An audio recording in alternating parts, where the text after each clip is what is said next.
Gotta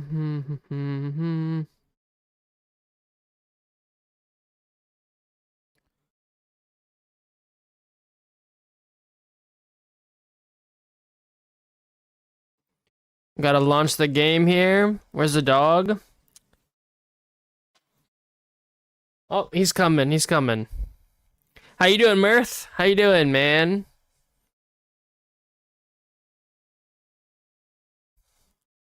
The doggo, he's there. Do you see him? Now whether or not he's gonna lay down. Oh, hold on. Let me fix his bed.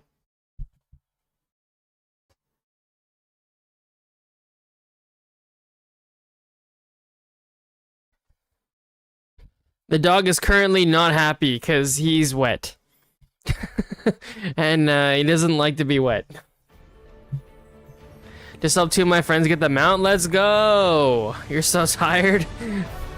Well, it's a kind thing you did there, sir. It's a kind thing you did there.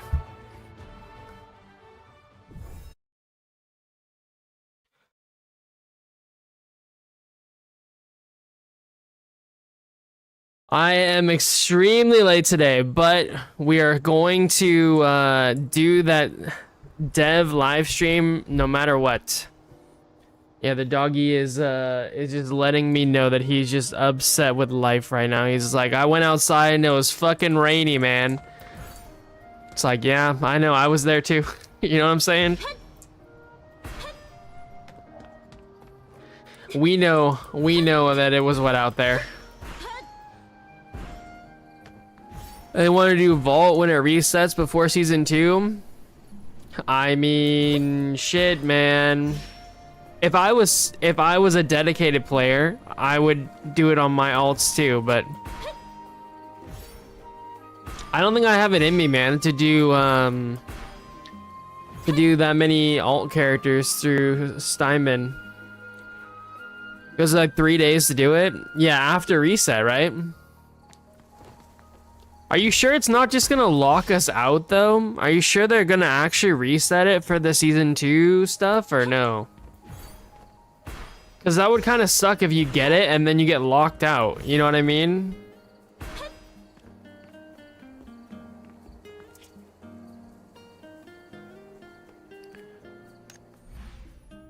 Dude, oh my god, I need to do the loom, man. Ah, fuck. It won't log us out because the same thing happened in CN apparently. Well, CN also had other issues though, right? Like, do you remember when they first got like level 60 gear? They couldn't get level 60 gear from their Pioneer rewards. Like, stuff hasn't gone the exact same. Loom time? Oh my god, man. Are we really about to run the damn loom? I kind of think we are, guys. I kind of think we are. I don't want to, for the record. What a sweet doggo. Yeah, he's a good boy. Like I said, though, he's not very happy because he's wet right now.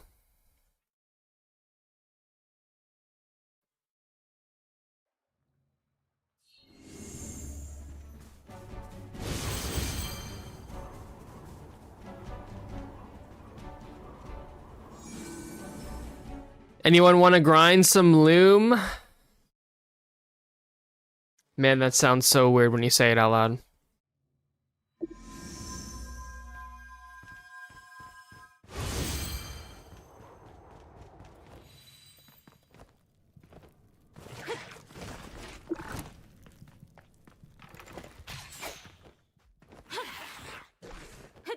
I mean, you don't confine him to just one place, right? No.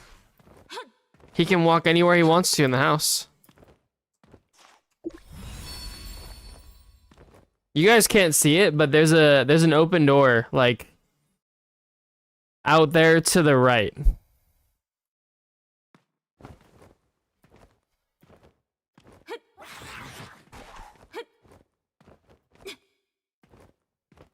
May I ask one thing? Did Dissonance Whale Storm Goblin King out damage the DPS? It's possible. Wait, oh, I'm on the wrong line. I'm on the wrong line, guys. Hold on. I mean, it's possible that a dissonance that's that whaled out could out DPS a DPS.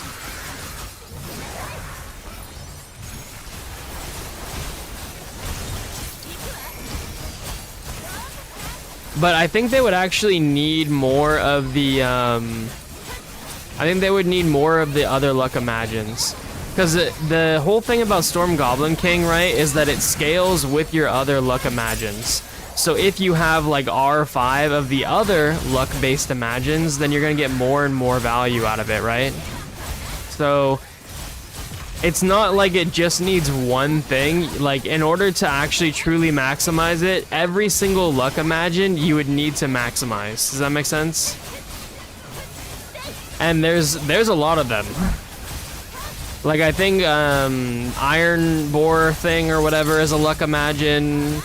Goblin King maybe is a luck imagine. There's several purple imagines that are luck imagines. I think there's a new luck imagine in season 2. Like, realistically, if you want to truly whale out as a dissonance, the sky's the limit, or like any luck-based class, more or less. But are you running base 80% attack speed? I am. Yep. Also, how you guys doing tonight, man? Hopefully you guys are all big chillin'. Oh my god, bro.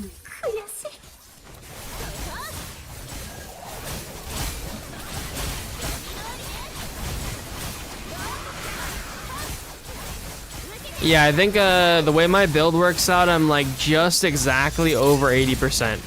I'm like 80.23% without proccing my flyer. And then when I proc my flyer, I'm higher than that, so. Doing good. Long time lurker in your channel. Well, thank you, man. Thank you. I appreciate you guys very much.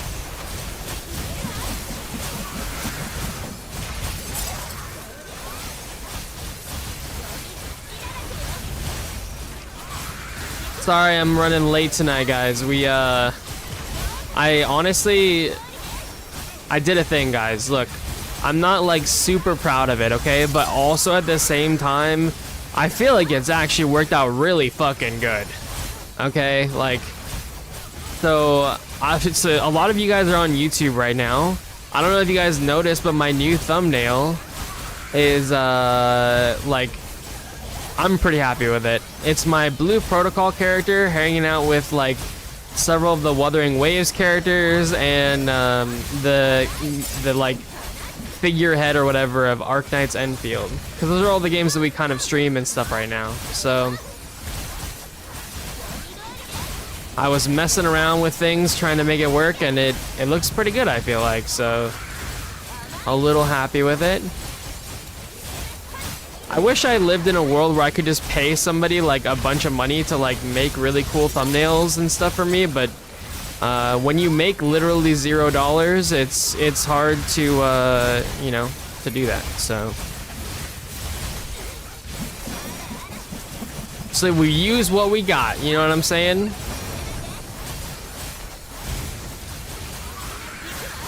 And someday when we strike it rich, boys, we're gonna have a thumbnail artist. It's gonna be sick.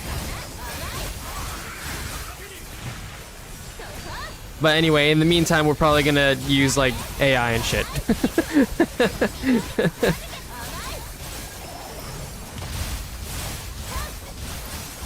So is it base 80% attack speed reachable with level 60 gear? Or is it level 80 gear mandatory? Do you have your Celestial Flyer? And if so, what level is it? If you have R5 Celestial Flyer, it probably would be reachable. It also depends on whether or not you have modules. I don't remember if you guys had modules at base 60 gear or not, but the modules for attack speed are pretty good. They are definitely one that you can target if you need to. And of course you can go like all attack speed lines on your extra purple stuff, right? So I don't think it's really realistic to try and hit 80% at level 60 gear. It's more of a level 80 gear thing, but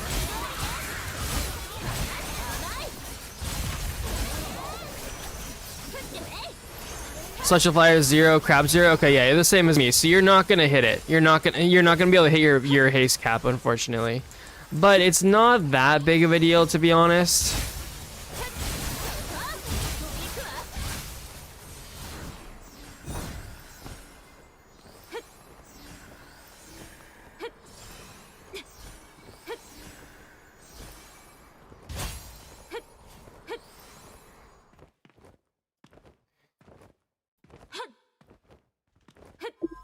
Yeah, it's not that big of a deal. Honestly, what you'll see though, dude, is that the more you get more haste, it'll be nice because it'll kind of give you a nice little like progression. As you get more and more haste and stuff like that, you'll see your damage go up and up and up, which is cool.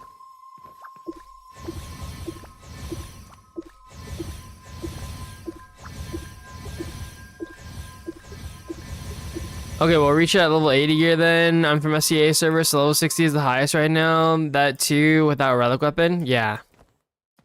Yep, all those things are gonna help for sure. And of course, if you do want to, you know, invest in your Celestial Flyer, that will also help. Keep in mind too, though, that the Celestial Flyer is gonna give you even more in Season 2, and then also haste scaling is different in Season 2, so...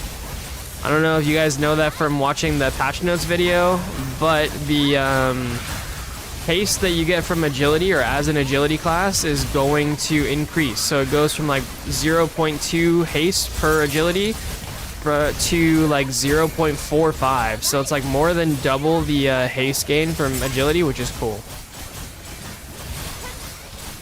I'm at 65% attack speed, 25% luck, 25% mastery right now. Okay, honestly, bro, what I would do for you at your level, this is gonna maybe sound a little counterintuitive, but admittedly, I would see how it probably plays out for you. I feel like at 25% luck, you're probably running out of your resource a lot, right? Although, I don't know, maybe your haste isn't high enough where you're running out of resource? I'm not sure. Honestly, I don't remember what it was like to play at that level, but... I think when I was in level 60 gear, I liked having higher luck because it gave me more regen back. You know, you're proccing your blade intent regen.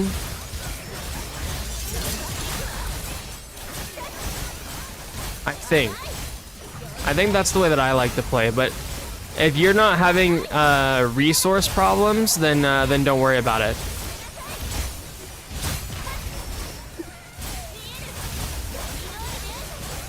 I'm not using Volt Surge with this 25% luck overdrive works wonders. Ah, okay, gotcha. Yeah, I was using Volt Surge, so...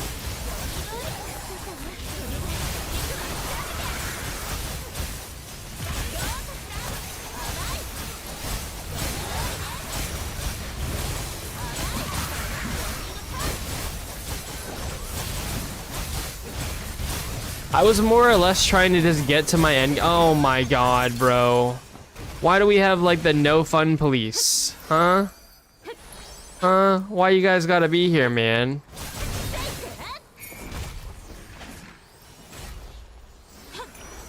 You think he's still there? He is, right? Yeah, that's him right there. That fucking Iaido player, Lilith. Fuck you, buddy. Fuck you, buddy.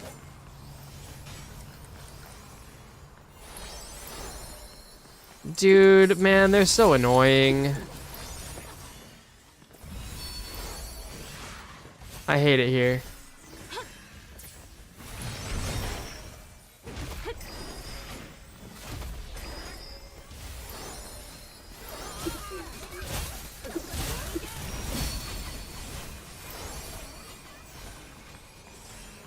No.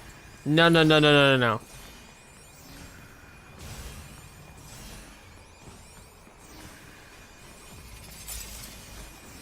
Sir?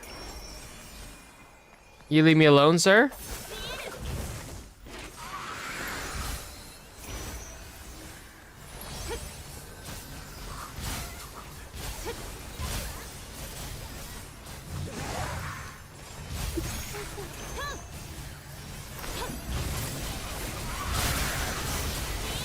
No, no, no.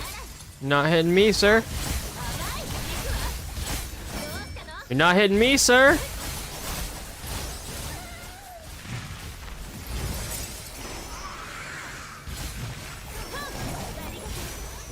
No, no, no. No. Oh, he's running. He's running, boys. He's running.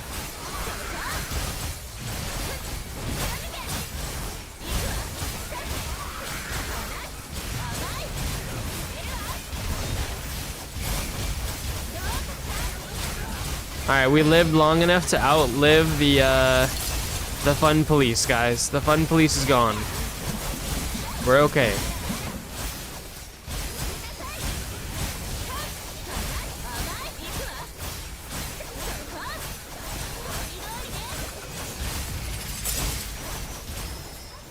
Alright, we gotta keep an eye out for him, though. He's probably gonna come back at some point. Be on the lookout, boys. Be careful of the fun police.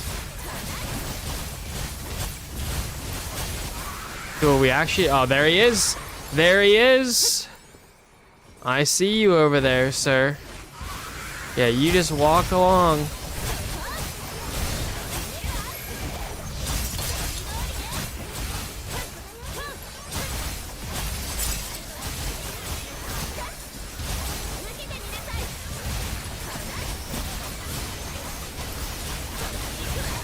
Oh, he's back. He's back. He's back.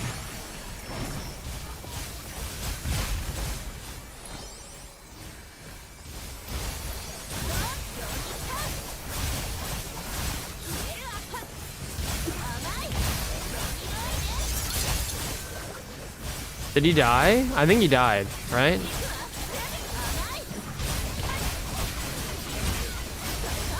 Surely.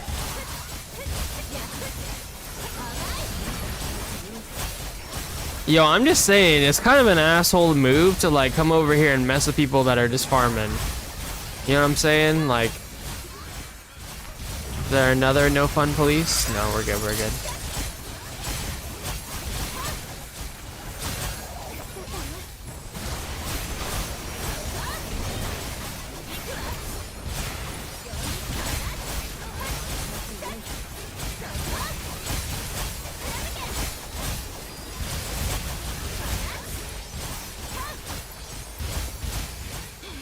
Wait. Oh, wait, no, I shouldn't have gotten that. Oh, no.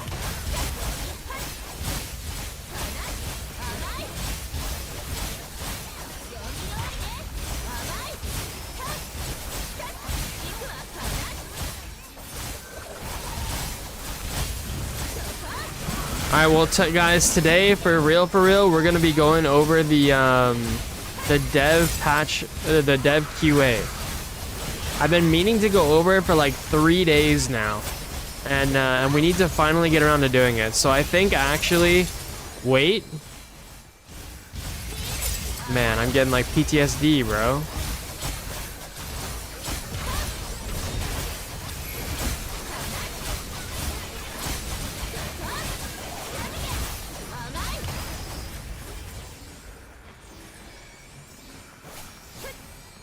All right, we got 900.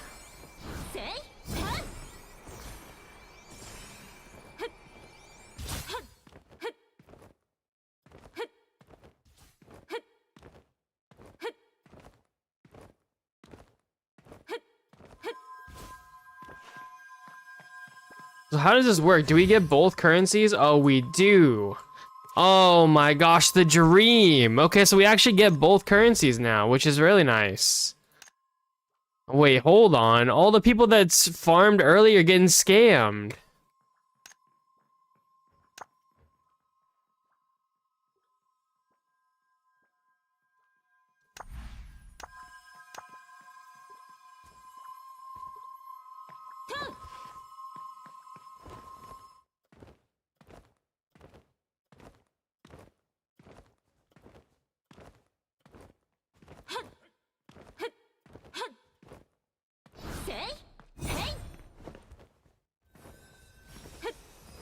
All right.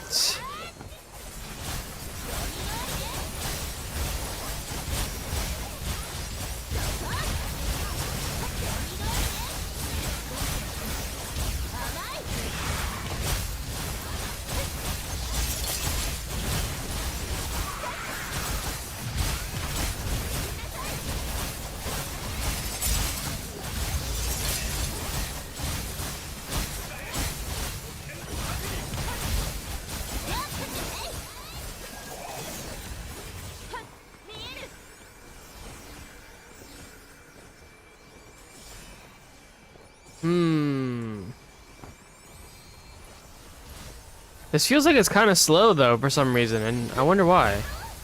I guess maybe everyone here is just juiced.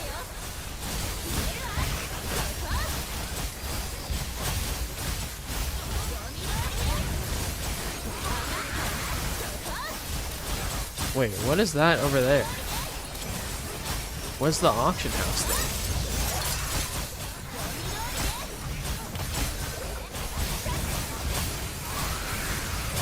Hold on, I gotta go find out.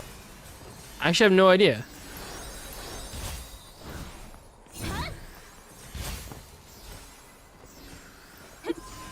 Oh, okay, gotcha, gotcha. I had no idea you could do this.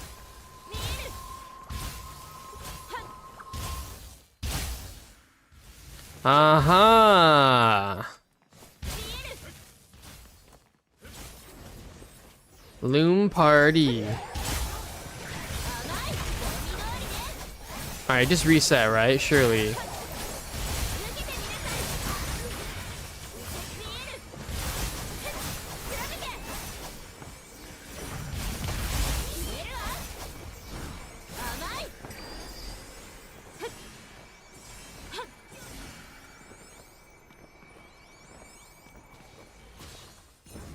Da-na-da-na-na.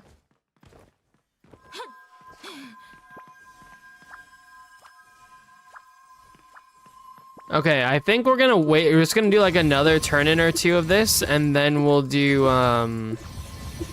that dev QA.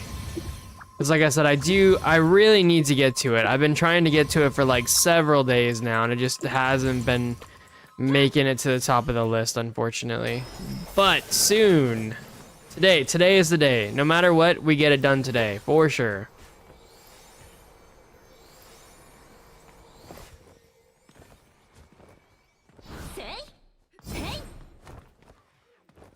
Dude, we need somebody with a red symbol.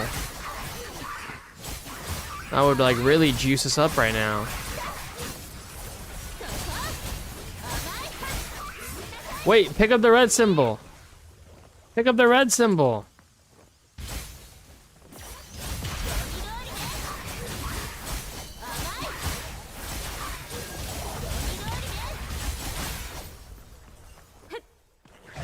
Lily, pick up the red symbol. Do it.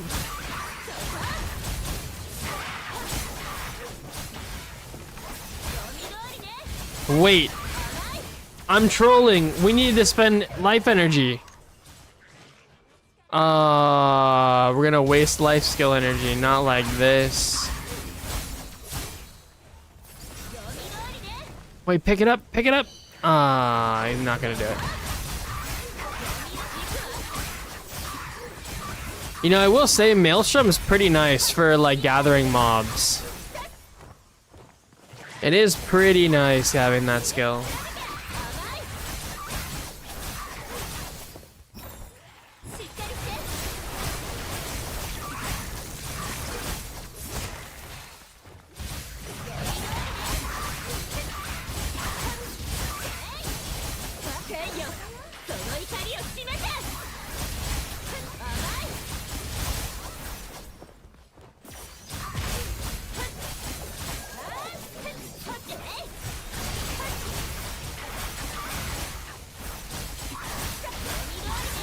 I would never do Towering Ruins without a Frost Mage with Maelstrom.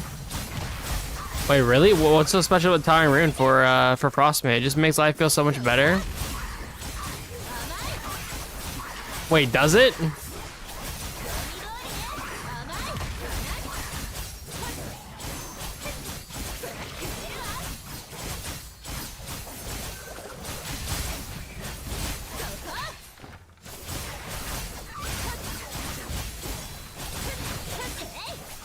Guys, I'm the strongest.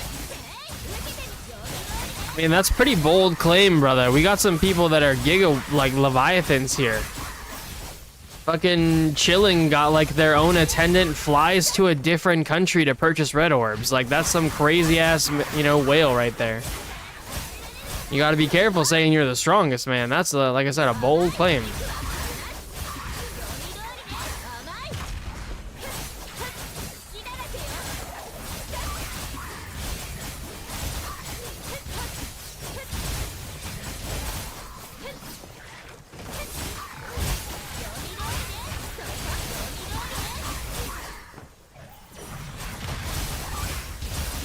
But hey, you know what, dude?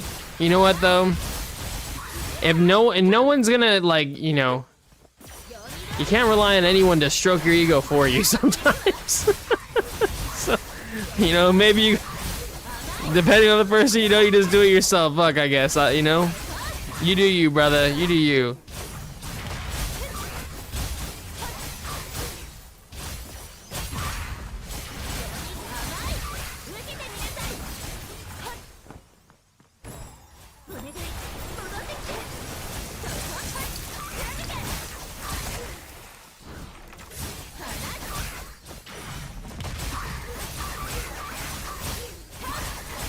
Yo, for real though, the more I think about it, flying to another country on your private jet is actually the craziest flex of all time just to buy fucking red rose orbs.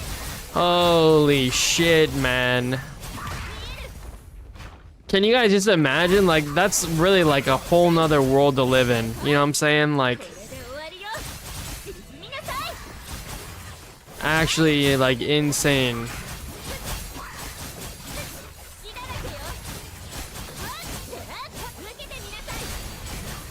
That's crazy, yeah. I mean, as far as I can tell, they're juiced enough where it's real, like it's a real story, but they got like the whole ocean weapon and everything, but I don't know, man. It's crazy.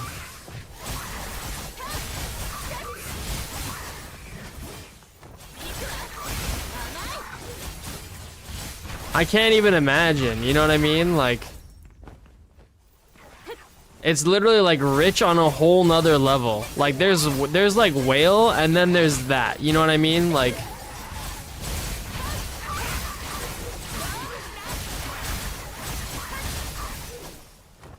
also like why not VPN? You know what I mean? Like, I mean, I assume VPNs work for that kind of thing, but I guess I don't know. Like maybe it doesn't.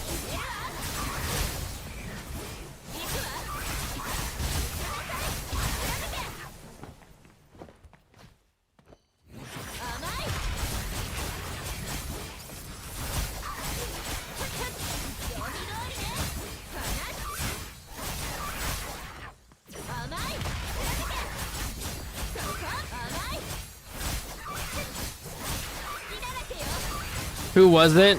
Someone named Chilling. Their character in game is like Shizu or something.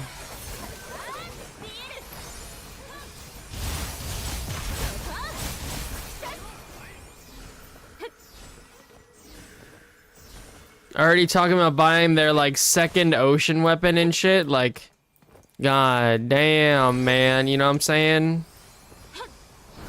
You know what I'm saying? You know most whales in the game? Wait, for real? Dude, that's a crazy claim too. How do you just like find the whales? There's like a whale community of Blue Protocol? Surely there's like a whale Discord, no? Like, I feel like that would actually make sense.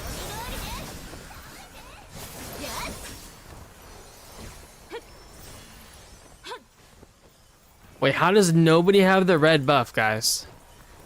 How does not a single soul have the fucking red buff?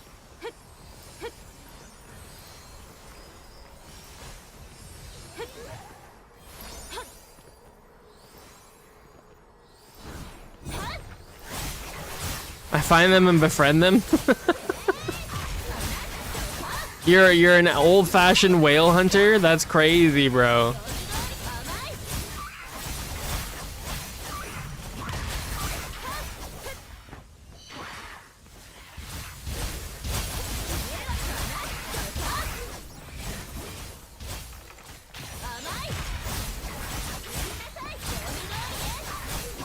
Guys, only E-Chans is recruiting. Only E-Chans.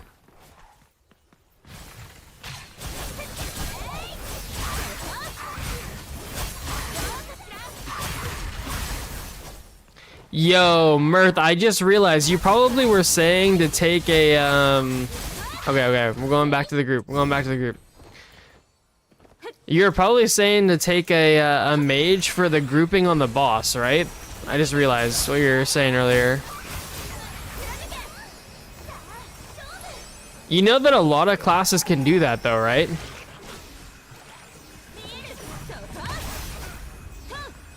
Did you guys know Stormblade can group with their ult? Pretty crazy.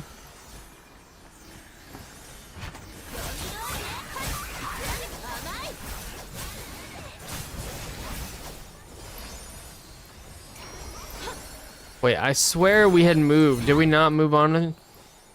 We're still in like Lobby Club? I guess we are, shit.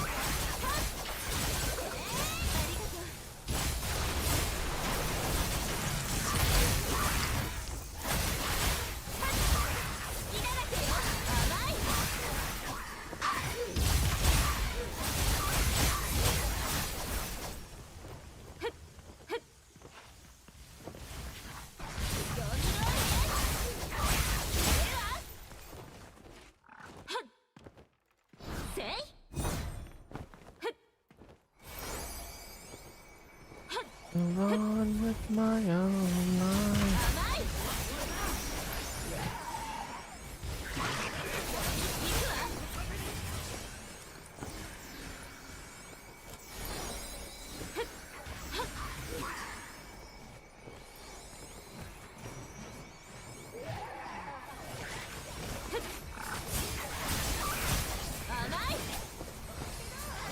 Man, I feel like this event is so slow at this part. It's actually crazy.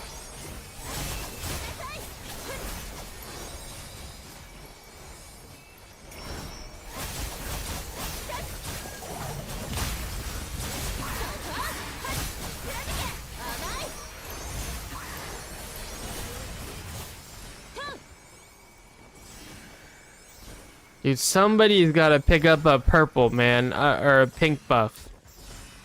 Oh, mage, not like this, man. I got you, buddy.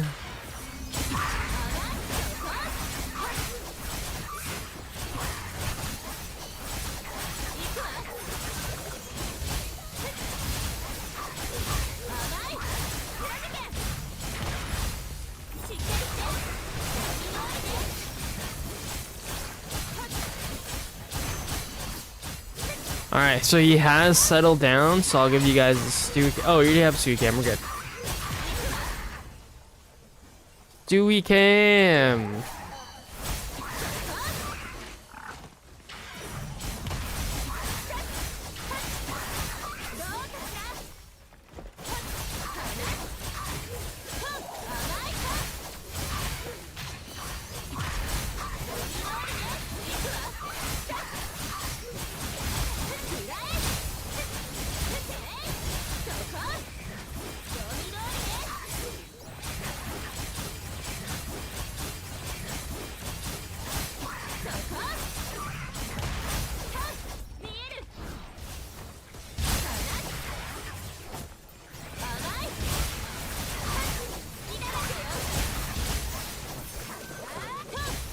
Man, this event is rough, guys.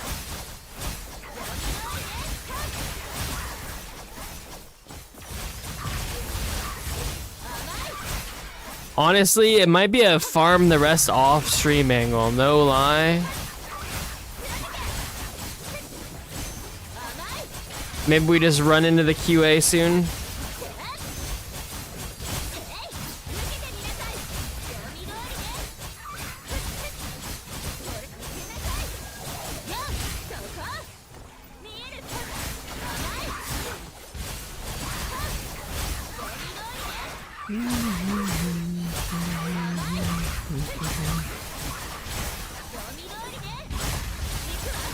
Dude, me and this mage are out here doing work though, man.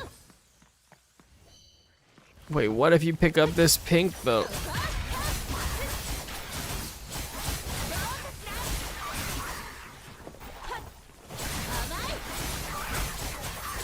What are you guys the most excited about for season 2? Like, are you guys excited for the new dungeons? Any in particular that you guys are excited about or know about? Maybe from like CN server or something?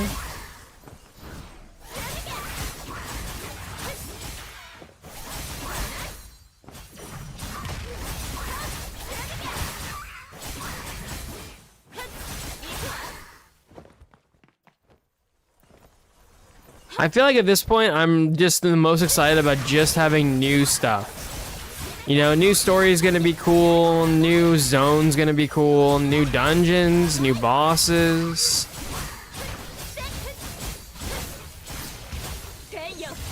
I'm kind of happy that they said that they want to make some harder content too. I'm curious to see how that's gonna play out in the long run, but I'm down, you know what I mean?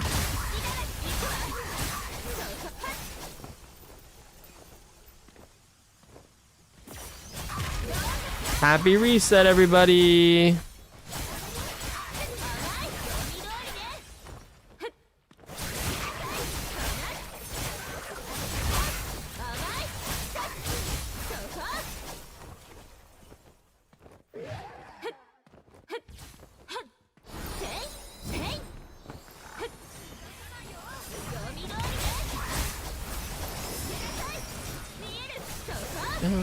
Dun, dun, dun, dun, dun, dun.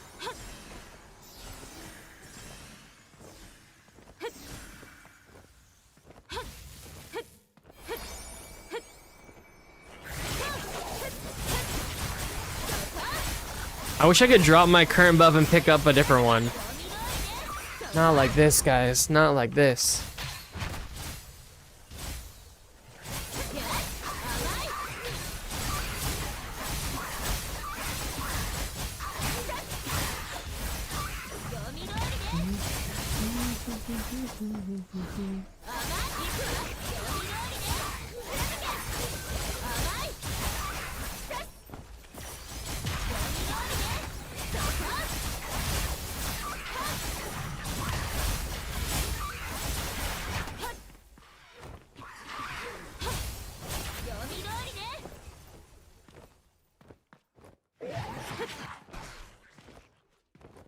Alright, surely we get all of our stuff, we level up, we're good. And no fun police today, surely.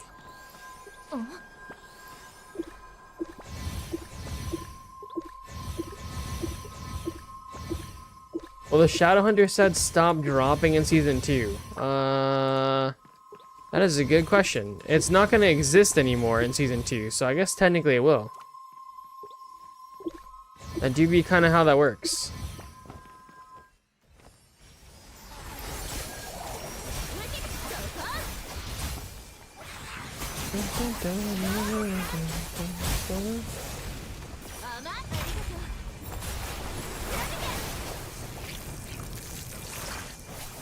Oh! Let's go! Finally a pink guy!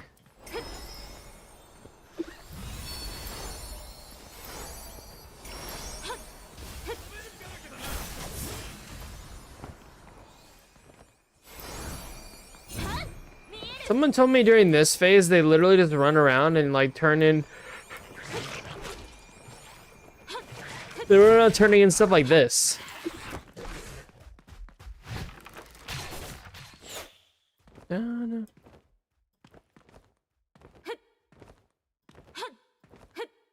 Tired of random? Same. Only EE-chans. Bring solid runs and cooler people together. Come vibe with us. It's crazy that there are guilds like competing for people right now.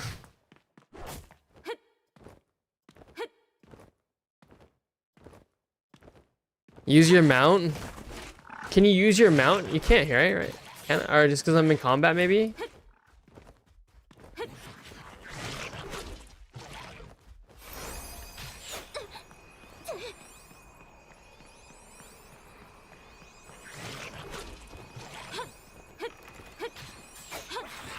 Can you use the mount when you have the item on your back, or no?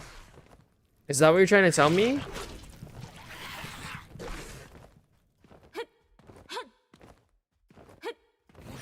I've never actually gone over here. I don't know what's over here.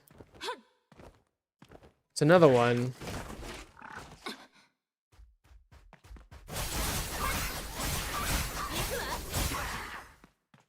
May I pick this up and then mount up? Oh my gosh, bro. OP. Oh, never mind.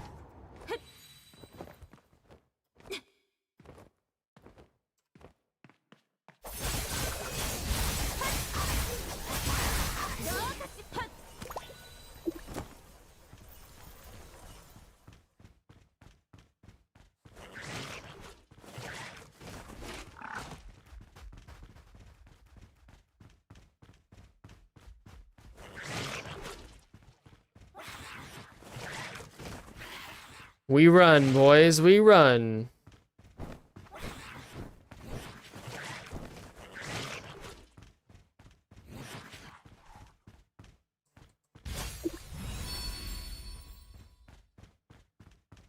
Dude, honestly, maybe this is the way. If you can mount up, can I grab it on my mount? Wait, hold on. Is this the fucking tech? Dude, it's so slow grinding mobs in this stage of the event. So, like, maybe this is literally the tech.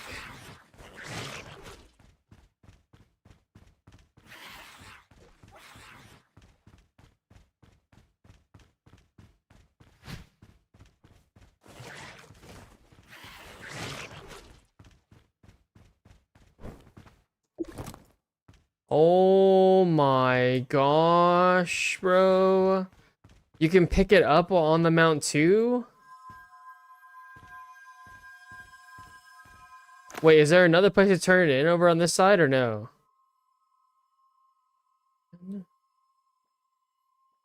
Okay, no, it looks like it. Oh, and then you just navigate to it? Bro, OP. This is actually the tech, guys.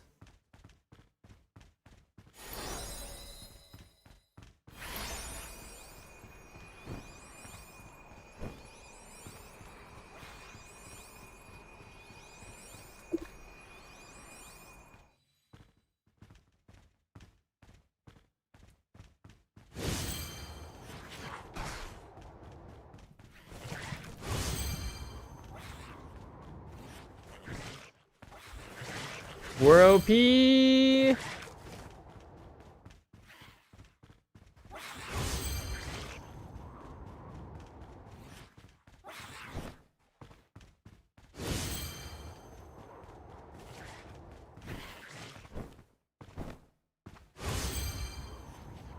Wait, what the?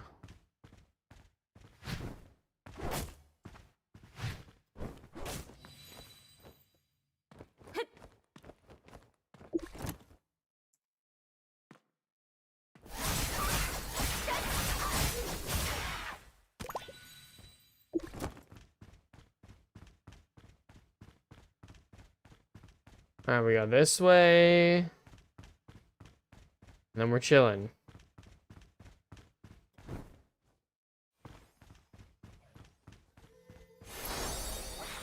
This is crazy, bro. This is so much faster.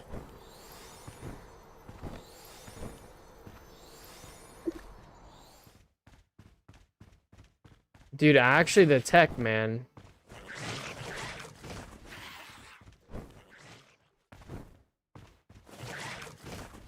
Mirth, this is OP, bro.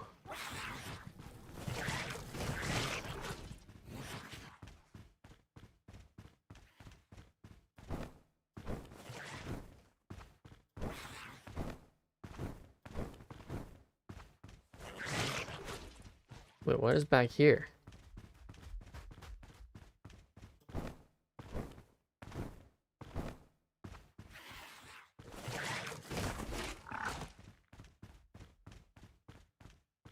Alright, maybe we exhausted what we could do. I can't really tell. But there's a whole nother section over here.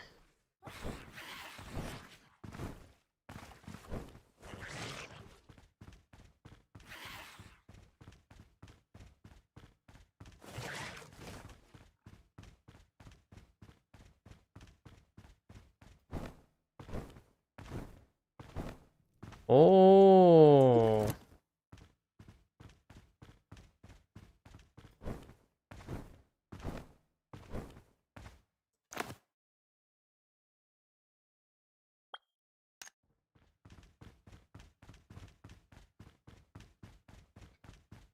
Easy run, boys. Easy run.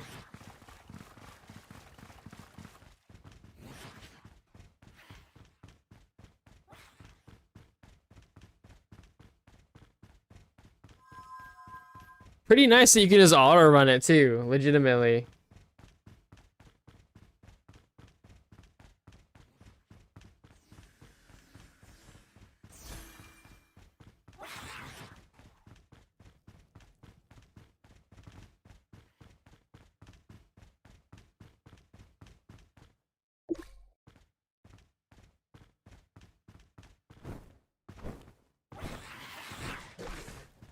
Dude, how much longer do we have to wait for the actual event to start, though? Not like this.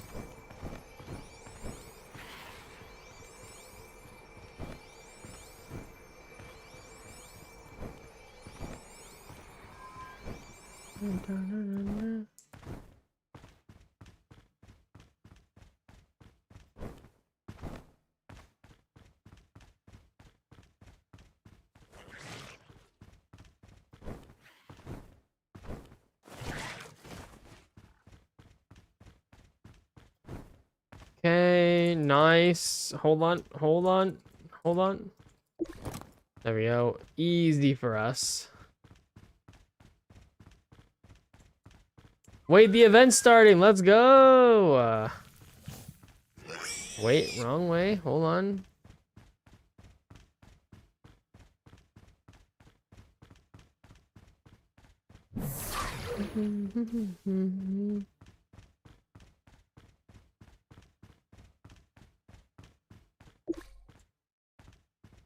Oh my god. Wait, hold on. We just go back and get that other box, no? It was hella close. What the fuck is that?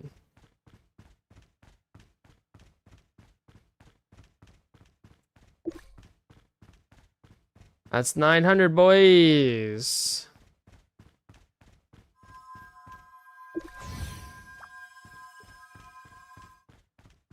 Another 900 down. Feels good, man.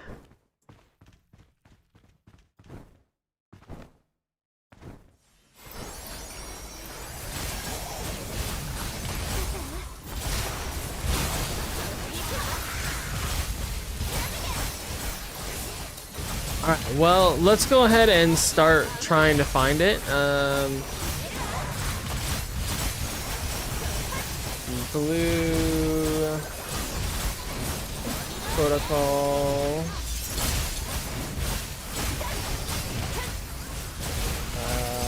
Dev hero.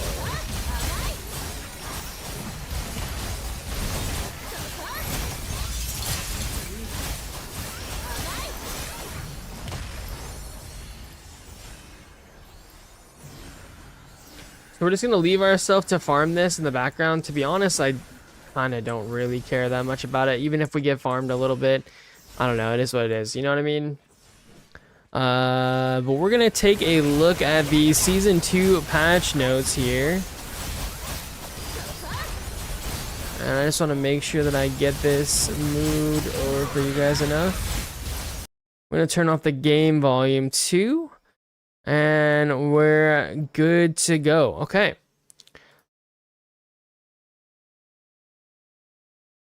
Also, not gonna lie, the game volume is incredibly loud and annoying for me. So I'm gonna do this for you guys. I'm gonna turn the game back on. And like that. Okay. Awesome, awesome, awesome. There we go.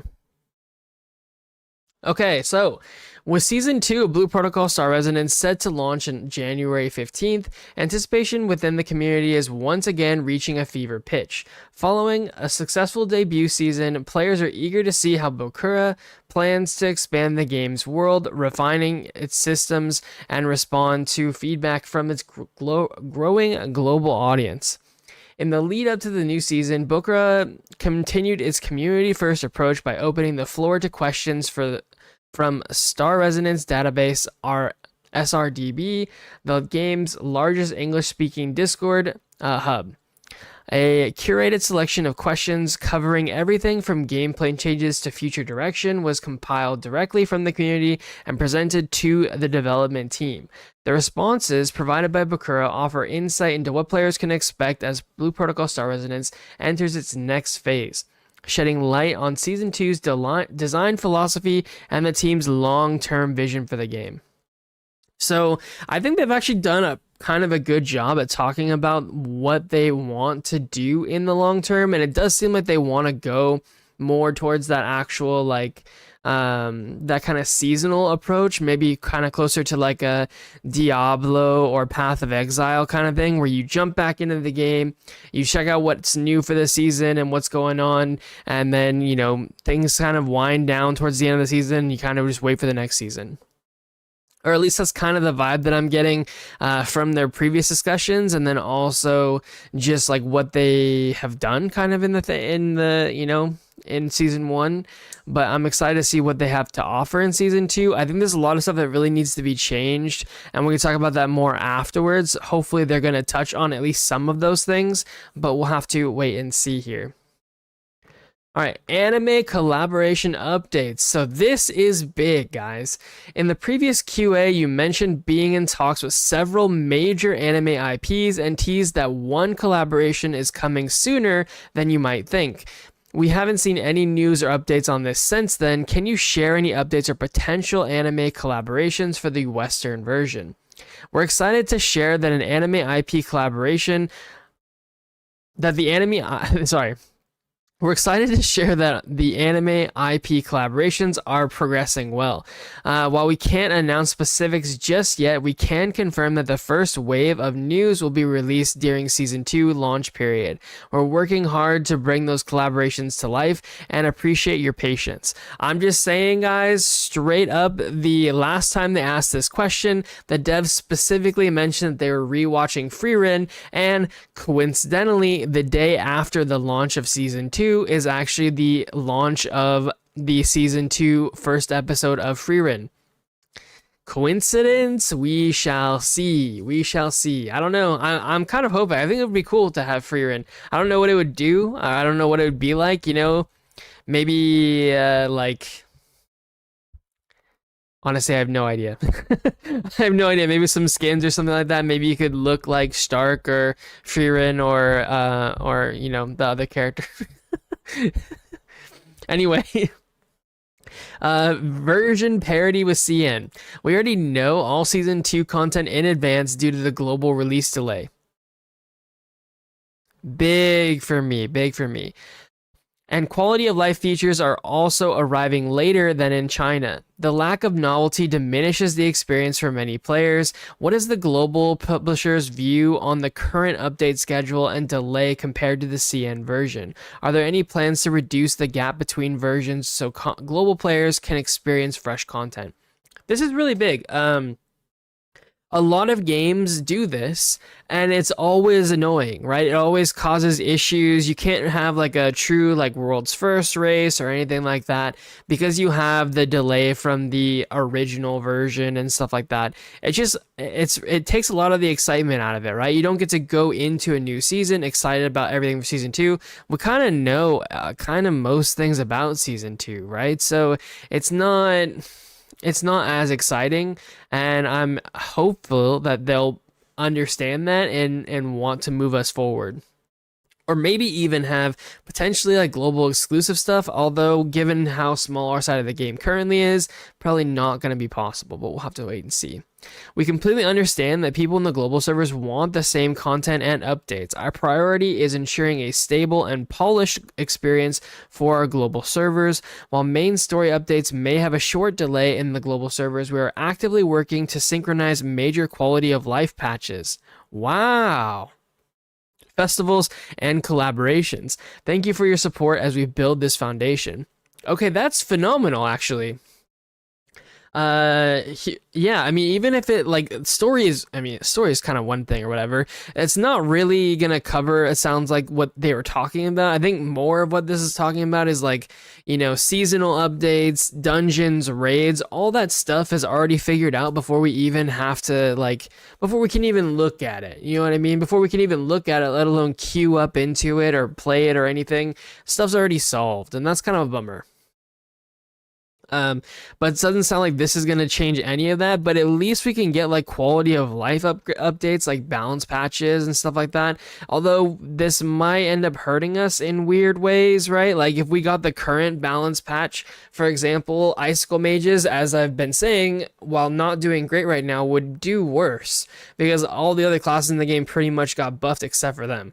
So because they decided to balance them the way that they did without season 2 launch or season 2 like raid sets, Icicle's not really going to get very much of their power. So even if we did get that balance patch early, it kind of I mean, it kind of messes up some classes, but again, this is just a side effect of balancing in this way, and part of the reason why I said I prefer that they didn't do that. So, gear progression system. The current progression system where players must acquire new gear every few weeks feels unrewarding. This is huge and a huge reason why the player base in the global version is as small as it is. The problem with these soft resets isn't that they happen, it's that they happen far too often in a single season. If you have something like World of Warcraft, for example, you don't really get these actually, and instead of soft resets in World of Warcraft, what happens is it's a progression system all together at once. And that's part of the reason why I've always championed this idea that instead of like going at level 40 gear and then soft resetting at level 60 gear and then soft resetting at level 80 gear, instead what they should do is they should release it all at once and say, okay, once you can do enough, once you're good enough to earn your level 60 gear, you can start earning it. Once you're good enough to start earning your level 80 gear, you can start earning it.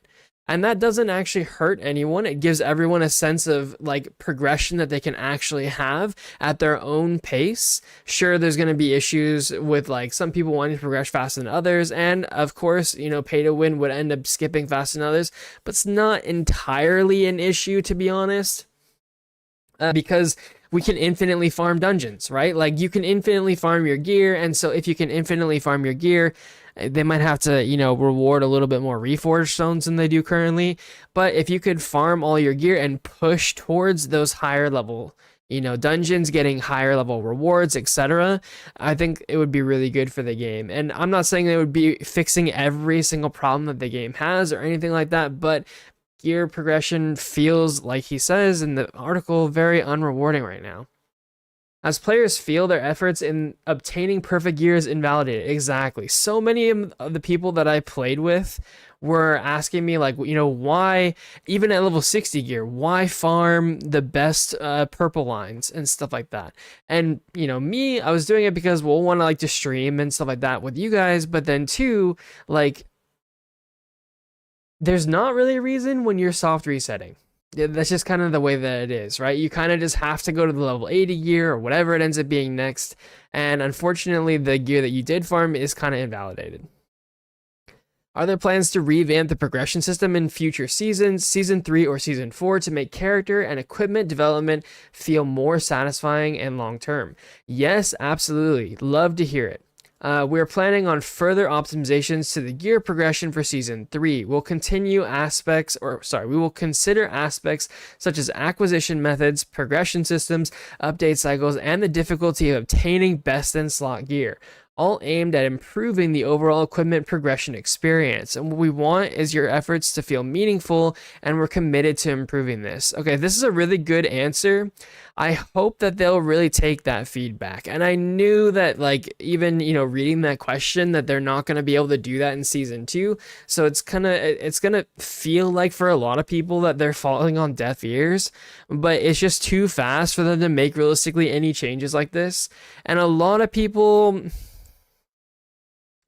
I think a lot of people gave confusing feedback. A lot of people said that the time gating was helpful, but then they got annoyed that the game didn't have any content. And part of the reason why the game felt like it didn't have any content is because the time gating, right? If they didn't time gate things so heavily, if they weren't time gating all the different raid variations, if they weren't time gating all the different dungeon variations, then you would have been dropped with a wealth of content, and you would have always felt like there was something that you could do or something you could work towards. Now, at some point, you would complete the quote-unquote season, right? And you would probably be, you know, taking a break from a little bit of the game, but that's what the events are supposed to do. They're supposed to bring you back and keep you engaged with the current game and stuff like that.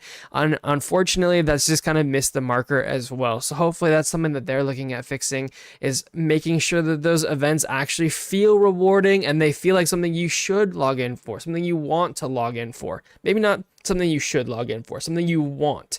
That's the important part. We don't really want players to feel like they have to log in. We want players to feel like, oh man, that really cool thing, I want that cool thing, whatever it may be. Maybe it's a skin for your weapon that's really cool or something like that, right? Exactly, it could be any number of things, but the point being is that like we want players to feel like they want to log in and really again not have to. You don't want stuff to be homework. You don't want events to be homework. That's not a good way to go about doing it. So hopefully they can get more into that fun aspect. Resource acquisition and material costs. It's currently too difficult to acquire resources needed for Imagine's modules refinement and gems. Honestly, Imagine and modules I think are way, way, way, way too difficult to get. Especially modules. Getting gold modules is obscenely difficult. And part of that is because they're rare. And part of that is because there's no protection from getting crappy ones. You know what I mean? You can totally get a yellow module and it might be a guard module or a support module and you could be a DPS or vice versa, right? And then on top of that, maybe, what happens to me all the time is I end up getting intellect or strength on my module and instantly that module's not worth nearly as much, right? So if it at least had those kind of systems where you weren't getting modules that were kind of worthless for you, it might not be so bad, even if the drop rate is still abysmal. But yeah, I think refinement and gems isn't really too bad, to be honest. Like, it's not great, but I mean, it's not the end of the world either. With the new imprint system replacing gems in Season 2, the increased Unbound Luno costs are gatekeeping many players from running content. Imagines are essential for dropping class functionality, Imagines are essential for proper class functionality, but material acquisition methods are insufficient and stressful. Steinman Vaults. Are there plans to make resource acquisition more fair and accessible for those systems? We understand the concerns. Season 2 update will provide a new monster sigil system. Sigils are embedded in equipment, granting them different effects. Embedding a sigil requires consuming gem cores to provide sufficient engram. There are multiple ways to obtain sigils. Defeating regular mobs yields regular monster sigils. Opening elite or boss loot chests can grant fragments of elite/boss monster sigils, with a chance for a complete sigil. Completing hunting manual objectives also rewards monster sigils. Unwanted sigils can be dismantled into fragments and exchanged at the shop. Additionally, the new roguelike dungeons in Season 2 Roguelike dungeons in Season 2, boys. Let's go. Will provide certain progression resources. Furthermore, we do have plans to introduce more ways to farm the resources through future events. Okay, awesome. That's actually all great information. I'm excited to hear that there's a new roguelike dungeon in Season 2. I haven't actually seen or heard anything about that yet, but I'm excited to hear more about it in the future. More endgame content is always going to be a good thing in every MMO, so that's good. We understand Season 2 will have more AFK grinding content. This needs to stop. This needs to stop. Immediately. Immediately. I don't know why AFK grinding content is a popular thing in this game.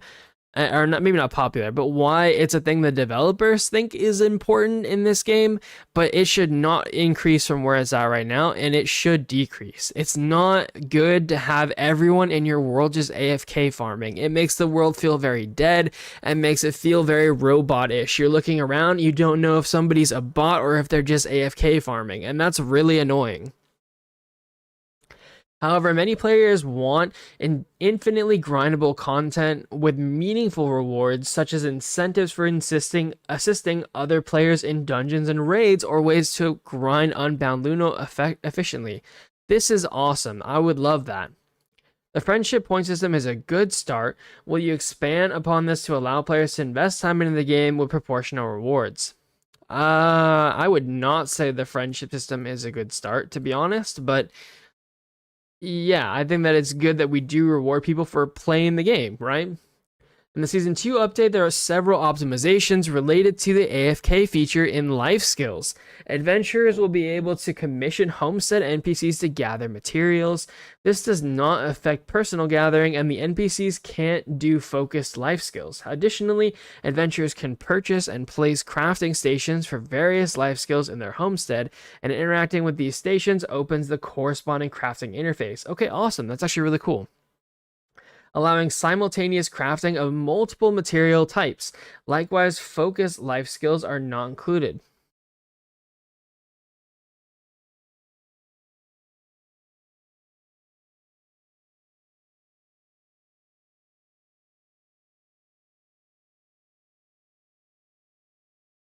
Did that just say focused life skills are not included? Why? Are people crafting that much stuff in this game that isn't using life skills energy? What are people crafting in this game? What do you even do that doesn't take life skill energy? Are you making that much charcoal?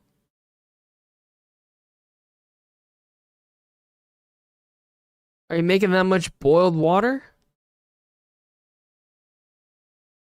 I don't know, man. I don't know. In Season 2 update, there are several optimizations. Okay, already read that. Sorry.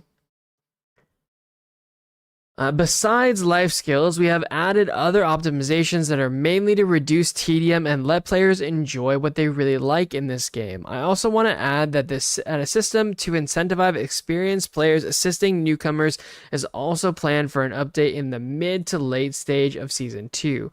We currently hold this event this kind of event in Discord as a community event, but it will finally become an in-game feature. Okay, good. They needed this system for sure to get players to come back to the game and get new players in. Every game kind of needs this system, and unfortunately, it kind of should be there like relatively soon after launch, and it's just a little bit, you know, it's actually not really late. The game hasn't been out for that long, and so it's not too crazy. I'm glad they're getting the system in there sooner rather than later. Then we got a Season 2 teaser. Class balance, style variety, and bug fixes. Could you share the team's long-term philosophy for class balance and style development? I'm actually really curious to hear about this. Should we expect frequent minor adjustments or larger changes spaced over time? Currently, classes are strictly defined as healer, DPS, or tank, with styles that expand within those roles. Do you have any plans to introduce cross-role styles, i.e., a tank class with a DPS style that shifts them to a DPS role, or a DPS class with a healer style? I think those would be great. Will you add more styles to current classes, such as dual wielding style for Stormblade, focus on agility, haste, and luck alongside the existing Iaido and Moonstrike? Additionally, some classes suffer from performance impacting bugs. Skyward experiences hitbox positioning bugs with aerial skills, causing significant damage loss. This is what I was saying. Skyward does not work with high ping, and high ping delays skill cooldown starts for some classes. What priority does the team assign to fixing these specific class bugs in the short-term roadmap? We are deeply committed to class health. Our future approach will maintain the pattern of adjustments at the start and midpoint of a season, with the mid-season adjustments being the most significant. Currently, we're not considering implementing multiple role specializations within a single class. That's a bummer to hear. We'll continue to expand new playstyles for classes, but without changing their core position or style. For example, a dual wielding style focused on agility, attack speed, and luck would be assigned to a new class like a dual axe class. This will be the logic for future classes as well. Expanding upon existing playstyles will happen within the current class's progression, while entirely new playstyles will be introduced via new classes. Okay. Regarding bugs, we have a dedicated team working continuously to resolve them, and we acknowledge the impact and prioritize fixes based on complexity and severity. Matchmaking improvements. Current matchmaking has several issues. Too many queues for master ranks. We don't need 10 separate queues. Exactly. No specific matchmaking for individual boss raids, and previous Party Finder interface problems. Are there plans to address these matchmaking concerns? The party interface is horrific in this game, and I fully expected them in Season 2 to do something about it, so hopefully they're going to say that. Yes, managing a mega server for the West is a challenge, and we are learning from it, and optimizations to the matchmaking experience are actively in progress. We appreciate your reports as they help us target the right issues. Okay, not exactly what I was hoping to hear. What I was hoping to hear was, yes, we are making an entirely new, class and party interface to help you get to all of your activities, whether it be raids or dungeons or whatever. And we are going to make it easier than ever to get into those activities. That's what I wanted to hear. Europe servers. Are there plans for any dedicated European servers or improved European connectivity? Many European players are forced to play at 120 plus ping. Is this technically feasible, or are there limitations in how the game was built that prevent additional regional servers? Here's the thing, guys. A lot of games do this distributed kind of infrastructure thing where you can have like your main server be a global server, and then you can have instances that are based on party information. So you can have, for example, the party leader is actually the person who hosts the server, right? So if the party leader is from Europe, they can just spin up an instance over in Europe, and then players can play quote unquote on a European server. So there are ways that you can do that, and it does depend on how they actually designed the game to be originally. So that's part of the reason why they're asking if it's a limitation on how the game was built. But that's entirely possible, and even if the game was built in a non-optimal way, it's still possible they could make those changes. It would just take them longer. We've heard consistent feedback on high ping for our EU players. Well, we want to get while what we get from the player base from the game's launch is that people still prefer to be in one unified server and play together, we're seriously evaluating the situation and will decide on potential server splits based on what best serves our entire player base. I think, again, because of how social this game is, they need to really look into that kind of split infrastructure to have the ability to play on servers for like I said, like party leaders or etc. Because like this game, because it relies so heavily on the social experience and people interacting, whether it be, random dancing or doing world bosses or whatever, like it is fairly important that you see people out in the world. And so having the mega server is only going to help that. I think they really, like I said, they need to look into that kind of split infrastructure and just figure out a way to make it happen. Visual customization, outfits, weapons, and visual effects. Some outfit details cannot be recolored, leaving players with unchangeable blue or green accents that clash with their designs. Additionally, special color variant outfits available for 15 tickets cannot be dyed at all, making many players reluctant to purchase them. Similarly, the Sakura weapon series showcase amazing potential with its color-changing special attack effects, but it appears to be the only weapon skin with custom visual effects. Many players would love the ability to customize attack visual effects colors, like deep red or neon blue Stormblade effects, and dye weapon skins. Concerns about visual clarity for others could be addressed with a toggle setting similar to current particle effect options. Since customization is core to MMOs, are there plans to allow full color customization for all outfit elements, special variants, weapon skins, and skill visual effects? Ugh, it's a lot of words.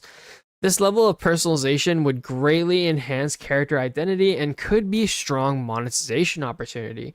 Exactly, dude. Every single game lacks so much opportunity to dude, they just don't make use of the opportunity, right? Because they could sell so many animation skins. I talked about this actually pretty heavily in my Lost Ark video about how they could change monetization in Lost Ark. And that was one of my biggest things was that every single skin that they make in Lost Ark is kind of samey to some degree. Like it's more just Coomer stuff for the female characters, more suits for the male characters, and or it's a gag, skin or whatever. And then they don't really double dip in anything. They don't do like character animations or even like wallpapers that are like in the lobby as much and stuff like that. Like they have so many more opportunities to monetize anything for customization like that, and they really should. We love these creative suggestions from our community. Thank you to our creative community for always providing fascinating ideas. We absolutely agree that deep customization is core to the MMO experience due to the relatively complex color zoning in premium outfits. We are still exploring various technical and design solutions, but this aspect is already part of our plans. Regarding the suggestions for customizing skill effect colors and weapon dyeing will also be considered their feasibility, trying to bring out satisfying results. This is something that Duet Night Abyss actually ended up doing, and I thought was such a cool thing. You can just dye your animations at any time. It's really, really a cool thing, and I would love to see more games do that kind of thing, because if you want to build into maybe a Sakura aesthetic, right, through the weapon skins that we currently have available in the game, you can't really do that in any way other than just that one skill effect. So I'm gonna check where we're at really quick. Oh, we got 900. Okay, let's go turn in. We'll turn in real quick and then we'll run back here and we'll start again.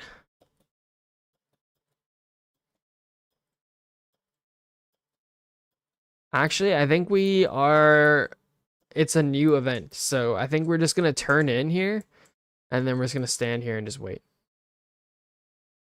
Okay, camera style options. Have you considered adding an action RPG camera style option that's more immersive, closer to the character, and follows targeted enemies? The current camera system works well, but some players feel like that a dynamic camera during combat would enhance the action-oriented gameplay experience. As optional camera mode that automatically tracks and follows locked-on targets and provides a more over-the-shoulder perspective would make combat feel more engaging and cinematic. This could be implemented as a toggle option in settings, allowing players to choose their preferred camera style without affecting those who prefer the current system. Camera flexibility is common in modern action RPGs and would cater to different player preferences. This is a great suggestion, and to be honest, we hadn't considered it yet. We currently have no immediate plans, but we will definitely gather player options or opinions on this topic through future surveys and Discord discussions. Please share your thoughts. To be honest, I don't really care too much about this. I think that if they want to do it, they could do it. I don't think it's the end of the world. A targeting system might be cool, maybe, but yeah, no. I think they also don't really want to do like a true tab target system, but I think they're thinking more of like when you lock onto something, like in Wuthering Waves or something, and so like if it flies out to the left side of your screen, your camera like follows them and like watches it and stuff like that. It also makes it easier to like have your character facing them. I think it actually would help in terms of like mobile gameplay, to be honest, but we'll have to wait and see what they decide to do with that. Homestead quality of life. Are there plans to improve housing systems with the ability to save flower seed arrangements, templates for planting multiple seeds at once, while keeping manual placement as an option, and better watering methods beyond going one by one? We're very excited to bring you all the updates in Homestead in Season 2. The update will bring major quality of life improvements, including better UI, material tracking, and higher furniture limits. Besides the quality of life updates, another great news is that you will be able to invite players to your homestead in Season 2, which means you can finally be able to hold home parties. This was a huge thing that's kind of been missing from homesteads all along.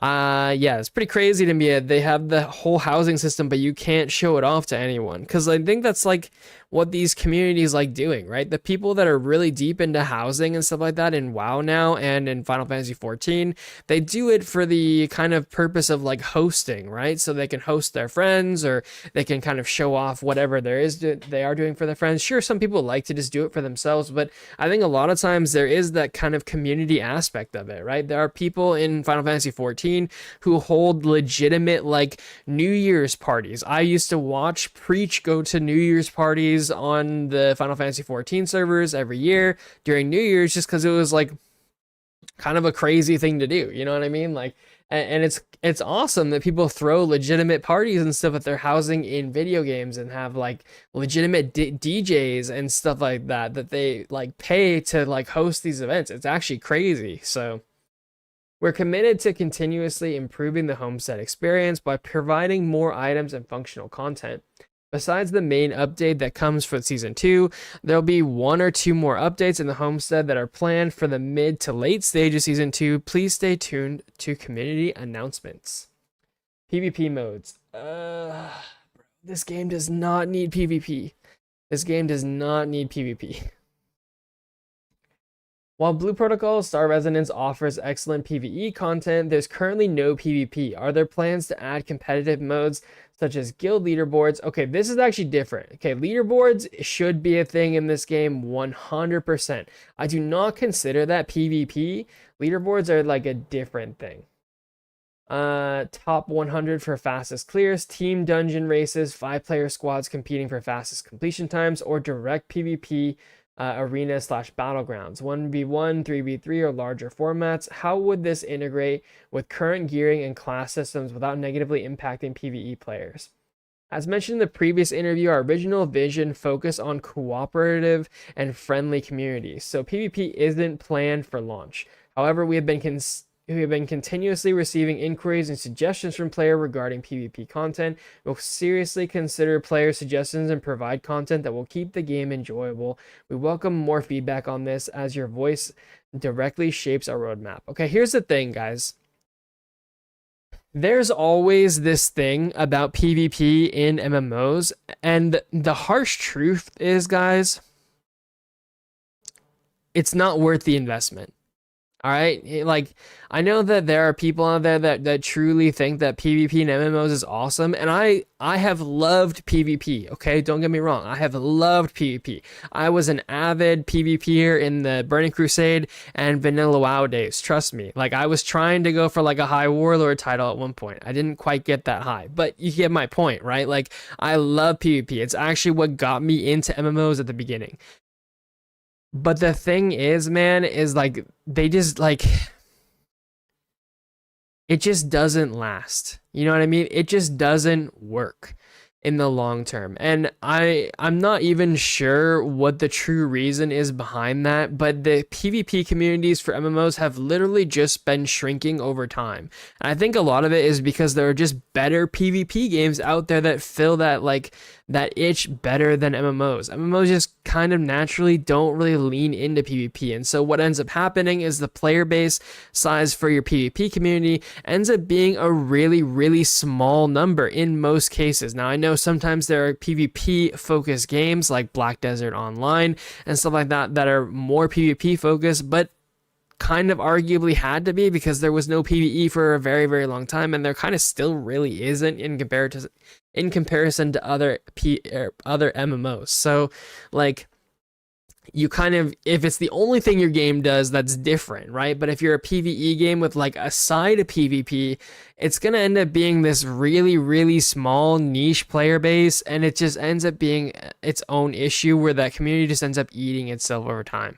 I don't think that our version of the game, at least, has any real gains to get from PvP. We just don't have enough players to like already make a small niche number of PvP players. You know what I mean? Like, I think the wisdom used to be in WoW that like only 10% of players PvP'd or something.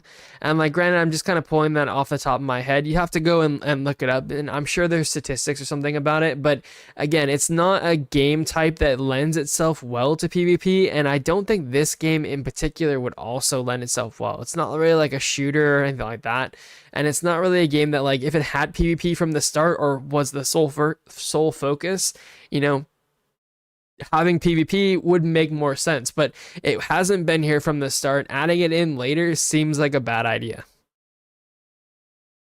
However, as I said, guild leaderboards, dungeon races, all this stuff should be a thing. Why is there not a mastery mode leaderboard? Or a mastery score leaderboard? There 100% should be one.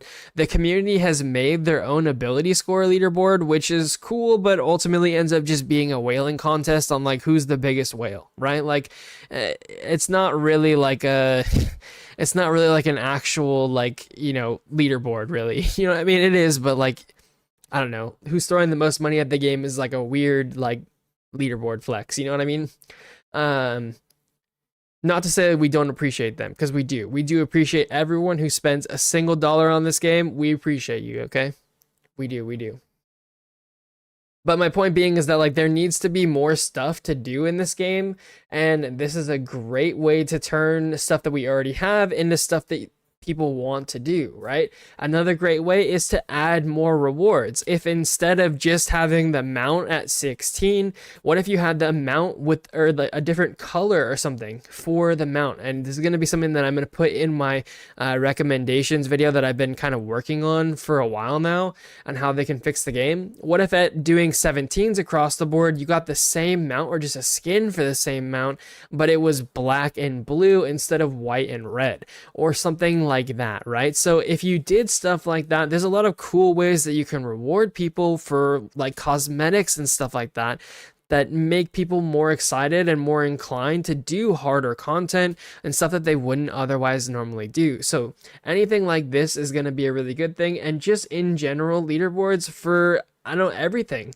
There should be a top 100 leaderboard for every single dungeon. There should be a top 100 leaderboard for a mastery score. There should be a top 100 leaderboard. If they're going to do it in a third-party website, just put it in the game. You know what I mean? Make a top 100 ability score one and let people whale through the game. If that's what they want to do, let them just do that instead. Make a leaderboard for collections. You know what I mean? Like make a leaderboard for the most number of black flowers grown. Make a leaderboard for, you could do leaderboards for literally anything. You know what I mean? Like it would be crazy. Not, you can make a leaderboard for like the most number of Muku King kills. You know what I mean? Like, you could literally make a leaderboard for anything. And I'm sure a lot of that would be an incentive for people to do it. And the thing is, man, from a development side, a leaderboard like that for a lot of stuff is really pretty easy to make. They have all this information already in a database, and so all it really is going to be is like an occasional call on the server side. I don't know, it could update like every hour or something. Just check the numbers and see who has the highest, whatever it is. So like it's pretty free for them to develop. I say free, it's not really free, right? Because nothing's ever free, but you get my point, right? It's not like a huge ask. It's not like they have to make a whole new piece of content. They can literally just incentivize players to do content that's already in the game and, just give people stuff to do.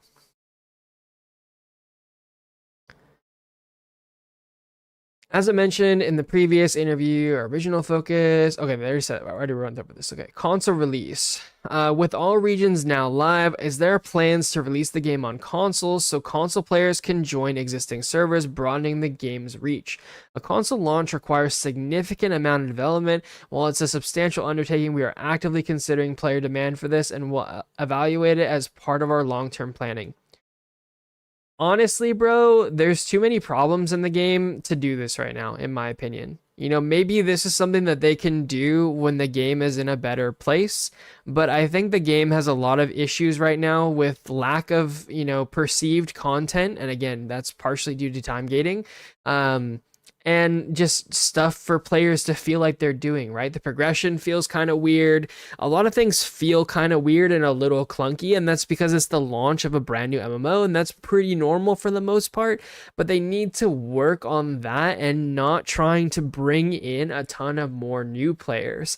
They need to polish the game so it feels really good and a lot of these clunky issues are gone, and they need to add that new player experience that's going to make it a lot easier for those new players to get into the game. game. Because what happens is they just make it so that way more players can come into the game via a console version, or even just doing that like new player experience without fixing some of that clunkiness or that friction. Is more players come into the game, they encounter that friction, and then they leave the game with a sour taste in their mouth. And when you leave the game with a sour taste in your mouth, you're less likely to come back in the long term.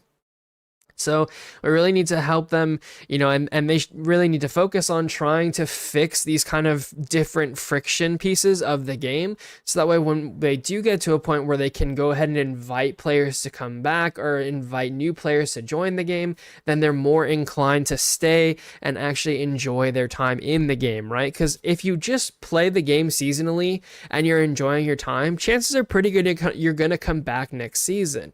There's games like Diablo 4, Path of Exile. There's a lot of seasonal games. Even World of Warcraft can be a very seasonal game. And the reason why players go back to it all the time is because they're having fun. You know what I mean? There's something about it that brings you back. You've been enjoying your time. If you played it and you're like, well, that was a crappy game, I'm never going to play that again, then you're probably not going to play it again. You know what I mean? So I think they really need to make sure that they're using their resources and developing things that matter more. And this, unfortunately, just isn't something that matters very much right now. Developer communication. Can you please improve communication with the global player base regarding submitted feedback? Players would like to know what's being reviewed, what has been seen, what's being considered, and what's not feasible within reason. Or with reason, sorry. Would you consider implementing bi-weekly or monthly newsletters updating the community on feedback status, or adding in-game polls for frequently requested features, just like you've done for CN? This is a really good one, and I think realistically they're probably going to say, we're trying to do stuff like that, but I don't think they're going to commit to anything like that. What I would love to see them do is once a month, they should just sit down, have one developer or two developers sit down with like a content creator or something, or so one of the people, like even the person who did this interview, right? And just kind of get a general feel for like, how are things going? What's the team working on? Like, what's, where are they at right now? What's going on? What are your thoughts? And I think that would help give people a lot more reassurance. There's a lot of people that are like, oh, dead game, game's not going to go anywhere, game's not going to get better, etc., right? Like that. And so if you have constant communication like that, or at least more often communication rather than like twice in a season, it's just going to feel a lot better for the players. So we want to sincerely thank you all for your feedback. Please know, like R1 and L3 for mount and dismount. Oh, sorry. I tried using a controller. Feel really bad though. Too many key combinations, like R1 plus L3 for mount and dismount. Yeah. Really, that's actually kind of interesting, because I actually think that overall, there's not that many buttons in the game that you can push. So it's weird that, like, they would do that. I feel like, I don't know how I would map it exactly, but I feel like these would be, like, your main buttons, and then these would be, like, triggers. And then, I don't know, this could be, like, a bumper, other bumper. It's going to get worse with roll skills, though. Roll skills, I think, are going to feel a little more clunky. What I'd really love to see them do, man, is I'd really love to see them, for terms of, like, buttons, they need to do the Crystal of Atlan thing, where, like, they allow you to, like, double map stuff. Now, it doesn't work for every skill in the game, but it would be cool if you had, like, I don't know, a cooldown skill like these, where you could just have another button or another skill that just, it populates this while these are on cooldown, right? So that could maybe help a little bit of that, but I think some MMOs are just more prone to like controller fatigue than others. So, and I don't know if you can like remap it or not, but like we shouldn't really be running into controller fatigue, because games like Final Fantasy XIV allow you to use controllers with multiple skill presets. So I don't know if you guys have ever seen that, but you can literally have like 5 of these different bars, and you just cycle through them with the triggers and then continue to use the same keys and stuff like that. So if Final Fantasy 14 and other games can figure out how to deal with like spell ability bloat for their controllers, then surely Blue Protocol can. There's not that many buttons in this game, period.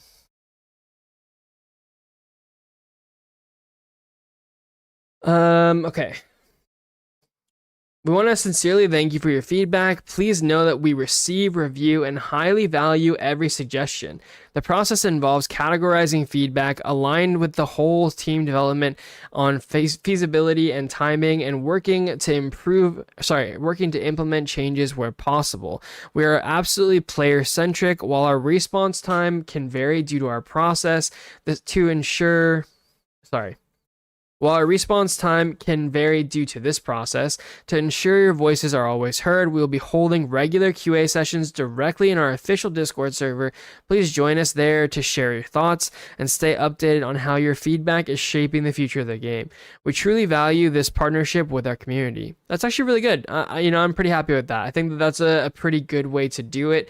And hopefully, like I said, they just check in more regularly. Like once a month would actually probably be enough, to be honest. And it wouldn't really need to be a lot. Answer 10 questions and you're done for the day, kind of thing.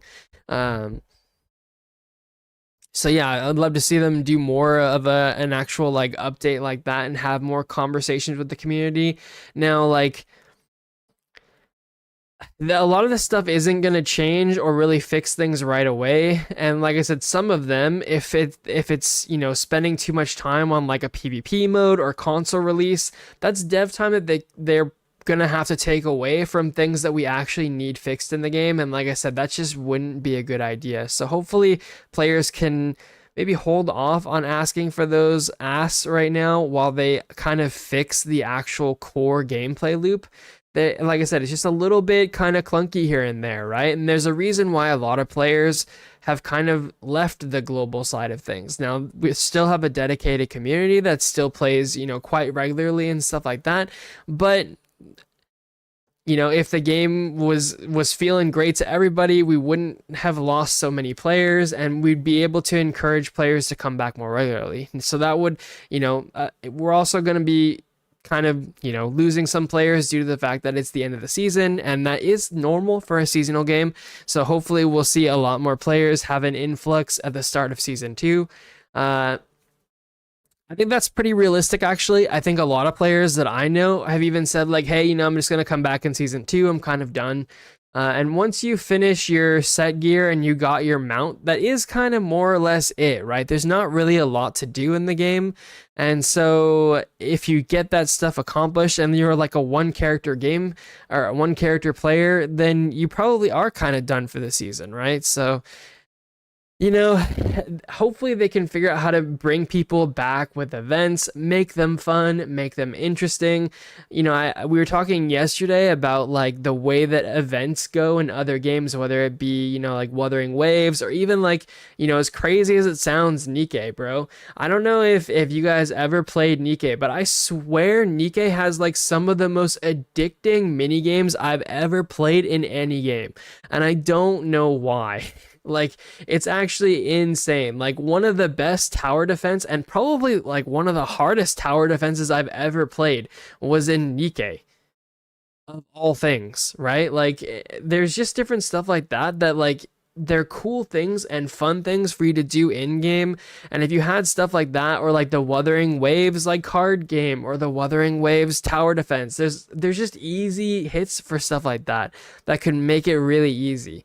They can totally make a tower defense in this game, right? Like, we have a bunch of different types of mobs and imagines and stuff like that. If you made it so that way, like, different towers were different imagine effects, right? That you just put on the ground in some way. I feel like that wouldn't be like an insane ask, but like at the end of the day, it would still be some development time. But the thing is stuff like that is fun. Stuff like that's cool, and people like stuff like that.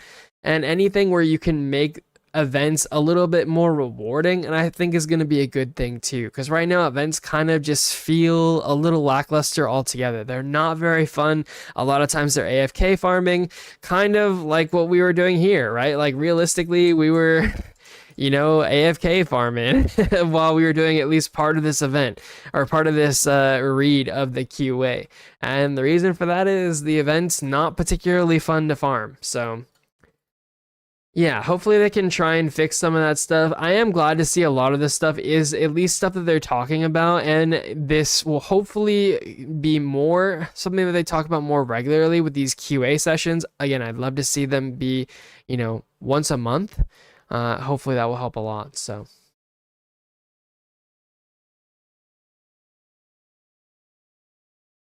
Dude, I'm actually really excited for the collab too. What do you guys think the collab's gonna be? Like realistically. I know I said that I think it's going to be Frieren, and again, still think that that's a really likely possibility because realistically, the day after season 1 drops or season 2 drops, which is when they said that we're going to get some information, the Frieren episode for season 2 drops, right? So pretty coincidental timing though, don't you guys think? Interesting. But hopefully, I mean, I would love to see a Frieren collab. SAO, dude, an SAO one would go really hard. Like, can you imagine getting like Kirito's or like Asuna's outfits? Realistically, it's SAO in my opinion. I mean, I would love to see an SAO one, but like, there's no anime for SAO going on right now or anything, right? Like. I mean, I guess it could just be something that's non-season, right? It doesn't have to be something that's like coming out with a new season. I just think the timing is like too perfect for Frieren. And like I said, the last time the director brought this up, or no, the last time it was asked to the director, I think, in a QA, if there were going to be anime collaborations, he specifically mentioned that he was rewatching Frieren. So like, I don't know, guys. I don't know. I feel like that's a little sus. I feel like there's a little sus. You could be getting like a Fern outfit or a Frieren outfit. I actually feel like some Frieren hair could go kind of hard. Not gonna lie, like a true like Frieren hair. We can cope. We can cope. Dude, if we get like a high key, if we get a Kirito outfit with one of his swords or something as a skin, bro, I would actually gotcha for that skin. I'm not even kidding, guys. I would actually gotcha. We would fork out the wallet. And you guys know we don't spend a lot of money, but I would fork out the wallet for a cool like SAO skin or something. Don't get me wrong, like I love SAO. I read the books actually. I don't know if you guys read the books for SAO, but they're quite good. People meme on it. Solo leveling. Yeah, I mean, you're sort of not wrong, but also, bro, like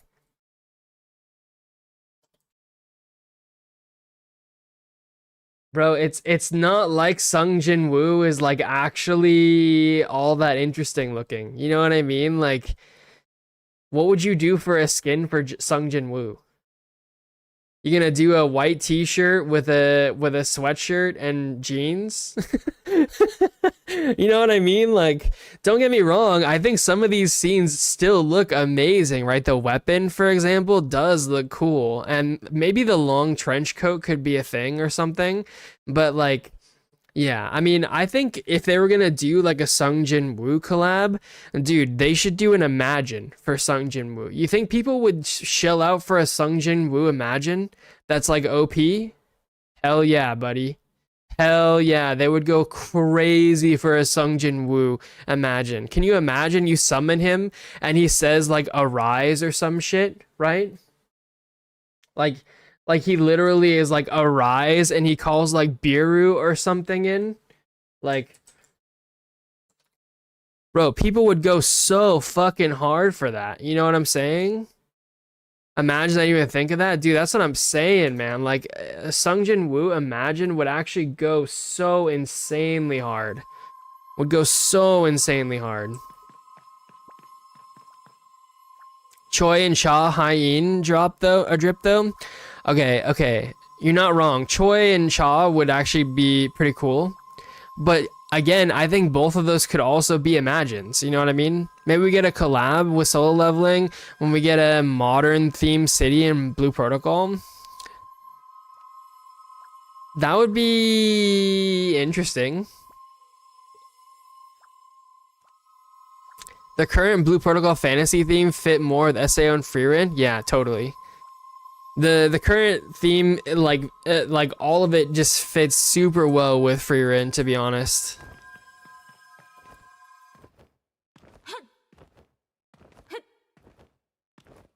Alright, well, my question to you guys then is, would you guys sell out? Would you open thy wallet for a Sung Jin Woo Imagine? That says Arise calls Biru in or something and he does some like crazy stuff. You know what I'm saying? Would you open thy wallet?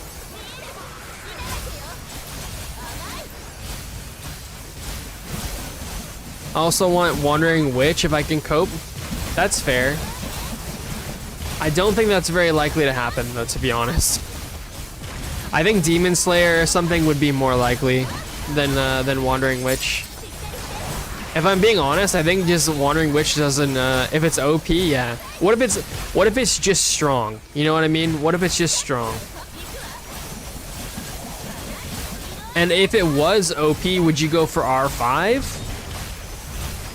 You have to keep in mind too, that's gonna be a temporary Imagine, you know what I mean? Like that shit's only gonna be like during the collaboration. It's not gonna be like permanent.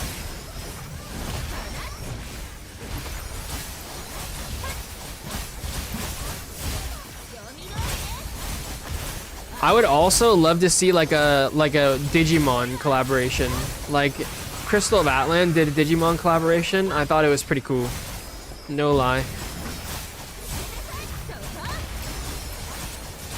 Digimon could be a totally cool Imagine, I think, in this game for sure. Or a mount in a lot of cases would be cool too. An anime movie of Wandering Witch is on the works. So wait, really? Is it really? I did not know that.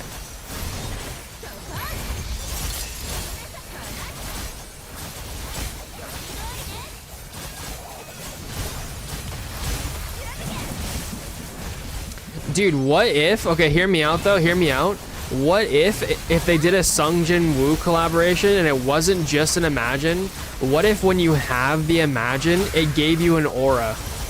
Like a shadow aura effect on yourself? That you could turn on and off? Yep, it's confirmed. Don't know if it's a recap movie or a new one though. If it's equal to my Muku Chief, I would. You would? Interesting. So it wouldn't even need to be an upgrade. You would still go for it? Would you R5 it? I'm not gonna lie, just for the how cool it would look alone and hearing Sung Jin Woo in the game say Arise, I would maybe really consider it, to be honest.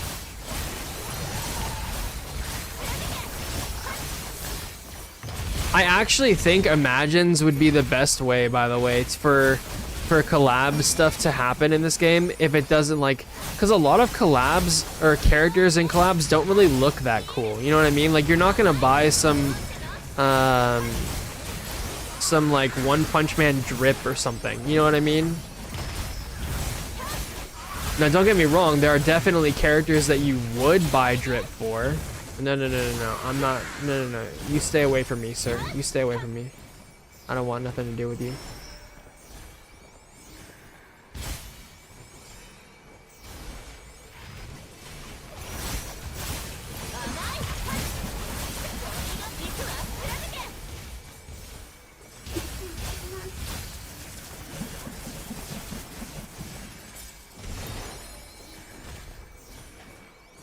I would buy the aura instead of the R5 Sung Jin Woo Imagine. Oh, let's go. So now now you're seeing it. They add a necromancy class, then there might be a collab for solo leveling. Yeah, I'm not gonna lie. If I was gonna make a new class, that's 100% what I would go for. I'd either go for a dot-based class or I'd go for a necromancy class. And bro, could you imagine some like crazy skin or something like that? Maybe it's just like a weapon skin. Maybe it's the literal like weapon that I just showed from that image. And all of your Imagines or all of your like necromancy skills end up being shadows instead. You know what I mean? Like well-known shadows. Could you imagine like you summon fucking Igris to actually like attack for you and stuff? I don't know, man. It'd be fucking crazy. They could do some crazy stuff, guys. They could do some crazy stuff.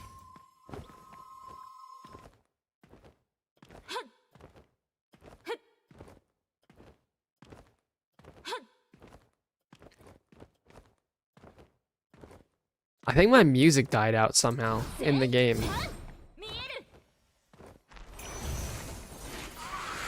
Oh man. Wait, why does there have to be like a ruiner of fun here? Is there any way to kill the ruiner of fun, guys?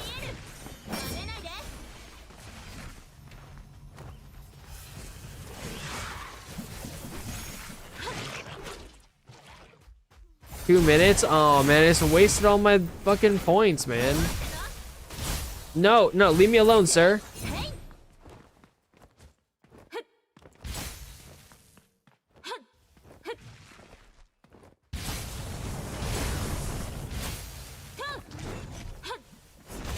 I think in a lot of ways, like, they could do some really cool collabs, so I hope that they do. And I think if they're doing collabs with the Chinese version of the game, there's a decent chance that we get cool collabs too, you know what I mean? Even though our side of the game is not huge, they could easily work that in part of the contract.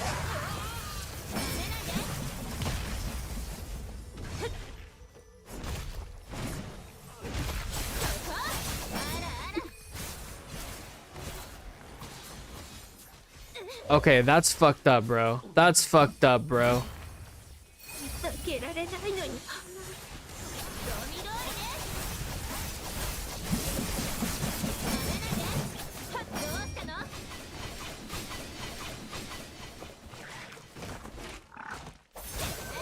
Dude, I hate that there are literally fun police out here.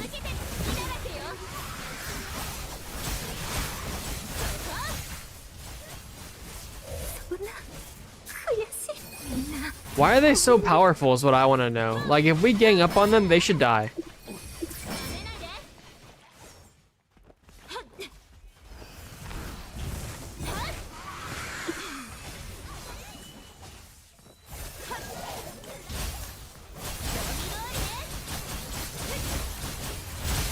One thing I don't understand is why Blue Protocols are tied to one element, while in the OG Blue Protocol they could use multiple elements depending on the skill or weapon. Yeah, I don't actually know. I would assume that it would probably be because they're trying to simplify things. Was Blue Protocol originally gonna... Wait, what is happening with the music? Like, for real, for real. Is the music in this section just gone? Never mind, I forgot. It's my own music. I forgot. Holy shit. Oh, look, it's the free run opening.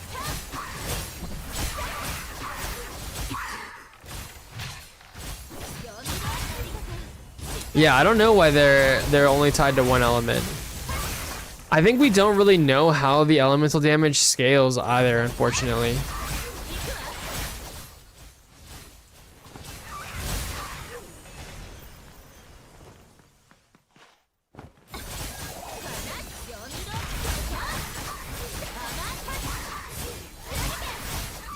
I think different elements is something that they could add to like weapons, to be honest though, that like, you know, if you got a certain weapon, it gives you fire element imbuement and stuff like that.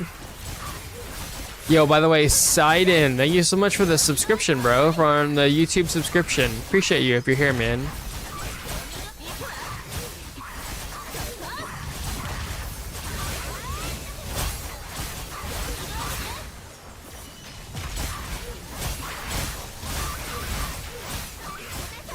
What would you guys like to see as your collab? It could be the actual anime you'd like to see collab, or the item in game. Like what would get you guys to open the wallet? You know what I'm saying? What makes you open the wallet? Stormblade Shion from Slime? Oh, yeah. True. For example, they add Fire Mage class. Will be that a branch of Fire Mage or an entirely different class? Well, I think it would be an entirely different class. So I think that it probably wouldn't be Fire Mage, it'd be like, you know, Pyromancer or something. But yeah, more or less. I think like cool imagines would be one way they could do stuff. Cool cosmetics would be one way they could do stuff. Mounts, of course, and everything. I really want them to go like crazy though with stuff. Like I don't know. What if you got a cool weapon skin that was like a really expensive weapon skin and it gave you an entirely new set of all animations? All your animations, like let's say I got a, like this character gets a scythe or something, a proper scythe. It changed all your animations to be entirely scythe based on some like scythe character in a game or something. Maybe all of your animations are like Maki from you know, Soul Eater or something. You know what I mean?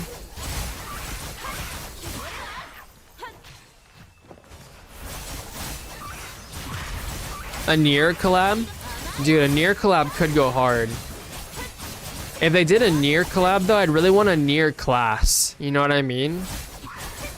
Like a long blade, like Nier class that has like access to like a robot for some of the abilities or something. I think that'd be cool.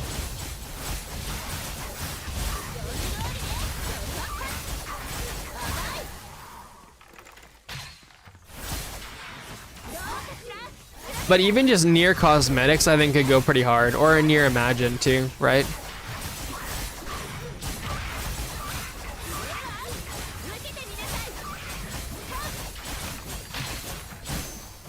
I actually missed out on buying the Nier cosmetics for the first Ascendant, and I'm still sad. Hololive collab. Okay, as somebody who's not in the know, what is a Hololive and would a collab with it entail?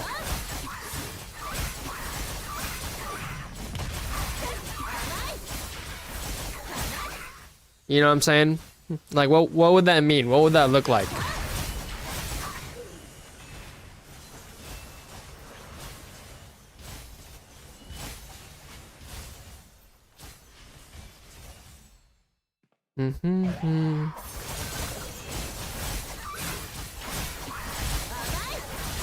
Oh, I would love a Hololive collab. Wait, what is Hololive though?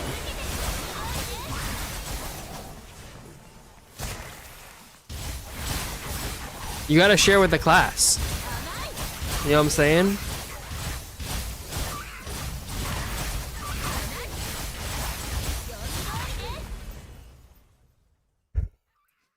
Bro doesn't know, someone tell him. Wait, why don't you tell me? You're the one who suggested it. Is something bad? You're making me sus, bro.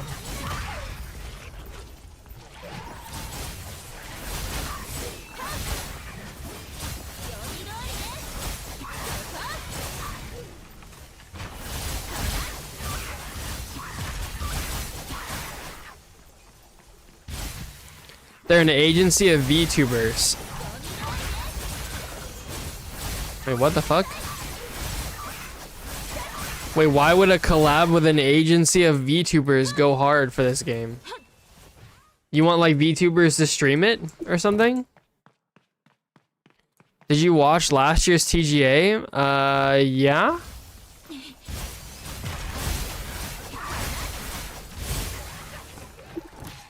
By last year, do you mean 2025 or 2026? Like... Or sorry, 2025 or 2024?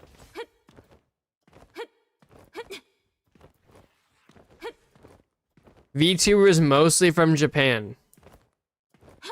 There's a VTuber from Hololive nominated Sakura Miko.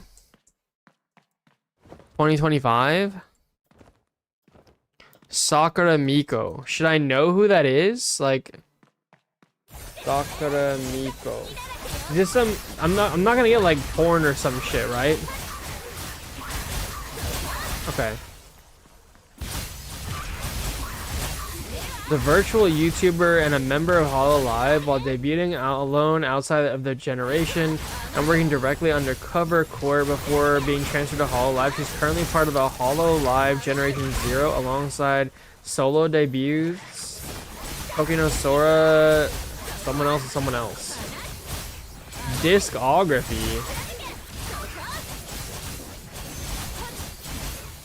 Oh, so they do music.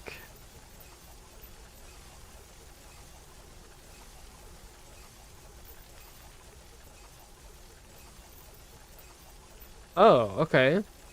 Interesting.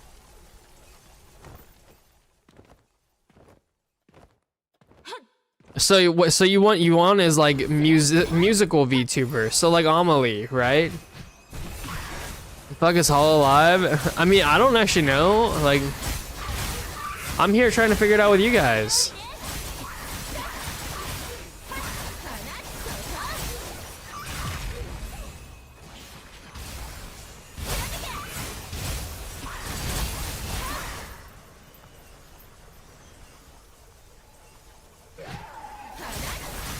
Wait, so what kind of collab would you like to see from said Hollow Live people? And again, what does that look like? Do you just want them to play the game? Like, are they just gonna stream the game? Is that what you want? Maybe just skins?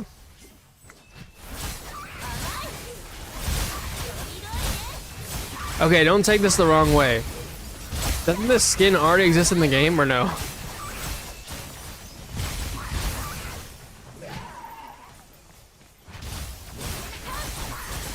I feel like you could make this character almost exactly already in the game. I could be wrong. I could be wrong, but pretty much I feel like you could. Some people are cosplaying her for sure. Yeah, totally. Yeah, totally.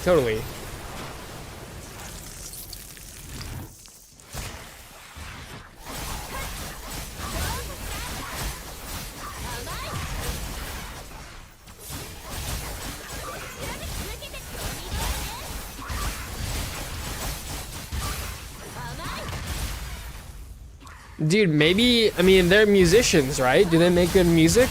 I mean, I assume they do. They had a lot of, their discography was pretty big. Maybe you could get like a, you know, a dissonance or concerto weapon that like plays their music when you use abilities or something. Would that be wild? I feel like that would go kind of hard if you like their music.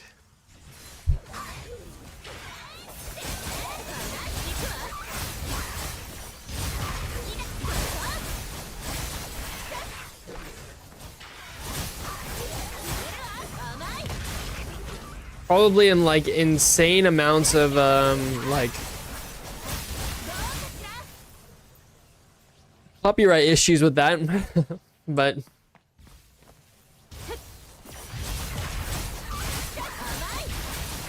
I don't know, could still be fun.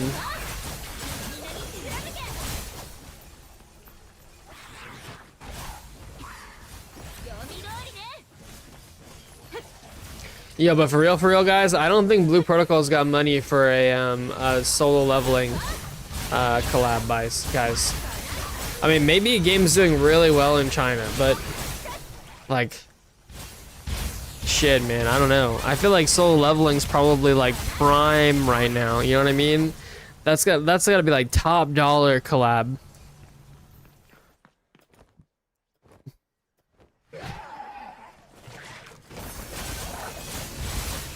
Wait, Jujutsu Kaisen? Dude, Jujutsu Kaisen would go hard, man. I'm wearing, you guys know I'm wearing a Jujutsu Kaisen sweatshirt, right? I don't know if you guys can see it or not, but I'm wearing a 100 Thieves sweatshirt for Jujutsu Kaisen.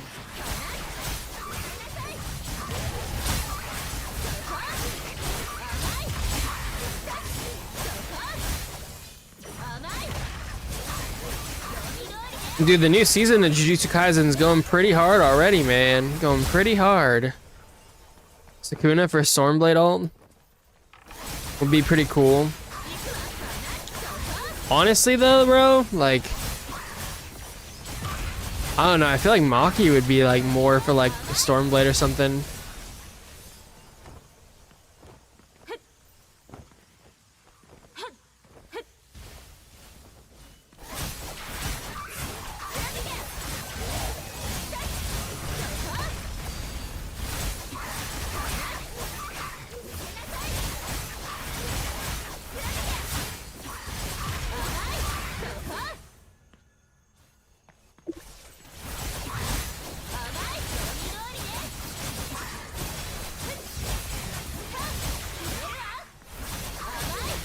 But yeah, it would be pretty cool, man. Could you imagine a Maharaga? Imagine? Oh my god, that'd be so cool, bro. That'd be so cool, bro. You a main Stormblade? Yeah. I do be a main Stormblade. What about you, God? What are you playing?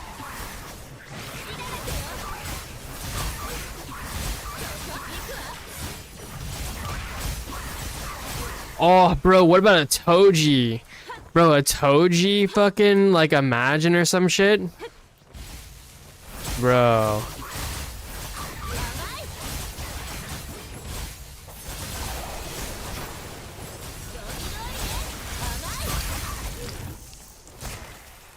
Can you imagine you summon the Toji Imagine? He just pops out and he starts, like, grinding the spirits together. Oh, bro, that was so cool. Love how it looks so much. It's so clean. Yeah, for sure, for sure.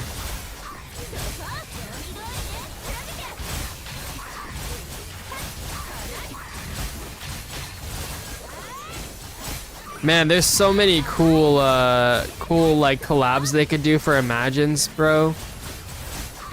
Can you imagine like a Gojo Imagine? He does like a hollow purple in front of you. Oh my god, bro, that would go so hard. There's also Evangelion that I see a collab in everywhere. I've also seen a collab in a lot of places with Evangelion, yeah. I don't know if the mech theme is really ever gonna like make it in this game, but yeah, it could be, could be. I usually main greatswords in games, so I pick Heavy Guardian and stick to the sense. How do you like it, man? How do you like it? I wasn't gonna pick Stormblade, honestly, but like, I don't know. It's so cool, man. It's so cool. It's so anime, you know what I mean? Like,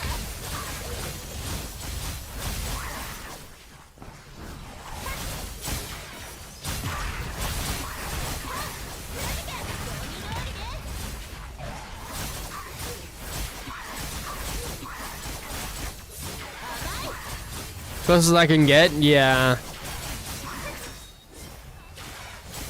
I feel like if I was ever gonna go Heavy Guardian, honestly, I would try and go like Cloud or like Zack kind of thing.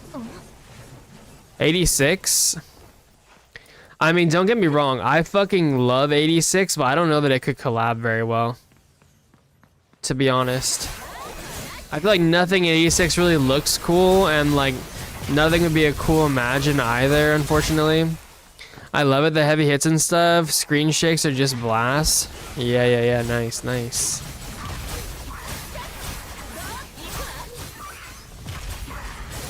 Dude, I feel like a Buster Sword would go hard as fuck though for whatchamacallit? For like a Heavy Guardian weapon.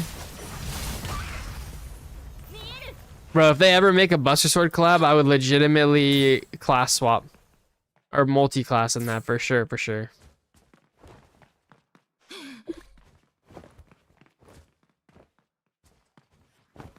Yo, any blue boys? Any blue boys? Nope, guess not. I love 86 though, man. It's so good.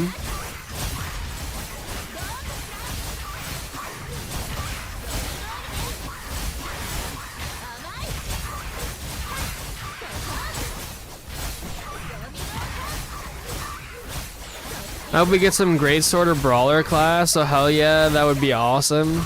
Yeah, for sure. Dude, or like Gladio. Gladio's kind of, dude, Gladio basically is a heavy guard, right? Like, for real, for real.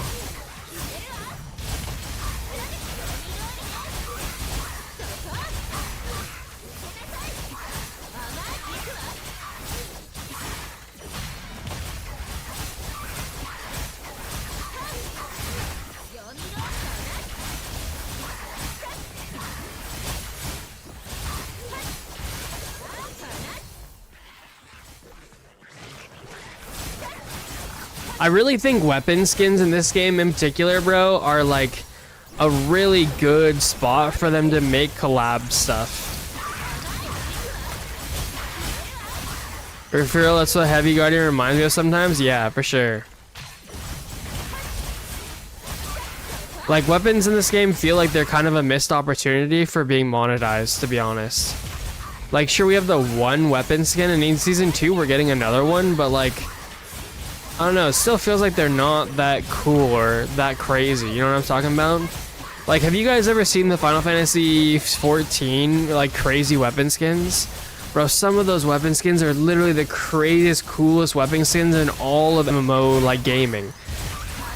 And, like, there just needs to be somebody that just, like, comes out and just says, you know what, we're just gonna make a pay for, like, cosmetic weapon skin that's just fucking Giga Chad, you know what I mean? Like, even that image earlier from Sung Jin Woo, you know what I'm saying? Like, Sung Jin Woo's sword.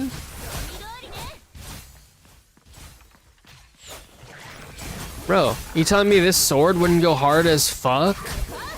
Bro, people would pay hella money for a lightning sword like that.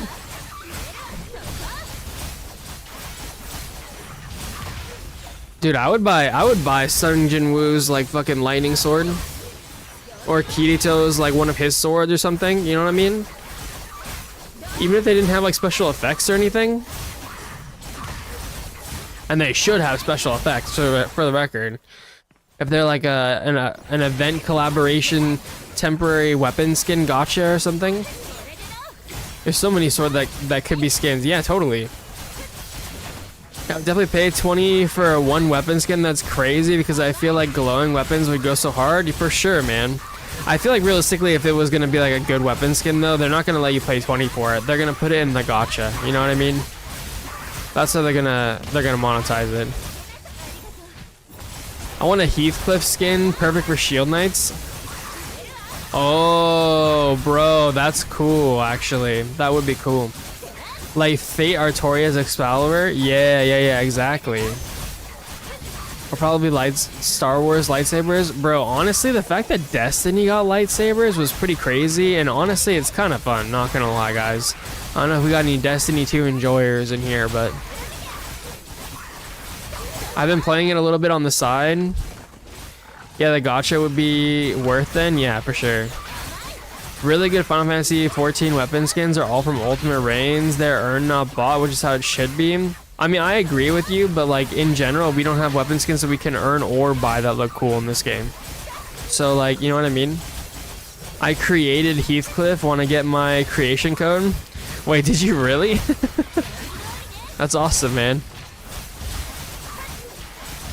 I agree with you. There should be weapon skins that we can earn for sure, but like if it's a collaboration weapon skin, man, like there's no way you can earn a collaboration weapon skin. You know what I mean? Like they're gonna 100% gonna want to make money off of that. And technically, I think you could make the argument that the current weapon skin and the weapon skin you're getting in Season 2, you actually could quote-unquote earn, right? You'd have to grind life skills and sell stuff with life skills, but you could technically get it without spending $1. So I'd love to see some cool weapon or just cosmetics in general that are from, you know, doing higher level content. You know, what if you did like an M18 across the board and that gave you a really cool rare seasonal weapon skin? You know what I mean? That's like you can only get it that season. It's really healthy for games to have items that were like you had to be there for it. You know what I mean? And this game's kind of missing some of that, to be honest. We only got dungeon skins that look meh. Yeah, I don't think the dungeon skins are that good, to be honest. I think the best skins in the game literally are the fucking battle pass skins a lot of the time. Like for real. I think a lot of times, even for me personally, the gacha skins are a huge miss. The battles pass skins I think are actually pretty damn good though.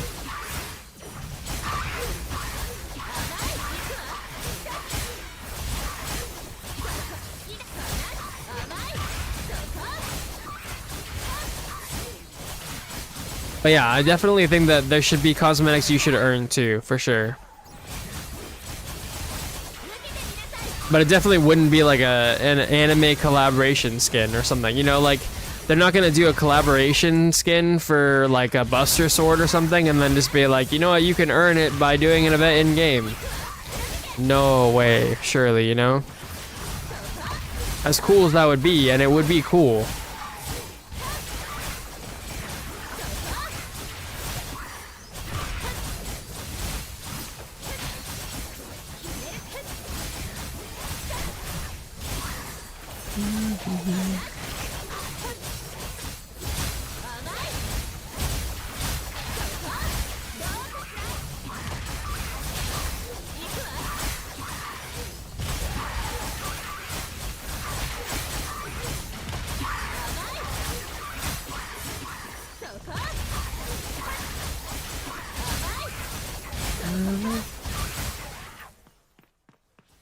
I think also, like, no lie, guys, I'm not gonna lie, I think this game kind of has a skin problem.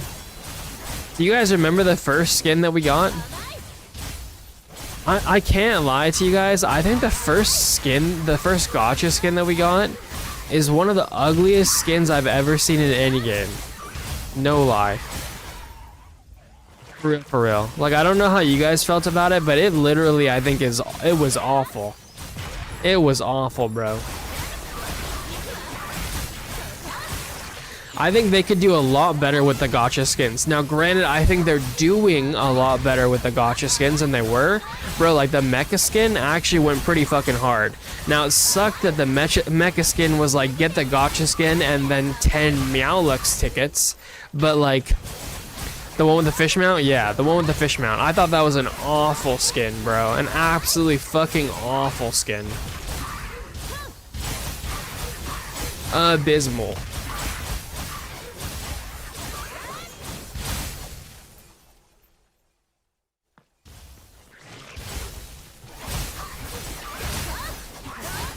GN, it was the ugliest thing ever. Yeah. I don't know what GN means, but if it was good night, if it's good night, sir. But yeah, it was pretty rough.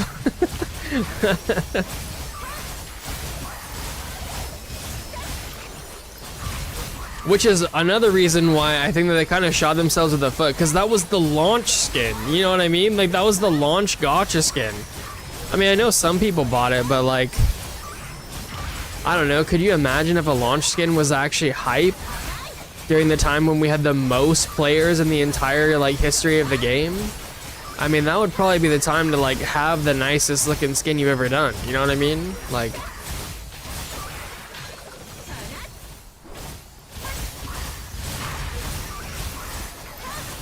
kind of a missed opportunity, not gonna lie. Wait, I need this guy's buff. Oh my god, bro.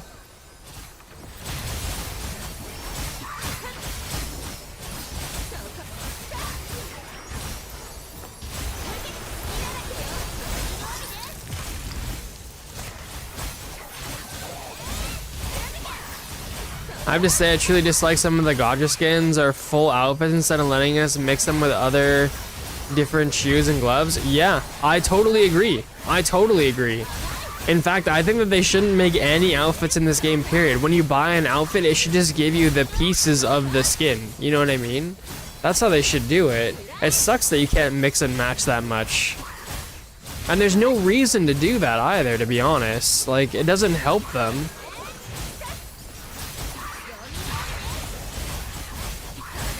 I feel like that's just a really weird design choice that doesn't really make sense to me.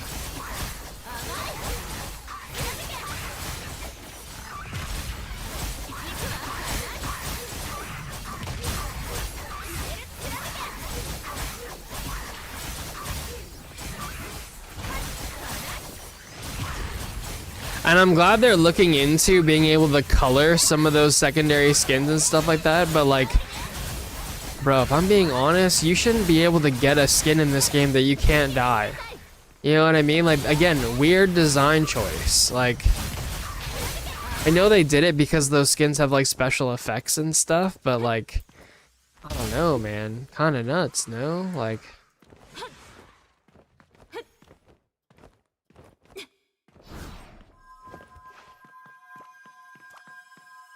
give me main stat. Thank you.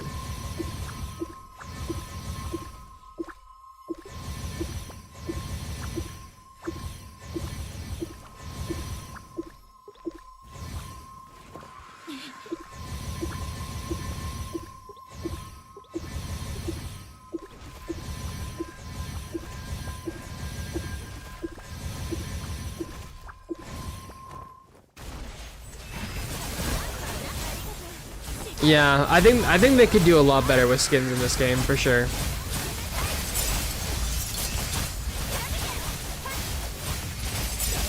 I do think legitimately SAO would probably hit the hardest for skins for me. Pretty much out of any collab I can think of, other than like, okay, hear me out. Okay, hear me out for a second, guys. I'm not gonna lie, a Nikke or a Stellar Blade collab would go hard as fuck in this game. For real, for real. Okay, I know that a lot of people would probably be like not vibing that, but I swear it would go, so hard.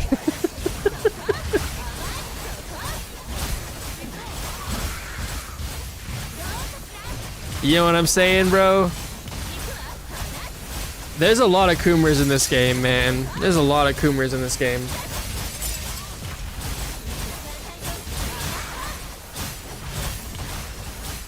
But yeah, I feel like for me personally, it'd be like an SAO collab or a Nier collab. Or, dude, honestly, like a FMA collab would be kind of cool too. I would have like an Edward Elric kind of cape kind of thing, you know? Just be vibing.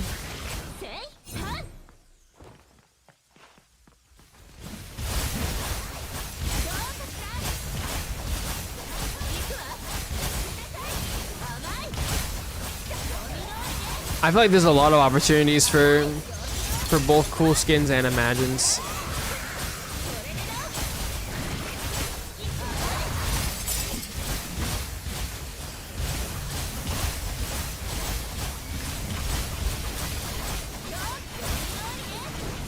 Bro, can you imagine like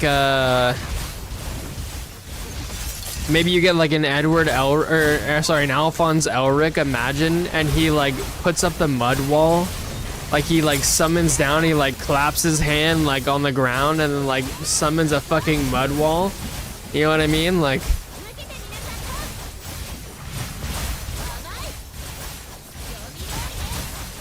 and like blocks all attacks from the other side of the wall for like 3 seconds or something.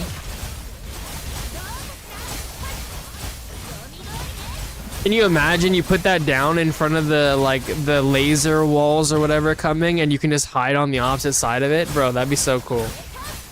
It'd be like Tada but better, you know what I mean?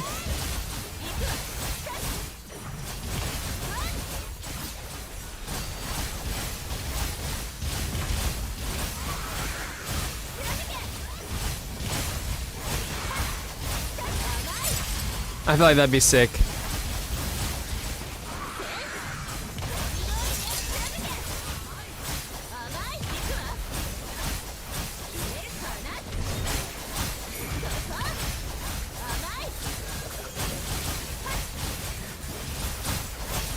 Also, can we talk about how lazy it is that Meowlux weapons only change 1 or 2 skill colors instead of the whole set of skills? They don't feel that premium. Okay, well, I can tell you, I think the reason for that is because they're in the hopes that you're gonna collect multiple of them, right? I think that's the reason why the Season 2 skins are a different ability than the current skin, right? So I think the current one is what, like, the current one is like special weapons, and then the next one is like one ability that's like central around whatever your kit is.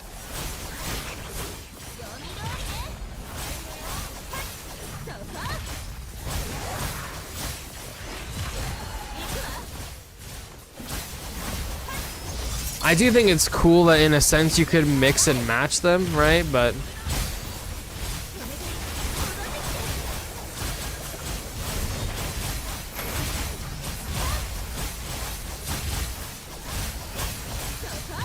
I do think that once you get a like weapon skill skin, you should have the ability to dye it.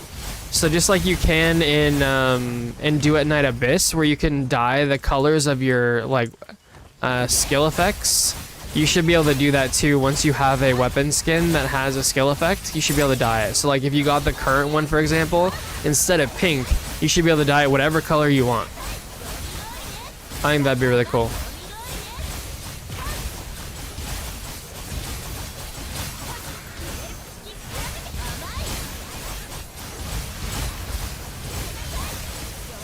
Because I'm being honest, that's probably one of the reasons why like I'm not super, I can't really be asked too hard to buy that skin right now. Is like I don't know, like it just doesn't really matter to me that it's like pink, you know what I mean? Like if it was blue or something, you know, maybe we'd be talking, but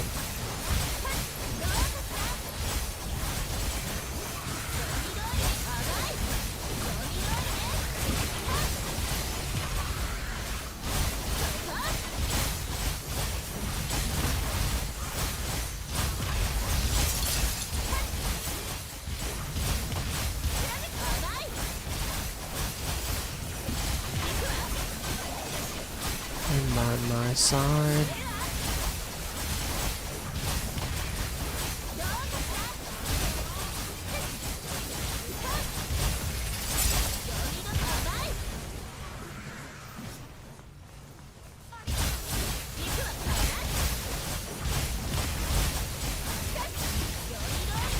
Oh, we can almost turn in, guys. Almost turn in.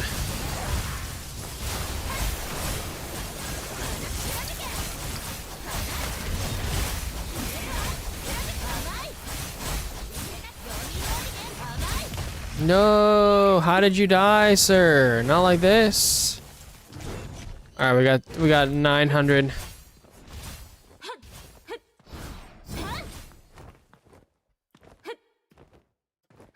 Do you guys have anything else you would like to see in the game? What asks would you guys want? If you could ask for anything in this game, what would it be? Maybe it's harder raids. Maybe it's bigger dungeons. Maybe it's more mob variety. Maybe it's, you know, a whole nother set of talent trees. What would, if it dropped, what would be the most interesting thing that you could think of? That, like, if the developer said this is dropping tomorrow, you'd be like, holy shit, this game is so ready. Like, we're so in, you know what I mean? Like, what would it be?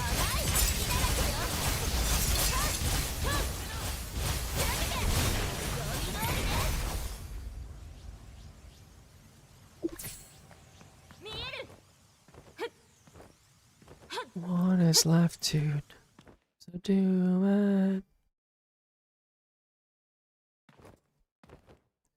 Would it be a K-pop Demon Hunter collab? Maybe. I don't know. You know what I mean? I'm just kidding. It wouldn't be a K-pop Demon Hunter collab. I think it was pretty funny that Fortnite does like all that stuff though.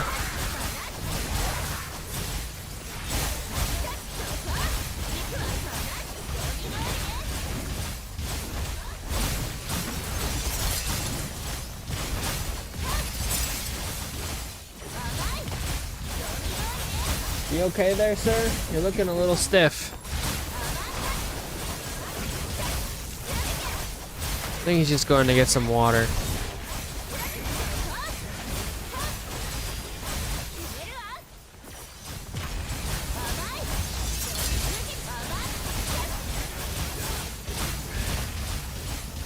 I know, there's so many things to improve right now. Yeah.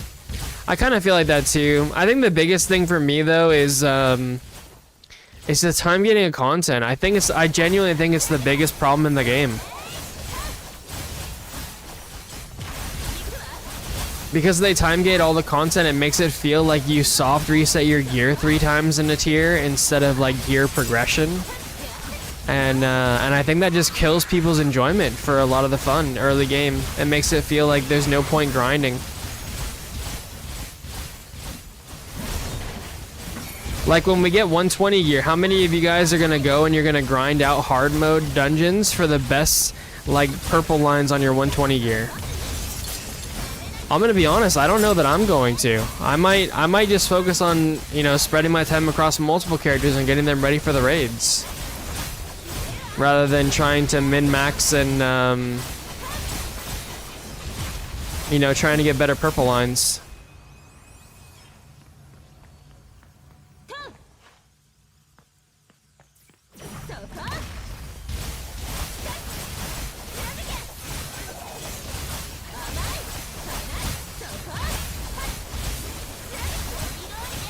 Maybe for me, if they can allow players to attack while floating and jumping in the air, that'd be great, but it's complicated in combat, I guess. Yeah, I don't think that will ever be a thing, to be honest. Because for the most part, what you're doing is skills, you know what I mean? And I don't think they're gonna let you do like all of your skills like freely while moving. I think that kind of like takes away some of the like skill gap too, you know? The skills are supposed to sort of animation lock you, so see no point in grinding until we get the last tier of the gear, and I truly dislike that because I enjoy the min-maxing. Me too, yeah, totally. I love min-maxing and getting gear, but like I said, because of the soft resetting, it just feels like it's not a gear progression system, it's a soft reset that happens every few weeks. And when a soft reset like that happens, like, it inherently devalues any time that you put into getting the gear, you know what I mean? So I totally get it, man. Like I said, that's probably why I'll focus on getting like more characters some gear rather than like any of my characters trying to get like min-max gear. Like I'll probably go for this character getting my best stats, my like main stats or whatever, and like a decent purple line. But I'm not gonna min-max purple lines that much, I don't think. I think there's just not enough value in it. You can jump attack and also step on the monster's head to jump in the OG Blue Protocol. Not possible in Blue Protocol with Star Residence though. That's weird. You can jump on the monster's head? Why?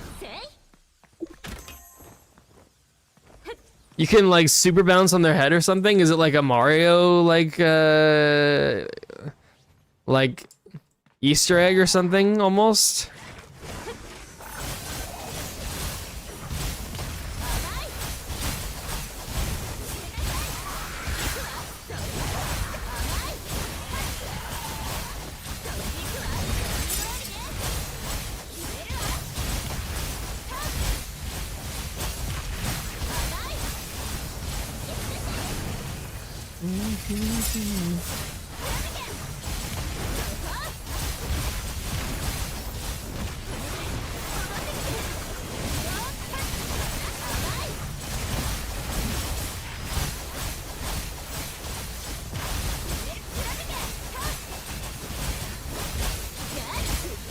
I'm glad that at least people are talking about the soft resetting issue though, so hopefully they can try and fix it. Like I said, unfortunately it's not going to be fixed by the time we get Season 2, like that's already set in stone. You can jump and press jump again if you're near a mob to jump back, maybe to dodge or something. Oh wow, interesting. It's like an active dodge against the mob, that's wild.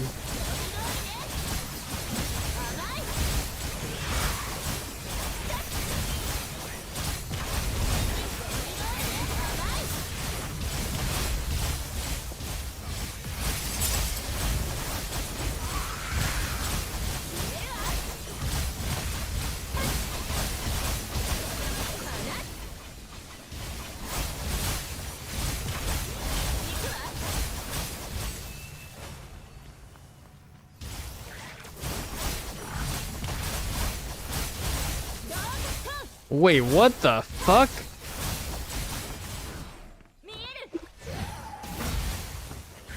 Wow, that's actually crazy.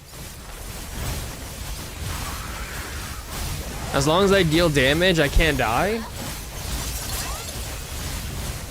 Death immunity, wow. Wow, and it counts my scythe, so that way I just literally can't die. That's perfect, so good.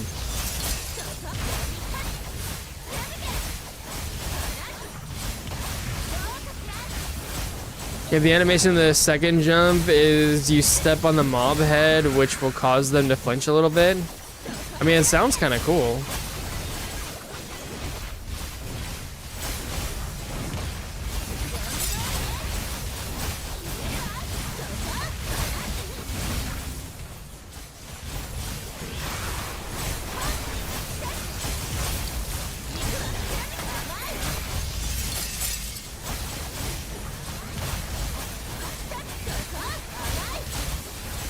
But since Blue Protocol Star Raidens is also focused on mobile too, I guess complicating the combat is not what the devs want, I guess.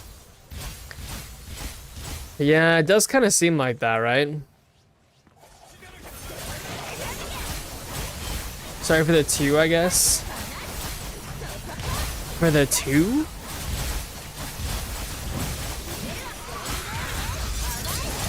I don't know what that means.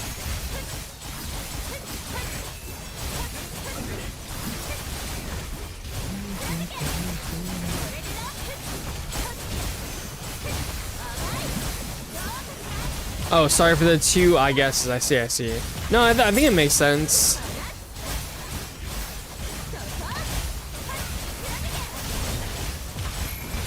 I mean, they do try and keep it very... Well, since I use it, I guess, twice. Yeah, no worries. That doesn't matter at all. No worries, man.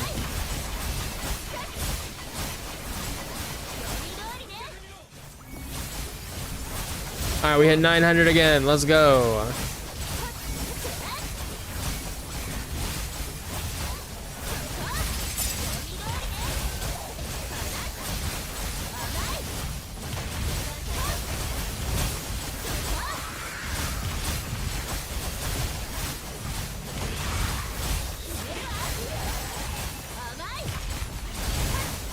There's a Vanguard here with me. I wonder if he's doing good damage.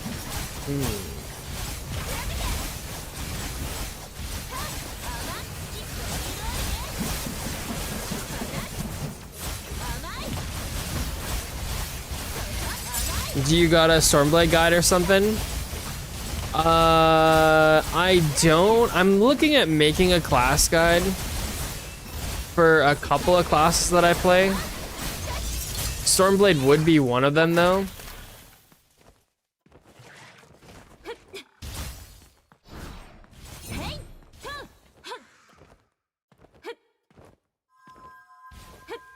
Is that something that you guys would like to see in Season 2?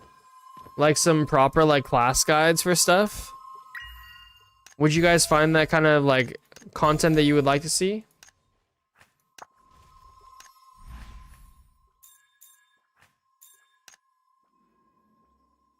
Alright, 520 of these. So we can almost buy the appearance. 400 there, and...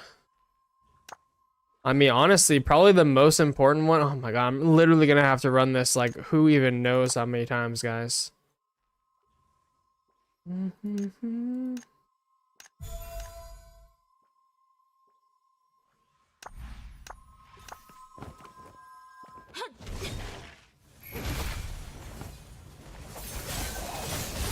Class Guy Season 2 for sure. Okay.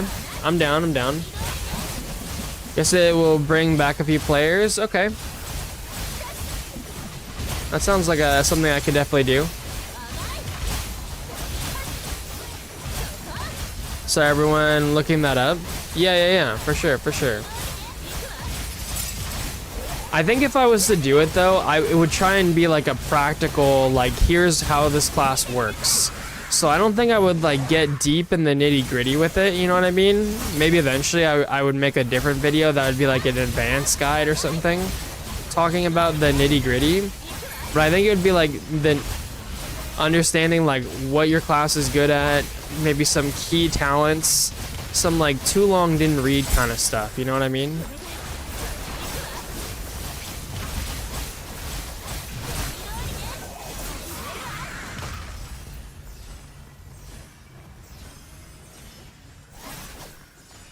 Dude, our guys are chasing after that guy.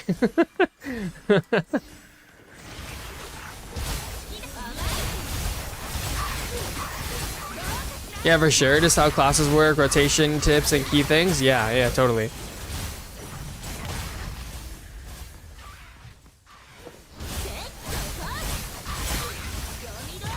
I was gonna make a video too that was just kind of talking about like how to learn how to play your class. I don't know if that's something that people would find interesting or not. Because I think people like really get caught up in the weeds of like, you know, like following guides and stuff like that. So it'd be kind of like, you know, it would start out from like, you know, find a guide that you trust or whatever, take a look at it, and then start like really getting into the nitty gritty and understanding how your skills work and stuff like that, and like how to do that. But I didn't have a proper idea of how I'd want to like actually like set it up, if that makes sense. But I always thought that'd be a cool idea.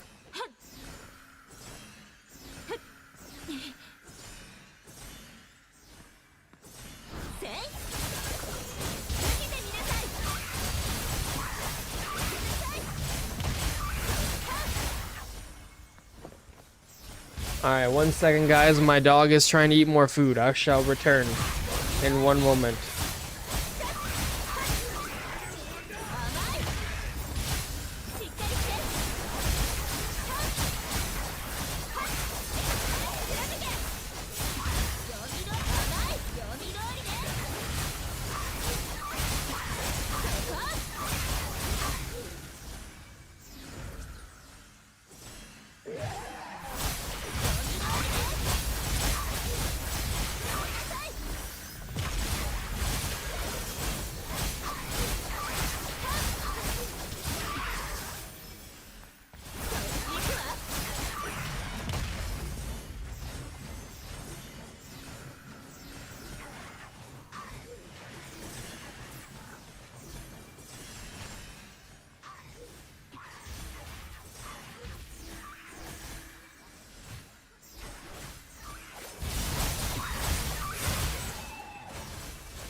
Okay, I'm back.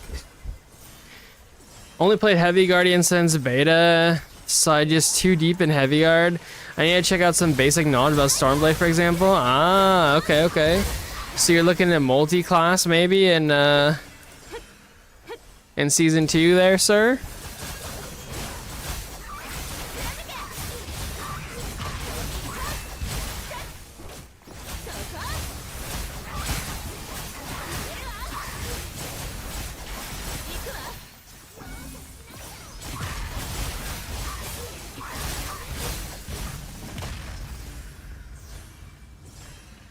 Oh man, people are farming for outfits. I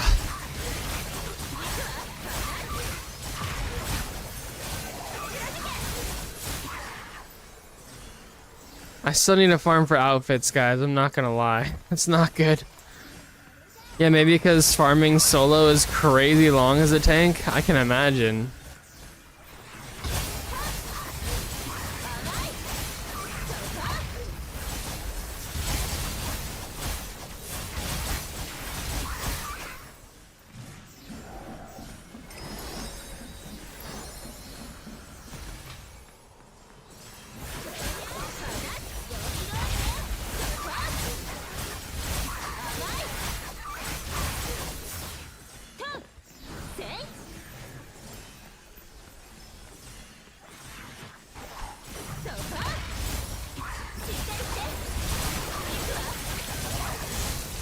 Oh, dude, we gotta check our flowers today. Surely today's the day.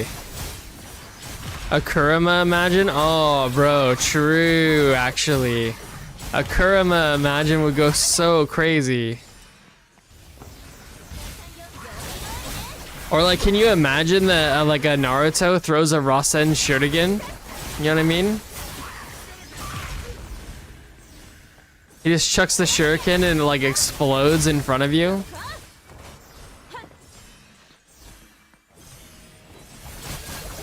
Or like Sasuke comes out and he does like a Chidori that's like a line in front of him.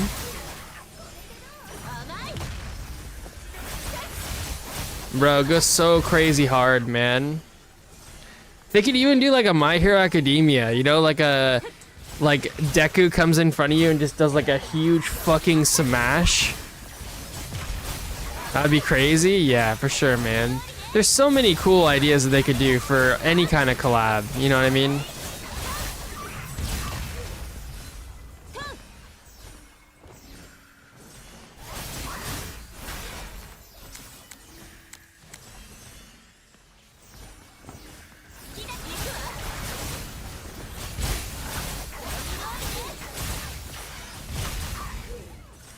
My Hero, I would be so hyped I would be too, man. Or the Jinchurikis for Wolfpack spec. Oh, that'd be so cool. Like you summon like a One Tail or something.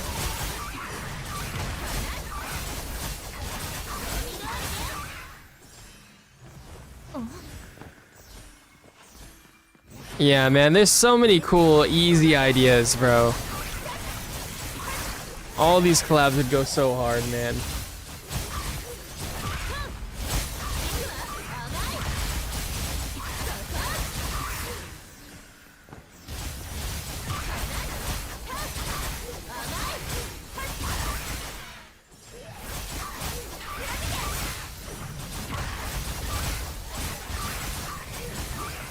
Yeah, I'd be super hyped for a My Hero collab too.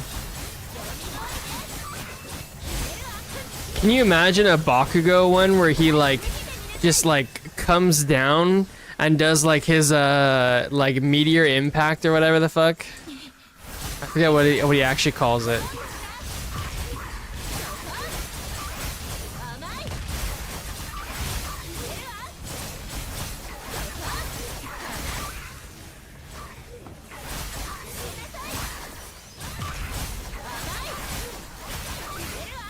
Or like Shoto shows up and he does the like the fire fist or whatever.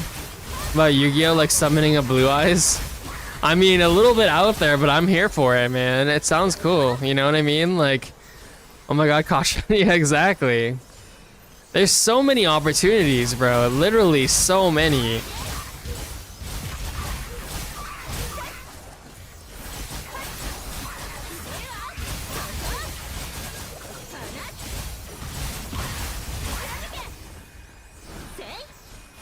Can you imagine like an All Might buff? Like you summon All Might next to you and he just stands there and like says like I am here or something, and then just like his T-pose and then just like gives the whole team a buff? Bro, that'd be sick as fuck.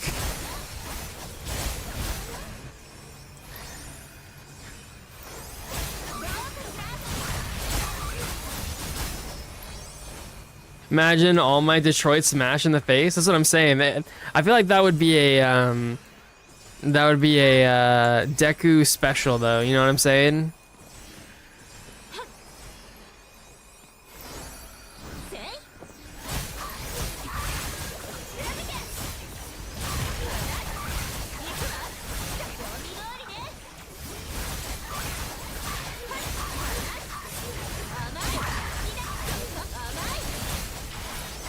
Then his little twink and smile, thumbs up and despawns. Yeah, exactly.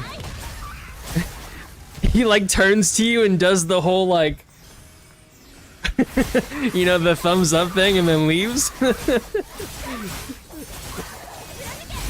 And then on the way out, he's like despawning or whatever, and he's like, I'm here, or something, you know? Like,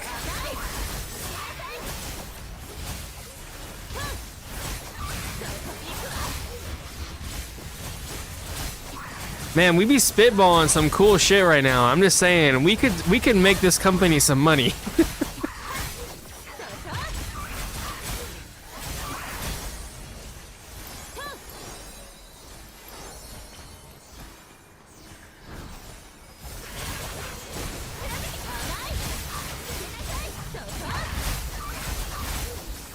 I mean, realistically, if it was gonna be a My Hero Academia collab, it'd be like guaranteed, like what, Deku, Kachan, and All Might would be like the main three, and then maybe Shoto.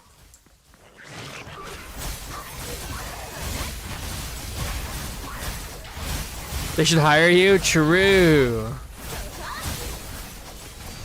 I think I'm done working for other people though, guys, for real, for real. I'm down to partner with people, and like, you know, I already am kind of ish partners with the Blue Protocol folks, but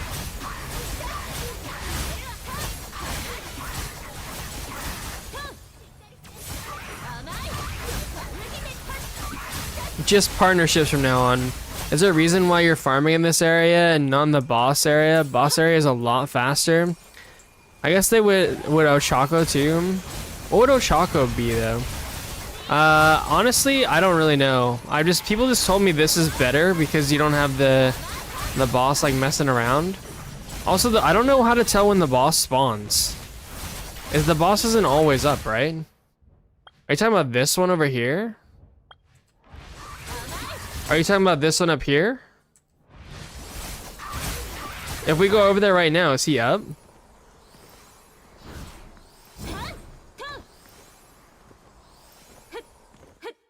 Yeah, he's not up. So I don't really know how he works, to be honest. The girls be like crazy about Ochako and put money in. You think so?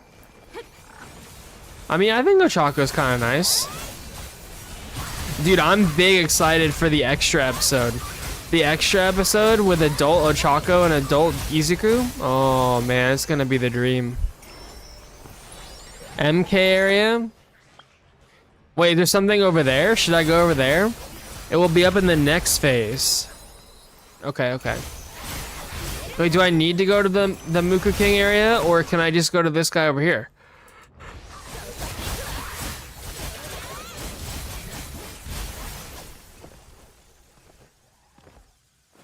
Wait for the energy to fill? Okay, okay. Well, we're not really buffed right now either, so we probably would want to get buffed so we don't die.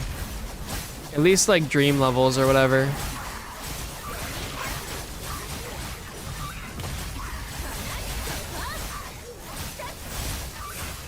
You can just chill there. Like, what do people find to be better? Mugu King area is best.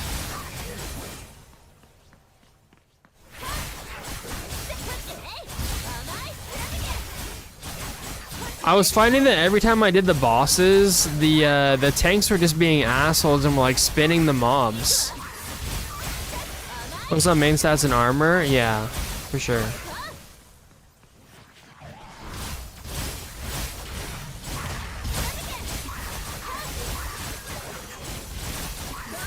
Yeah, I think the tanks were trying to get us killed the last time I did the boss.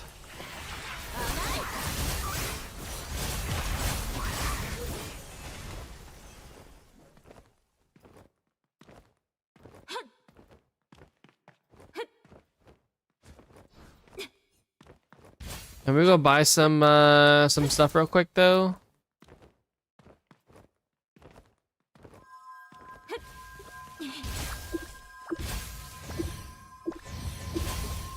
There are 3 bosses, each kill goes 300 score, so it ranks up really fast. But if people are just phoning it in, they're probably not killing the bosses real fast, right?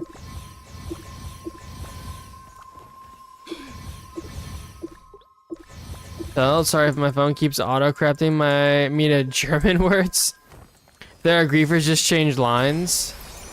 Well, but then you lose your buffs and you lose your current stash, right?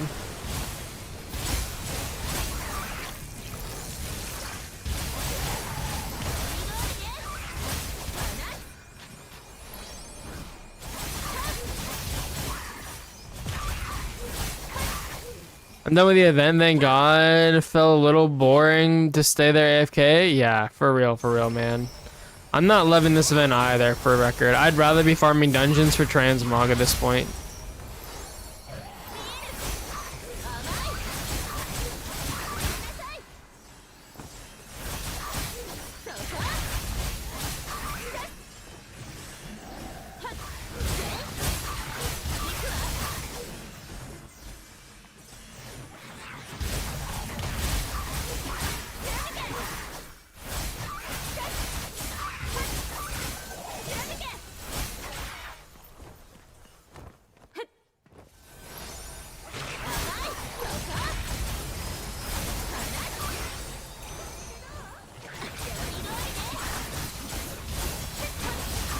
Yes, but you will have to get your stats up anyway after each boss phase.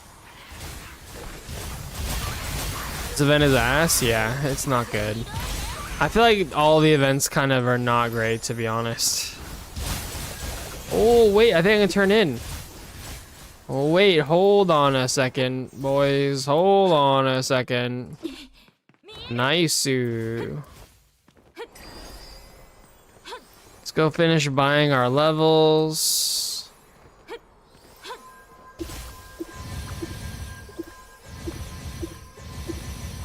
Yeah, it's kind of sad that the event's not any good. This game really needs a good like juicer event to just like pop the fuck off, you know what I mean? Hope Season 2 gives better events. Yeah, same, man. I'm hopeful for Season 2.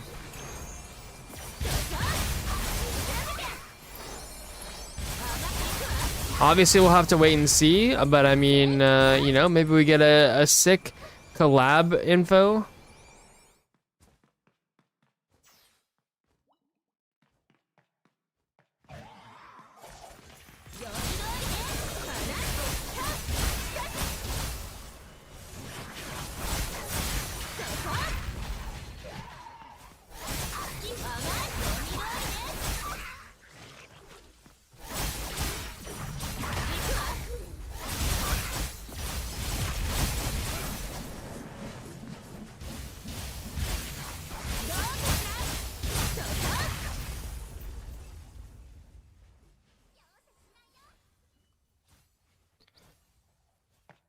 All right, we pick this up. We pick this up easy.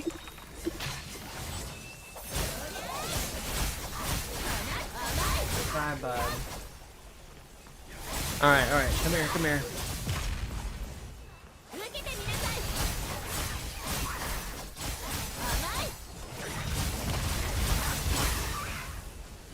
Got a little bit of puppy time today.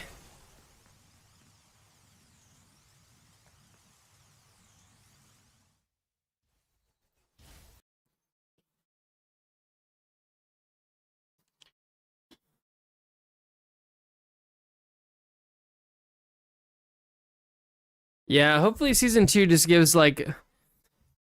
We want players to just feel like we have a lot to do. You know what I mean? I think that's going to be like the #1 thing that would really make the game just feel a lot better. Is every person was just like, there's so much to do. So... I don't think that that's going to be the case, unfortunately, but I mean, who knows? Maybe the seasonal event and like, I mean, they mentioned like a roguelite kind of thing. If they have like truly like random events, like a roguelite kind of stuff, then maybe it would be like, you know, maybe it'd be grindable and it'd be like pretty fun, hopefully.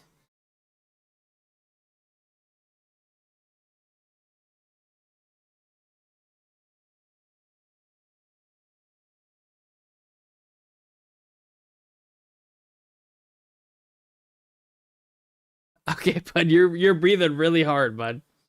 Calm down, okay? Yeah, you're okay. That'd be the hope anyway.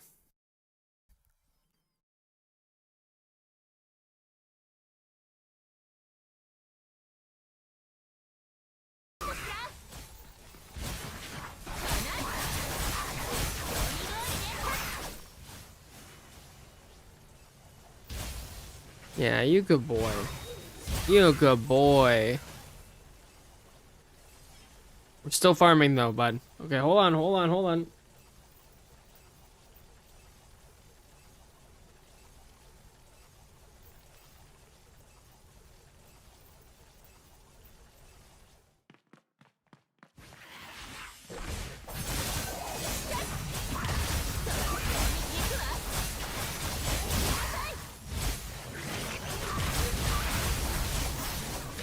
Yeah, I mean, I think unfortunately the game is gonna like live or die, or not really die, but like you know what I mean. Like the health of the game is gonna really be just like how are the events doing and are people enjoying it.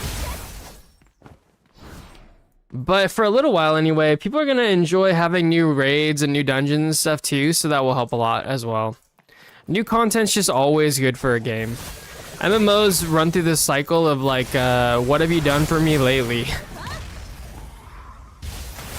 And so like whenever there's new content, the game always feels better.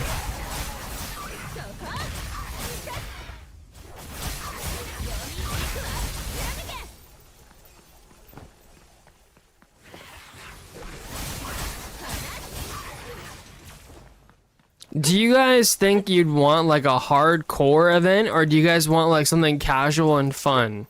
Like, are you guys trying to grind like a tower defense, or you guys want to grind like, I don't know, maybe a hardcore like roguelite event? You know what I mean?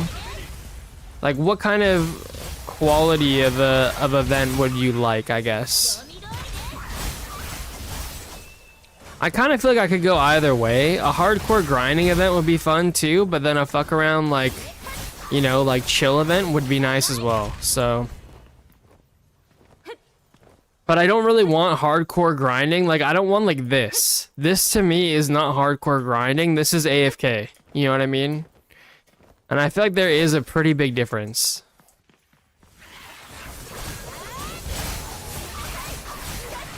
Anything other than AFK farming is a win? Yeah, I agree with that. I agree with that too. I actually think this game needs to move away from any AFK farming whatsoever. There's just not a need for it. There's no point. Like, it's not good for the game. It's fine that people can do it, but like they shouldn't be doing things that like purposely like encourage players to AFK farm. Oh, by the way, don't forget Vault and Life Skill quest reset tomorrow and another reset 3 days after with Season 2. Yeah, people have been saying that. I don't know that you can guarantee, though, that you're going to get that reset in Season 2, guys. Like, I think it would make sense if it does work that way, but at the same time, like, keep in mind, just because it worked one way in China does not mean it'll work the same way for us. So, do it at your own risk. I'd like more guild events, like guild raid inside of the guild center. Bro, that would be cool, yeah. To encourage more guild stuff.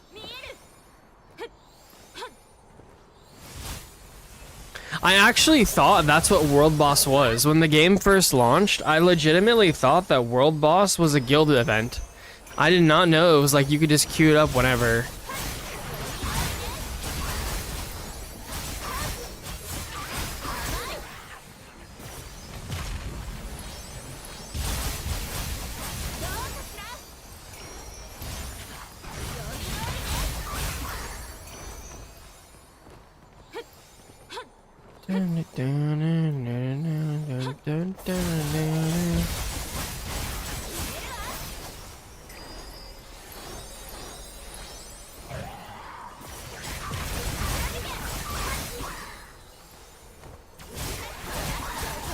Yeah, I'd love to see other stuff for the guild to do too.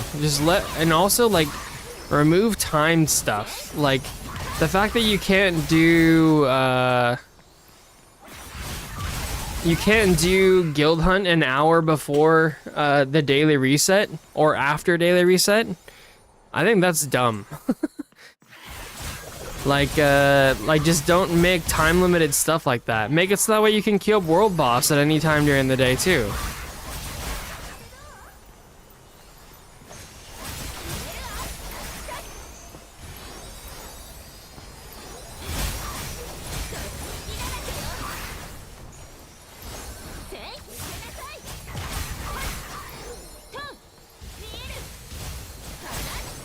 What kind of guild events would you like though, Hollow? Like what would be a guild event that you would like?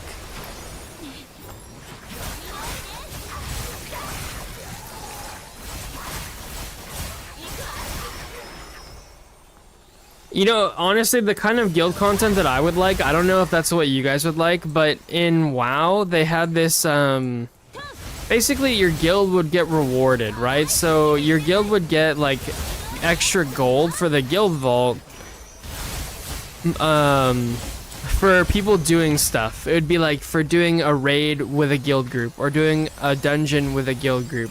And you could contribute to your guilds, like, their bank, like, how much gold and stuff they had basically by doing this stuff every week. But it was a cool way that you could, like, it just encouraged players to do like small things, right? It wasn't necessarily like a 20-man boss. You could get like you get 3 people together and do a dungeon, and it counted. You know what I mean? So I liked that there were like even like the 3-man group could contribute. I think that's what I would want for guild stuff. And I would want it to be something more than just, to be honest, man, I would love for it to be rose orbs. I would love for it to be rose orbs, and then like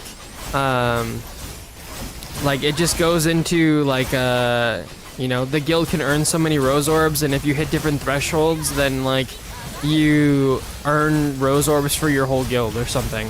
You know what I mean? I think that would be a really cool way to like play into it and encourage players to like play together more with their guildmates.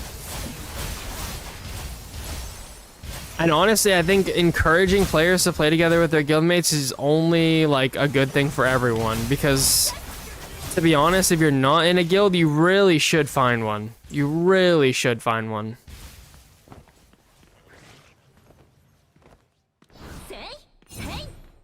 It will change your enjoyment of this game by leaps and bounds.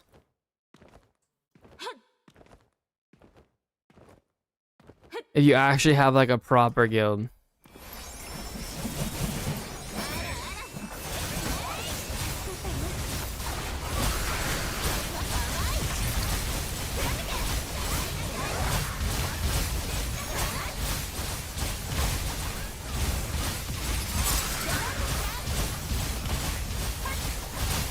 Like, I think honestly, even in season 2, I want to find a group of players that like want to hang out on Discord and like play and do stuff together. I don't know that I can actually find that, but I would love to see that. And I'd love for it to be something that like you guys could kind of be a part of too. That like I can have Discord on while we're doing it, and like you guys could be part of the conversation and stuff like that, and like, you know, be joking around and shit. I don't know, I feel like that'd be really fun. Typically, whenever I party with other people, though, and if I was to do Discord, I usually have Discord not on for you guys. Just because I feel like you could never really trust somebody not to, like, just throw a random racial slur or some shit. But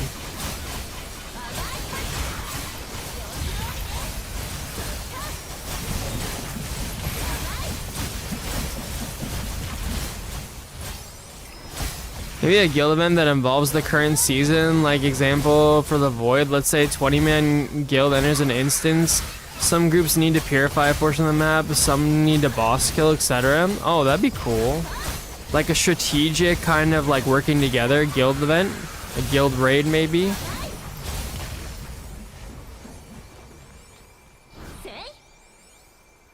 That would be cool.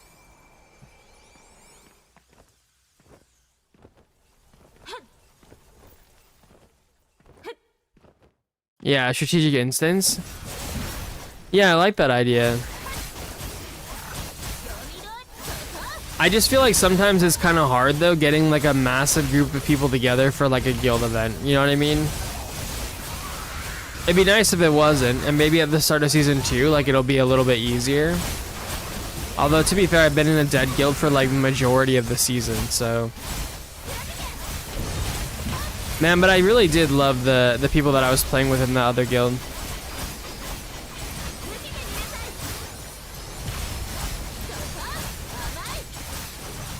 I want to dance off between guilds. I feel like you can't really have a dance off though, because like there's not that many dances, you know what I mean?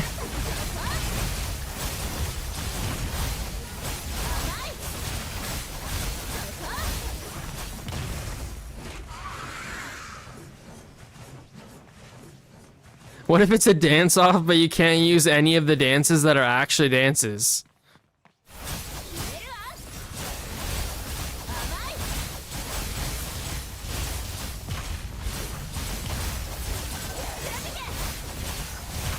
I feel like that'd be pretty funny.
Yeah, I mean, are there other social stuff that you guys feel like would be cool?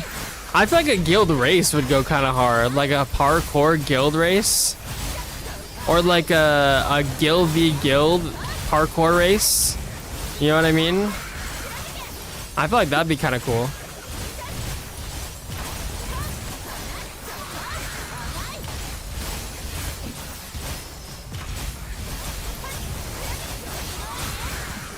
Like some kind of leaderboard for the best parkouring guild. See, I'm telling you, man, with that stuff we read earlier, like literally so many things could work as a leaderboard in this game. Like literally so many. Like kind of an unreal amount, actually.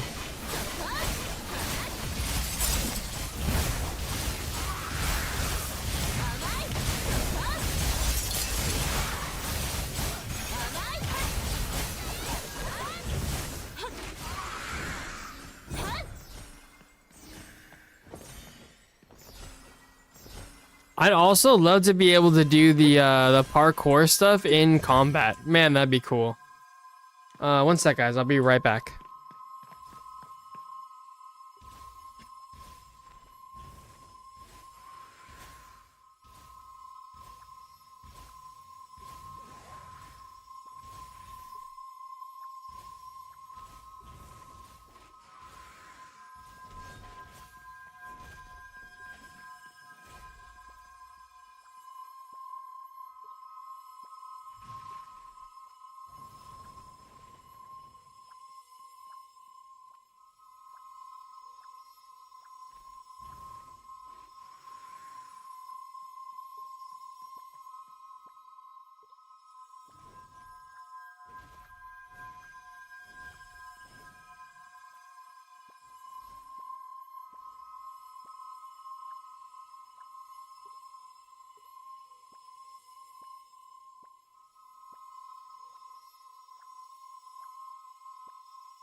Okay, I'm back.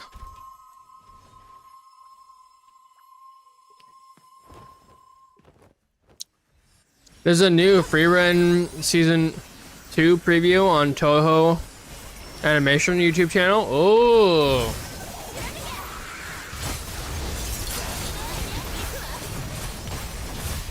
I wish we could watch it, guys, but honestly, the other day when we were talking about anime and watching those trailers, I got hit with a copyright. They didn't give me a copyright strike, but they delisted my video, so.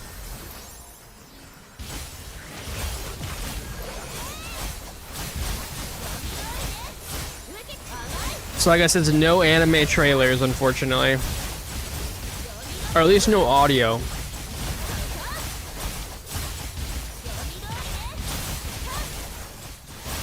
Which is crazy. I don't know why audio from that. From YouTube or Twitch? YouTube. Twitch didn't give a shit. Yeah, Twitch didn't give a shit at all.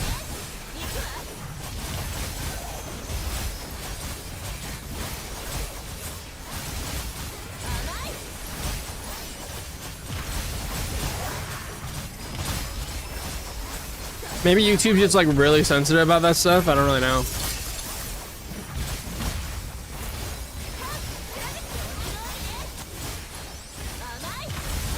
I guess in the future I could set it up so that way like it doesn't send the audio to YouTube. That'd be an option too.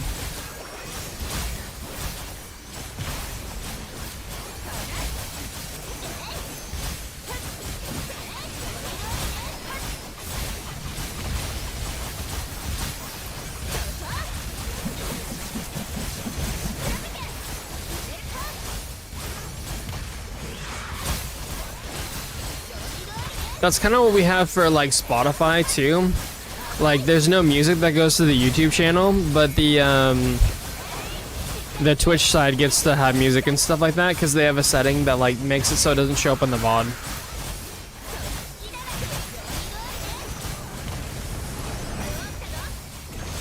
YouTube's like live streaming is actually kind of a pain in the butt to set up, to be honest. But it's all good because we figured it out. Dude, did you guys see the new thumbnail? You guys from the YouTube, did you see the new thumbnail? Surely you guys peeped the new thumbnail. I'm really trying to step up my game with the thumbnails, guys. I'm not gonna lie. We're gonna try and really do some cool stuff with thumbnails. Hopefully you guys enjoy it.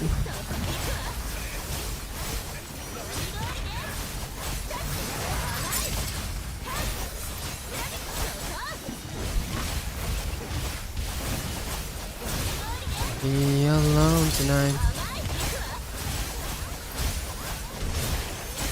I have Skittles. A dream.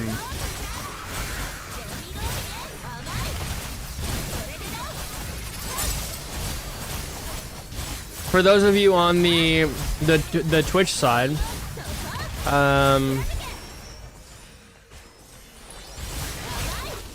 keep the thumbnail, boys. Keep the thumbnail. This is the new Twitch thumbnail, or the new YouTube thumbnail for when I go live. It's pretty cool. It's my Blue Protocol character with Lene and Amieth from Wuthering Waves, and then this is the new main character of Arknights Enfield.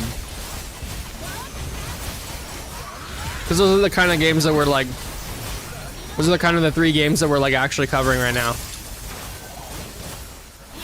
Honestly, it took me way too fucking long to do this, but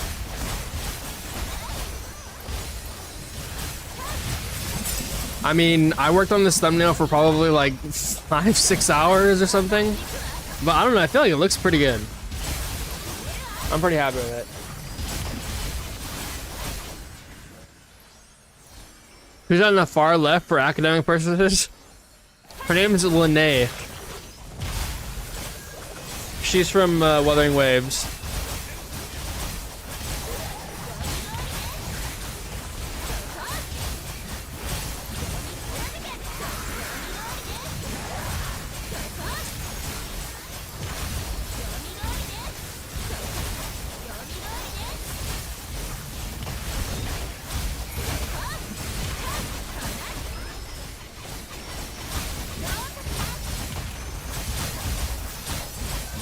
But yeah, I really like the thumbnail.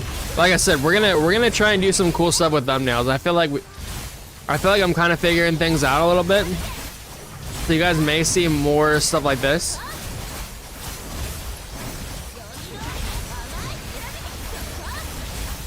Kind of hitting our stride a little bit, you know? Feels good, man.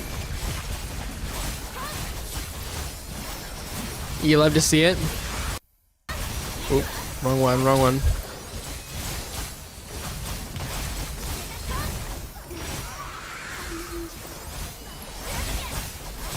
If we ever make it, boys, if we ever make it big, I want to pay somebody to make my thumbnails for me. It's incredibly inefficient to spend like 6 hours on a thumbnail. But you know what? It's for the live stream and we're going to use it a lot over the next few months. So at least the next 2 months, that's probably going to be our live stream for Twitch VODs, by the way. Or not Twitch VODs, YouTube VODs.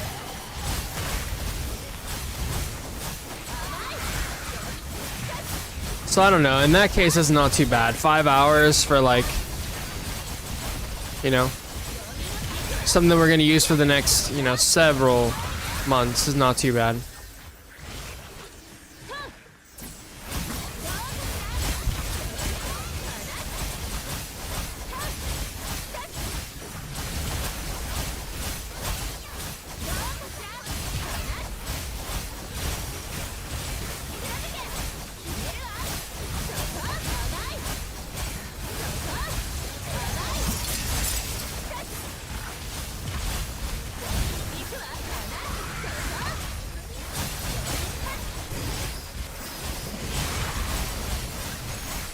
I mean, we do be grinding this, boys. Not gonna lie right now. It'd be kind of crazy.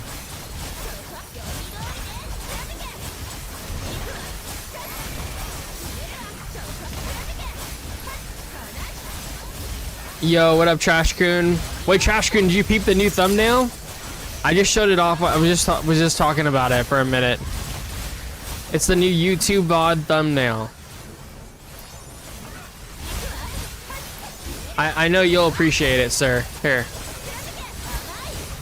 I know you'll appreciate it. Dude, isn't it sick, bro?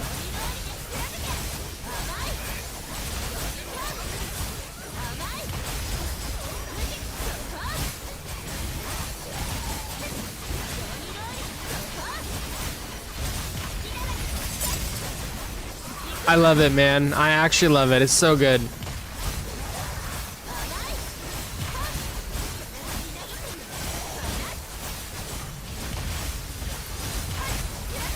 Actually the best, man. I'm like way prouder of that than I should be. I've currently been away from home. Well, did you look? I just showed it to you.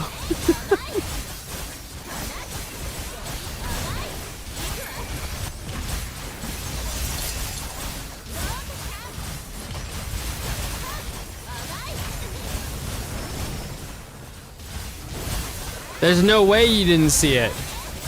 Right? Surely you saw it. Surely you saw it.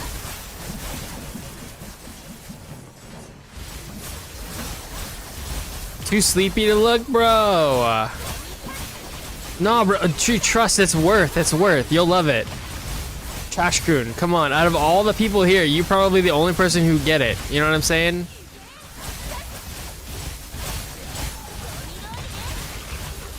Trashcoon, peep it. Peep it. No, peep it. You don't have to go look. Just look at the screen. Just look at the screen. Look at the screen right now. I'm showing it on Twitch. Just look at the screen right now, sir.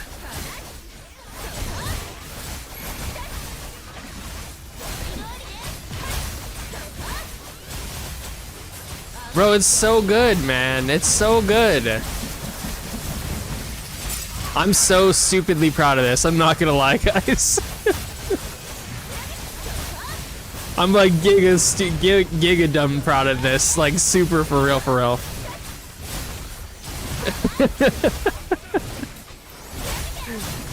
I mean, it's not my harem, okay? But like, I figured it was kind of representative of like what our current like games like, right? Because like,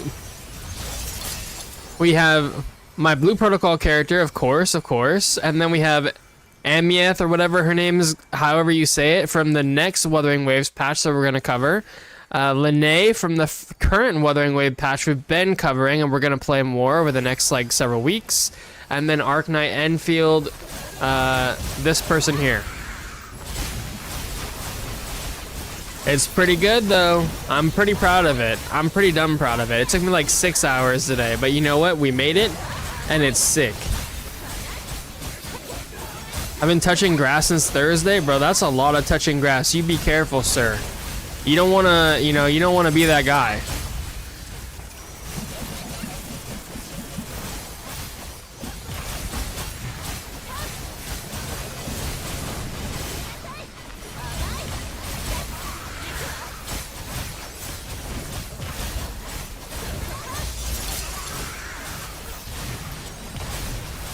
I'm trying to find you a good touching grass, like that thing where he like touches grass and dies immediately.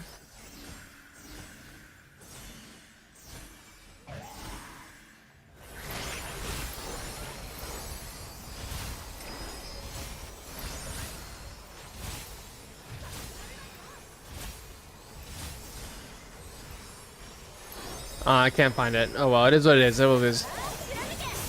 We'll be back from tomorrow? Okay, nice, nice. Well, be safe, man. Touching grass is dangerous, bro.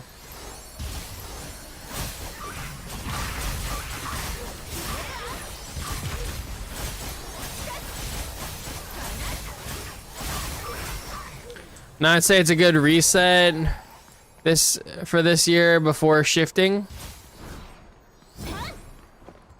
True, but you never know when the grass will be turn lethal. You know what I mean? You could be like that one meme where they like touch the grass and instantly die. That's what I was saying. You have to be careful.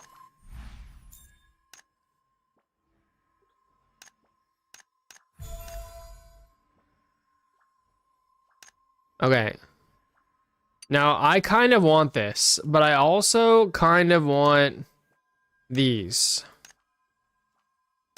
Oh my god, we can't even finish the level 120 materials?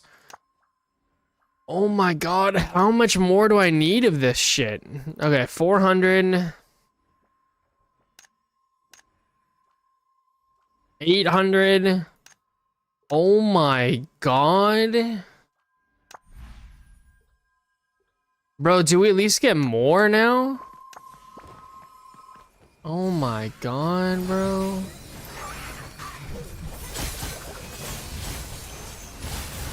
Were they touching grass though? Bro, you haven't seen it?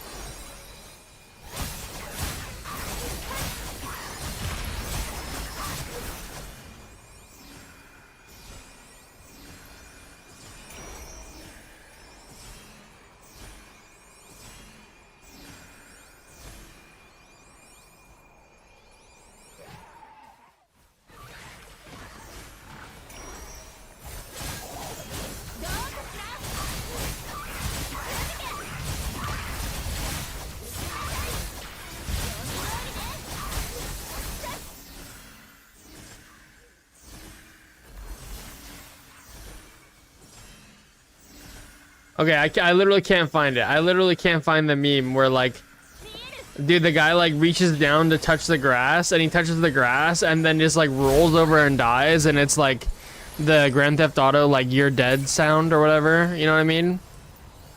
Surely you guys have seen that meme, right? Surely.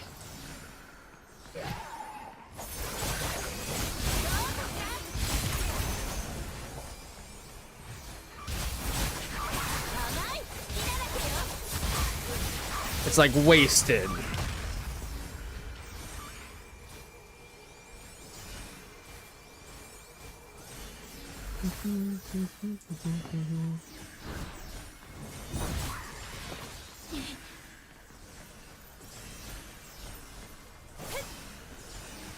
Nope. Oh, not like this, man.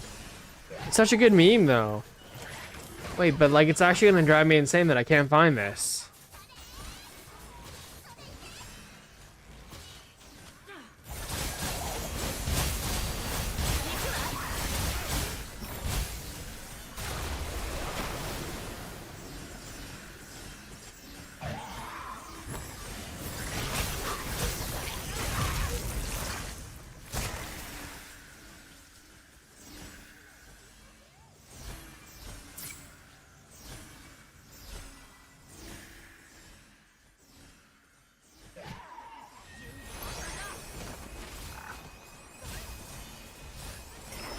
Bro, people fucking made it into like a game and stuff. I don't know. It's so annoying. You need to farm the boss area. This is going to take forever. You'll be done in 2 hours if you do the boss area. I mean, I went over and looked at this boss area and there was nobody there. I can't change lines either. It doesn't, like, I can't go to line 1, for example. What the fuck? There's this many. Oh my god. Wait. Okay, they're full.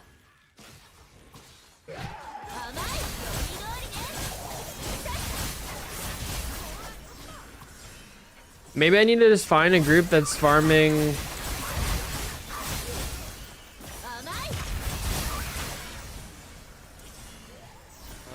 Any groups farming boss or loom?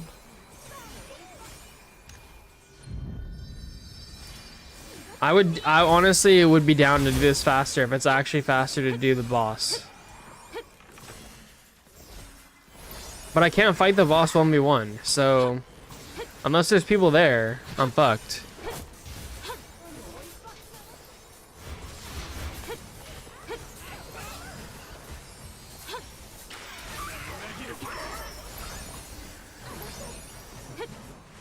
Someone said MC23. Muku Chief 23. Never mind. That's something else.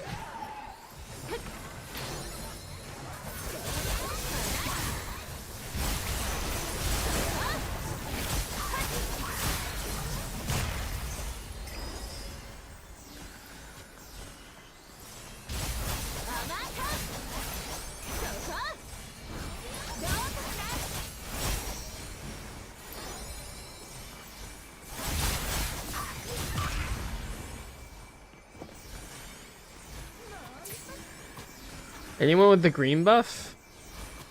I need a green buff. Why is there always like one buff that's like missing from the group? Just go there. Pretty sure there are people already farming there. Okay, how do I go there? Wait, I can go this way and go to the teleport maybe?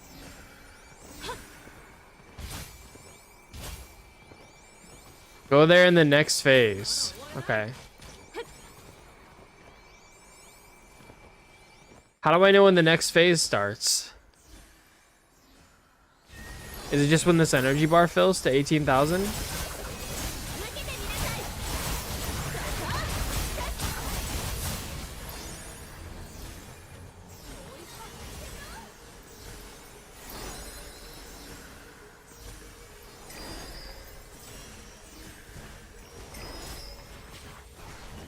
Use teleport, safe area 4, okay.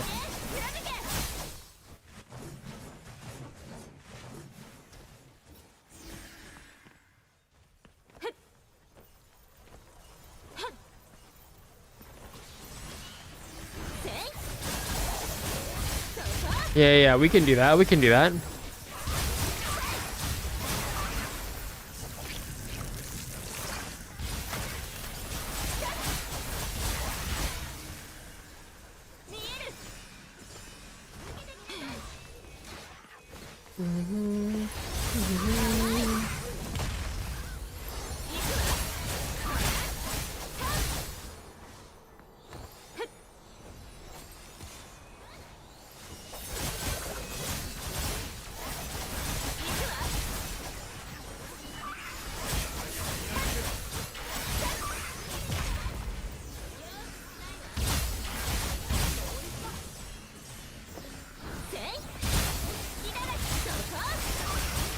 When the energy bar fills? Okay.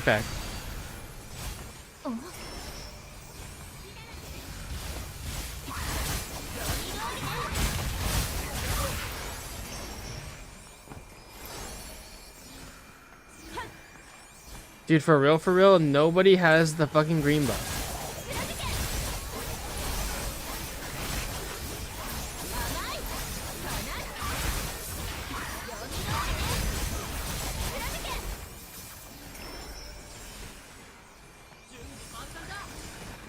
I can complete this event on 2 characters in like 4 hours, split between 2 days. The boss area really sped things up? Okay. Yeah, that would be nice, man, because I'm super done farming this. Like, giga checked out, you know what I'm saying?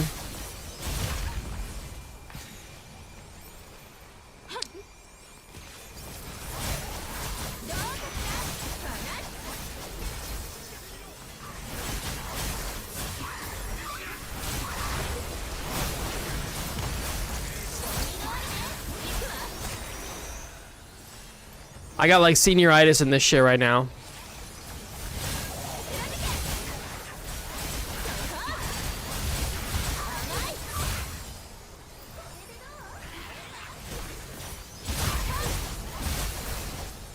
Wait, can I...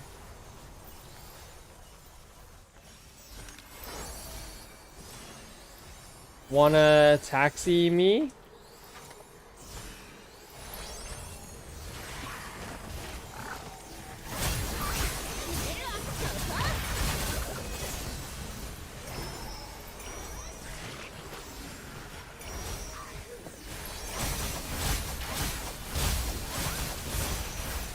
I don't know if that person will invite me, but somebody's doing the boss on line 1. So boring, the sooner you're done, the better. Yeah, true, true.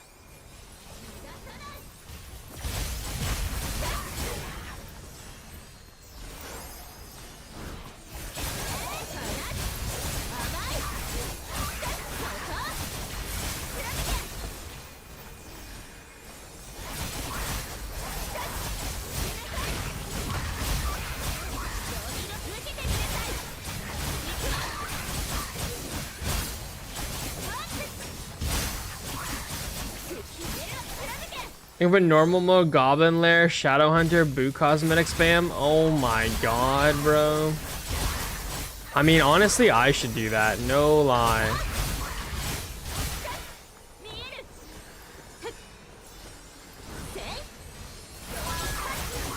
Oh, let's go. Go to this line. It won't let me go.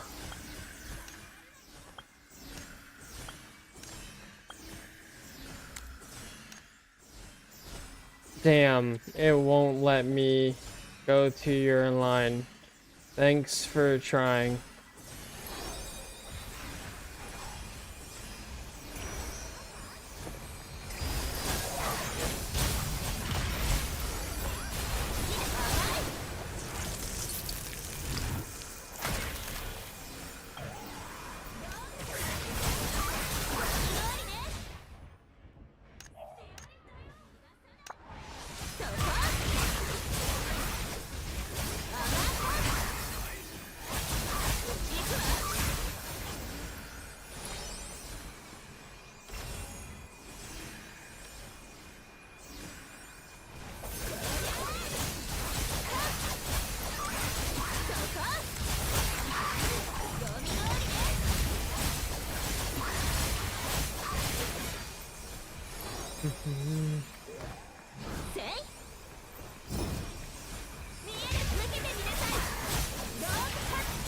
Oh my god, bro. Somebody's doing Steinman vaults.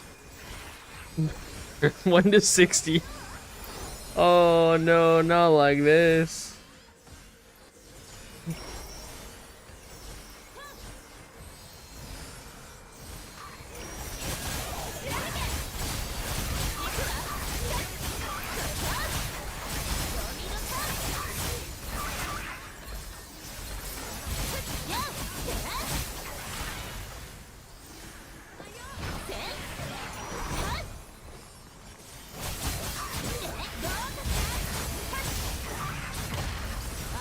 Wait, Noodle. There's a guy named Noodle and he's not in my Needle guild. Not like this.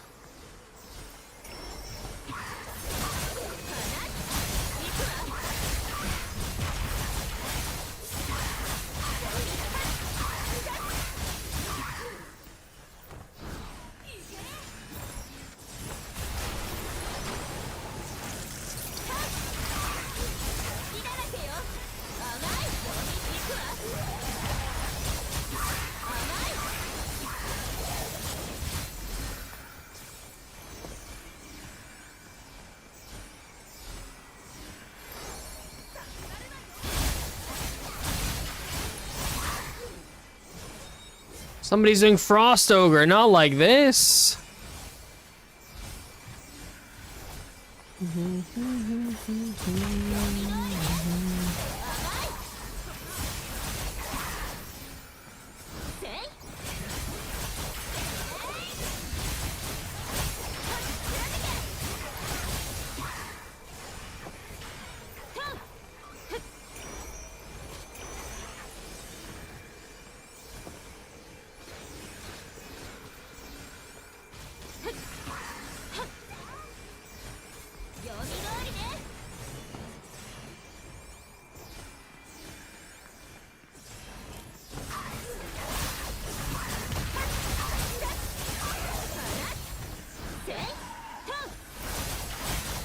Okay, we gotta think of what we need to get done before the rest of the season. So this event, obviously, and then...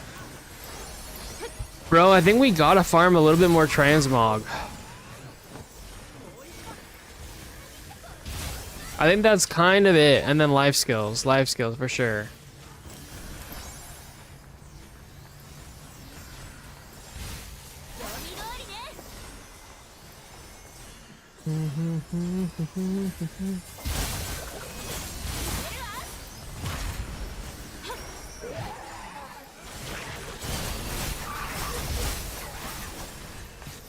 I wonder, do you guys know if the refinements are gonna open up as soon as we get season 2?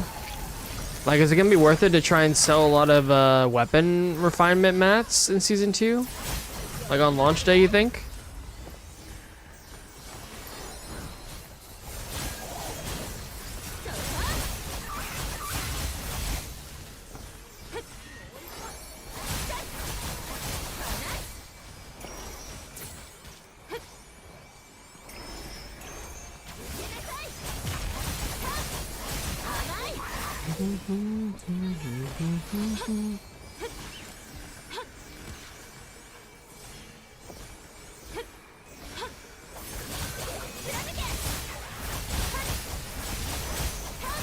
Probably, yeah. I wonder if gems are gonna be as big of a thing. Because, like, you need them to get the sigils and stuff, but, like...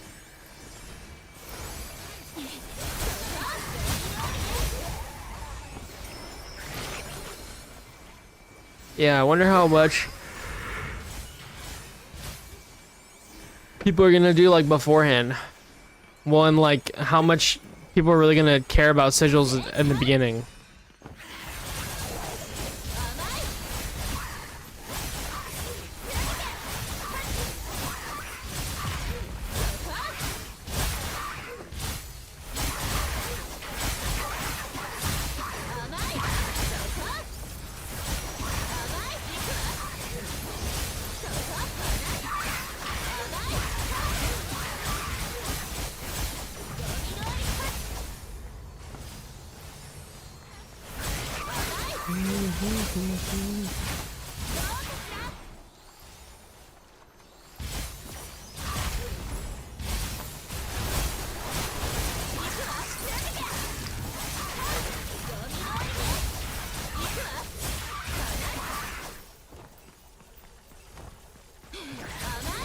We gotta find someone with the green.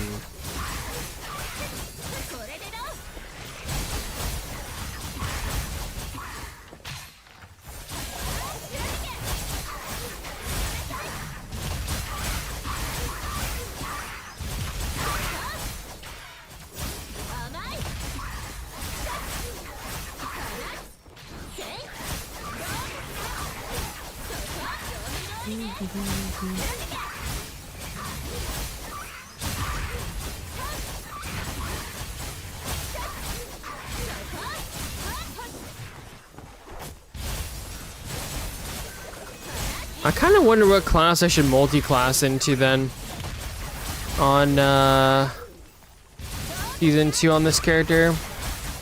Like, I'm pretty sure the mage is doing Icicle, and or sorry, the healer's doing Icicle.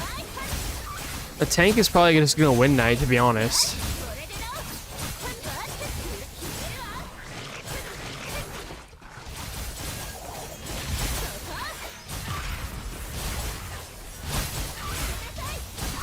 I don't really know what I should pick on this character. I guess I could pick Heavy Guard, actually. It's the only class I haven't played.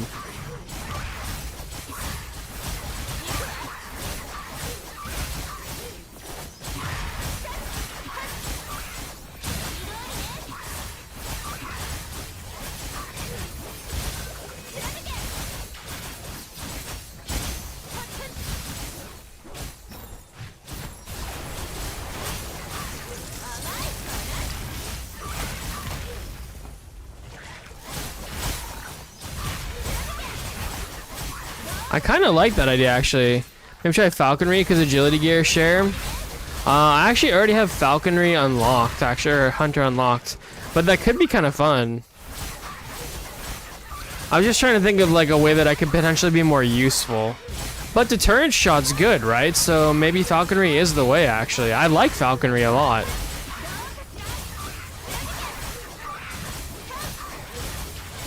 I'm kind of down to go double DPS. I like it, sir. Very nice idea.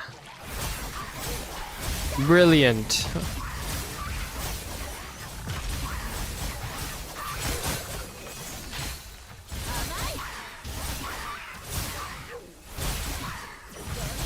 What is happening here? Why are you getting, like, weirdly stuck on that bush?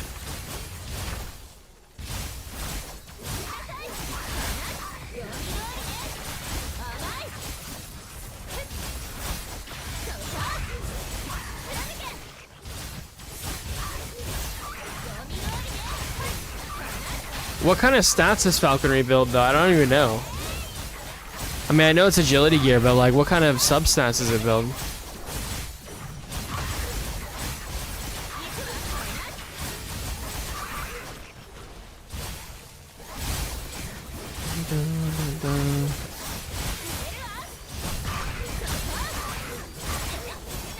Falconry doesn't use luck, though. You'll need to build crit. Crit what, though? Is it crit haste? Dun, dun.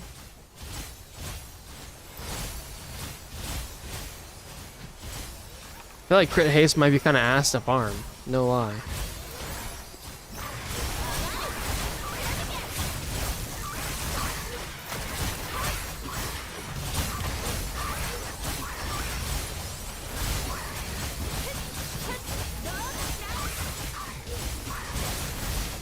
For haste? Okay.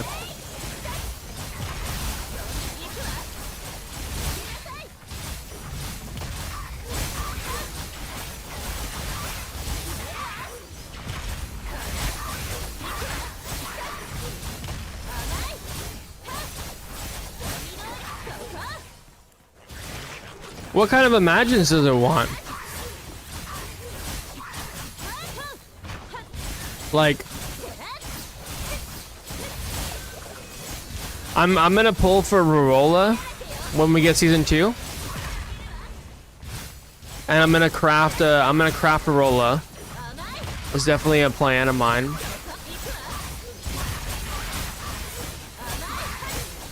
Can I use Crab or Flyer? Probably Flyer, right? If they need haste. MC Rorola. Okay, well, I'm probably not gonna craft a Mugu Chief, not gonna lie.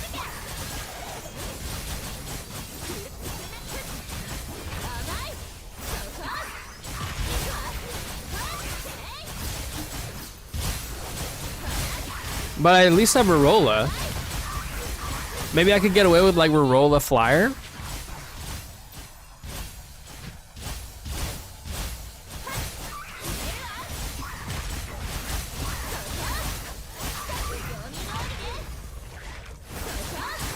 Is there any possibility, you think?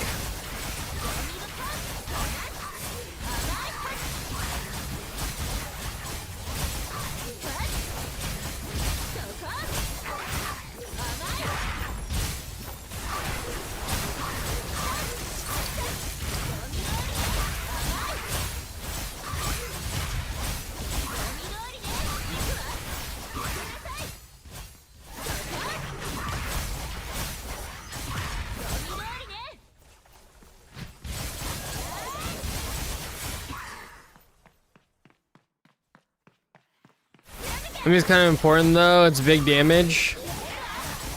Yeah, maybe that's not the best way then.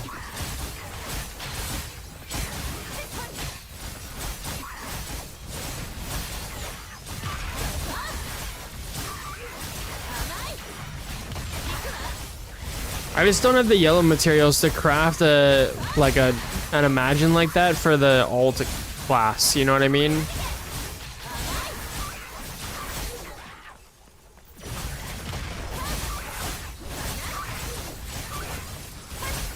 You get a lot of hits from raid gear. Well, what about mastery? Could I use the crab instead?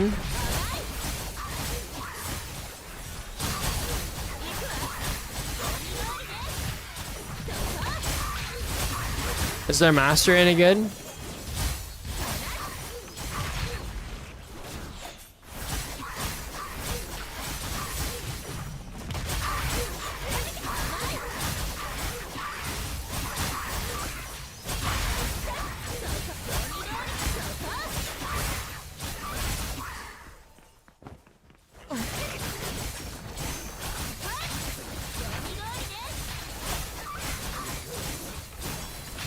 Man, a lot of people are farming Muku cheap right now, though. What materials are for Muku?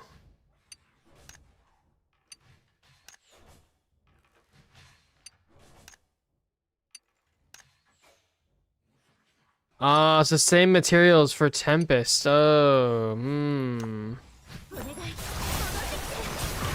In all class, I think you'd be fine.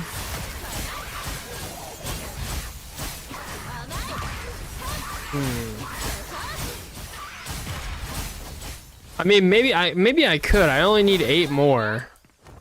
8 more rope. Okay, so we're at the thing. So we go and we teleport over now. Hold on, let's level up. Let's level up.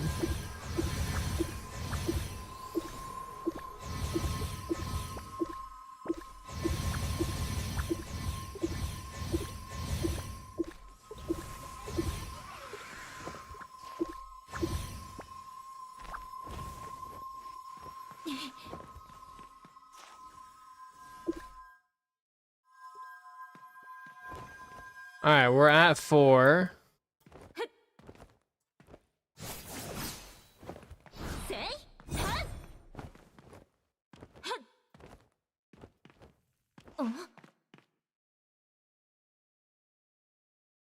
Wait, are there supposed to be people here?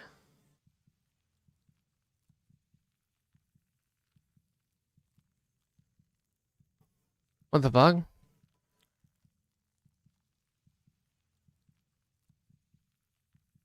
Bro, I played Dissonance and my imagines are Muku Scout T3 and Lizardman T5. I changed one of them to Goblin King T0. Is that bad? I probably wouldn't do that personally. But I don't think it's necessarily bad.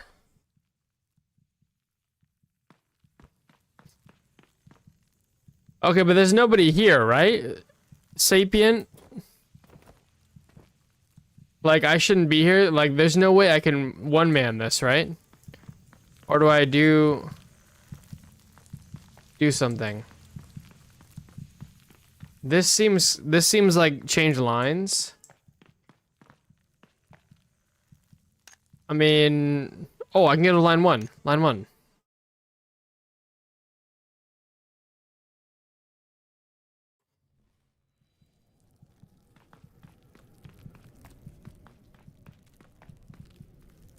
Okay, line 5, maybe?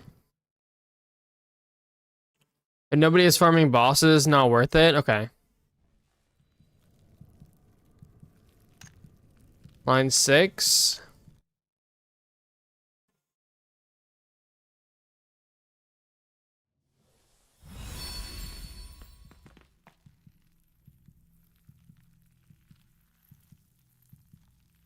Okay, line 7. By the way, welcome in, KN. Hopefully that answers your question, by the way. Yeah, I think it probably wouldn't be recommended to do that. It doesn't seem like anyone's farming bosses, as far as I can tell.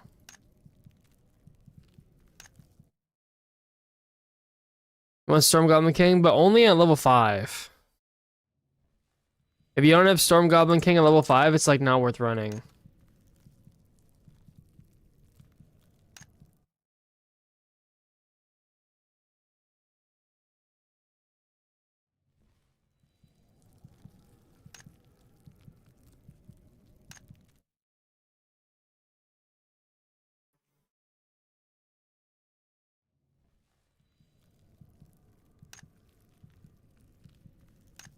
Dude, there's nobody out here.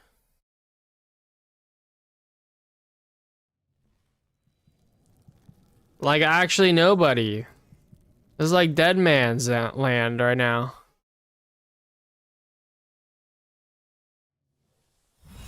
Oh, wait. No.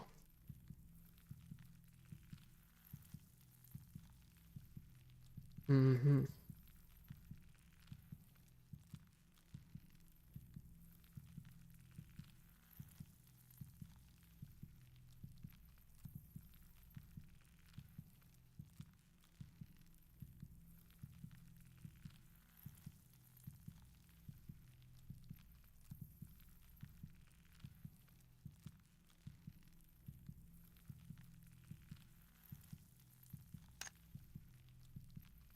Okay, 14.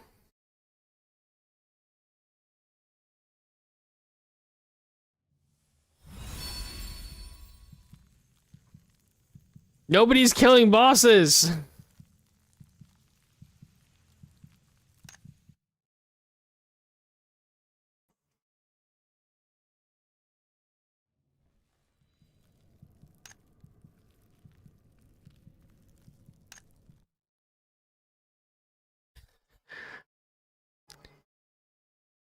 Wait, actually nobody's killing bosses though. For real, for real. What is happening? Sapien, I feel like we've been skamazed. Nobody's doing this anywhere.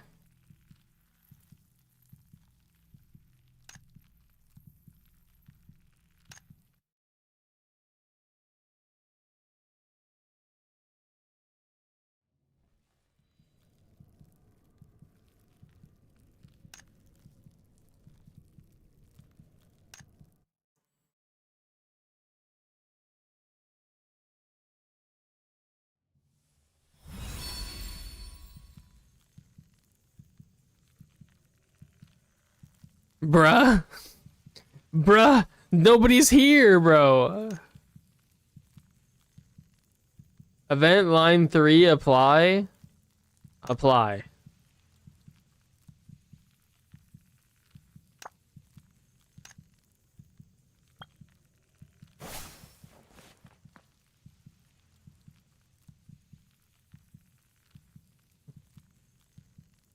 Wait, how does this work? I think most people are just AFK farming the middle. Yeah, and handing in the currency repeat over and over again. That's what I was doing earlier, but...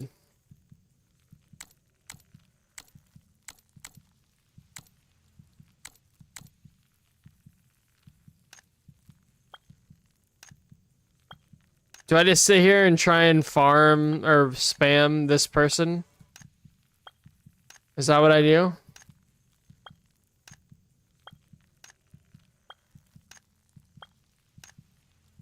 Let's go. Yo, Enemy, thank you so much, man. Thank you for the follow. Greatly appreciate it. How do you want me to say your name, by the way? Enemy? Enemy? It looks like enemy.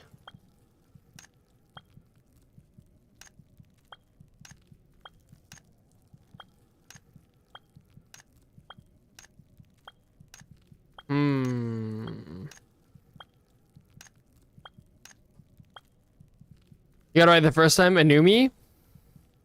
Or enemy? Just got Goblin King Will this morning, so I'm wondering. Yeah, I don't think it's worth using Goblin King. I think you want to level Goblin King once you get Storm Goblin King, but yeah, it's not really super valuable for you right now, I don't think.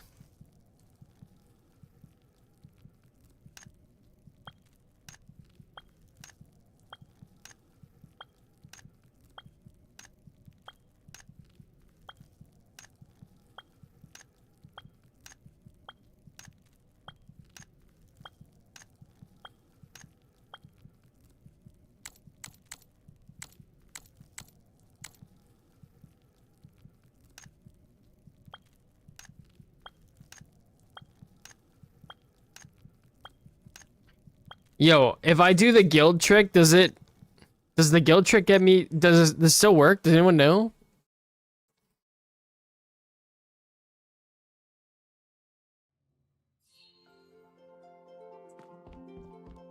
Dude, all the lollies are always sitting in here dancing. I don't know why there's so many lollies dancing in my guild hall, but always lolly dancing in here.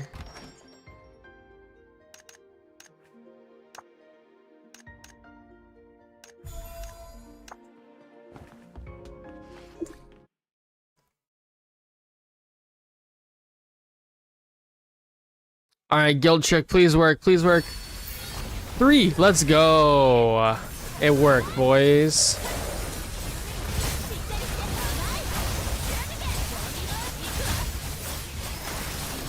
Oh. Oh my god, bro.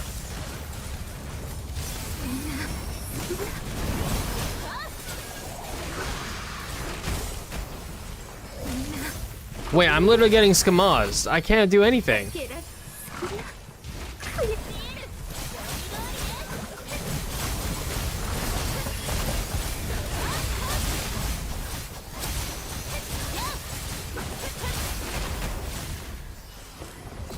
Hold on, we gotta go buy a buff. We gotta go buy a buff. We have 300 points. We gotta go buy a buff.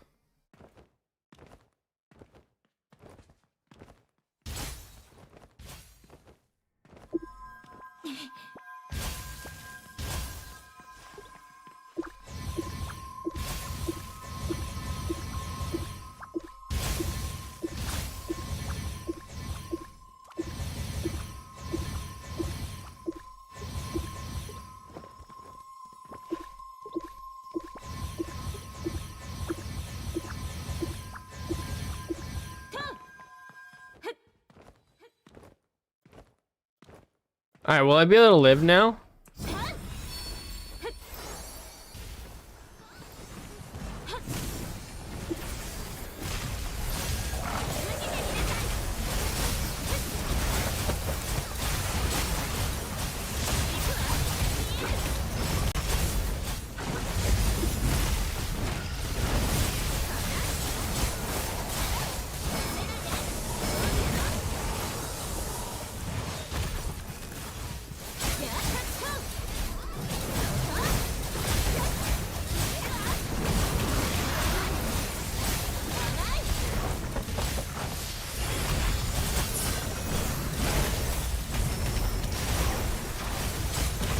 Oh shit.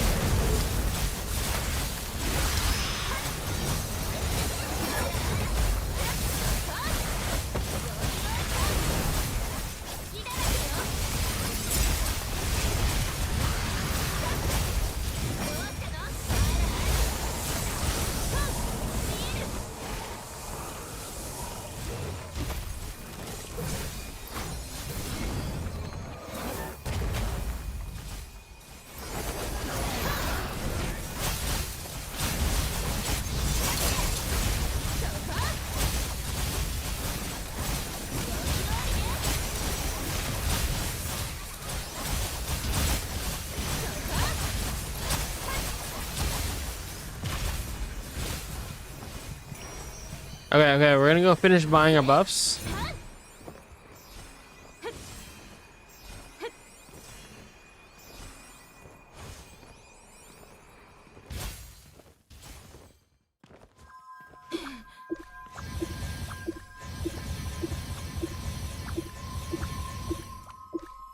We're just buying it for levels now. We're just buying for levels to get to 99, and then we're good.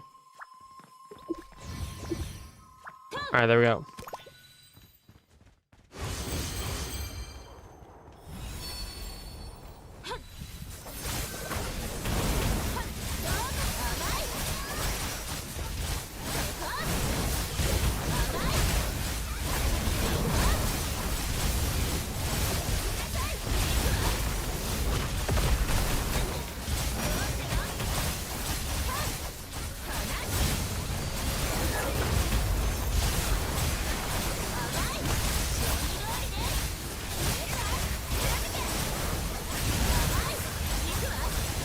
Honestly feels a lot more enjoyable than what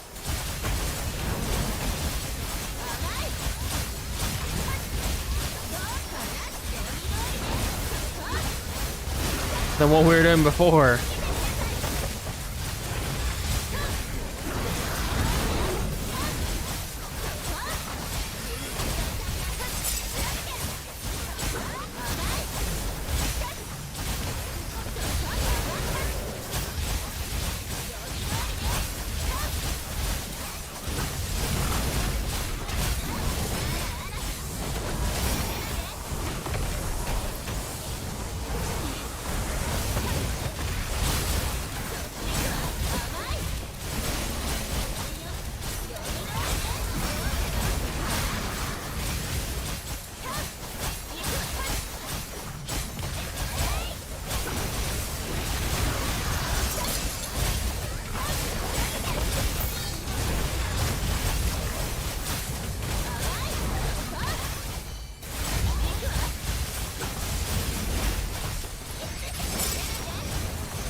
Okay, that was fucked up.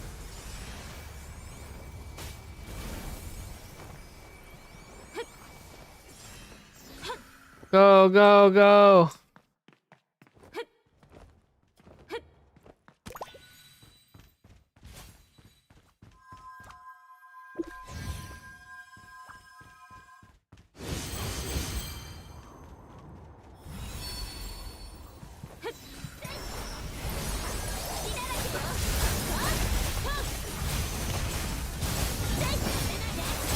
I mean, I feel like we've already farmed more in the last like minute or like few minutes than we have like in a while. So once you get on the boss, you will get the reward no matter what, as long as it dies. Okay.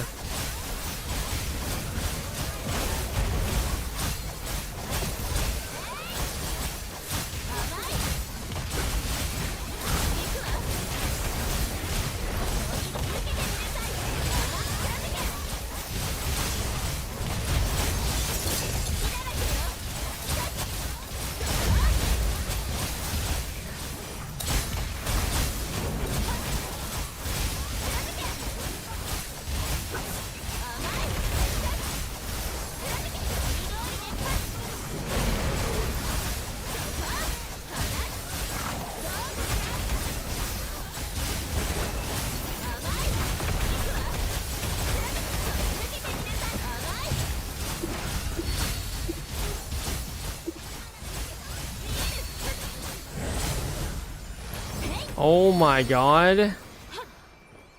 Go, go, go, go, go, go, go, go, go. Go, go, go, go, go, go, go, go. Dude, we just stole so much fucking loot right there.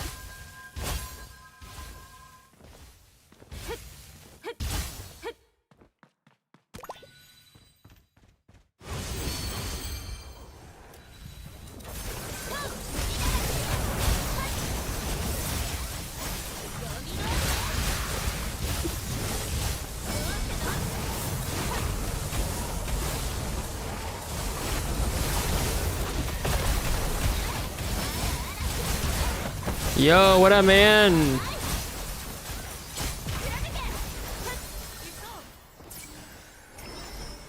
Next phase, build enough to get stats and then wait again for the boss. Okay, okay.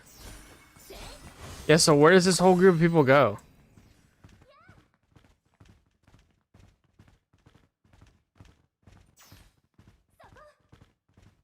Do we all just stay on the same line and then just like chill here or like...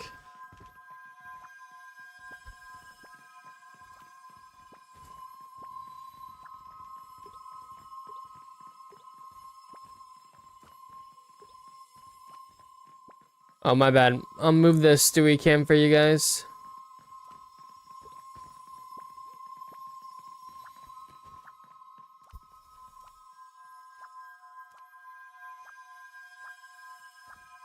Oh, I guess we might not be able to.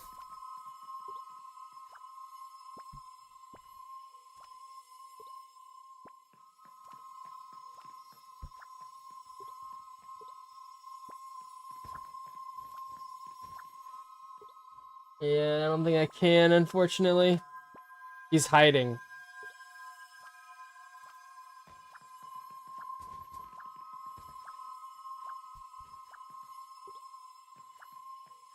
He does that sometimes though, when it's too bright in here, because I have like camera, or not like cameras, but like lights and stuff. I have like a light over here in front of me and then like lights along the wall behind me. And so he like buries his face in the darkness in the corner. Unfortunately. He's like, it's too bright in here, man.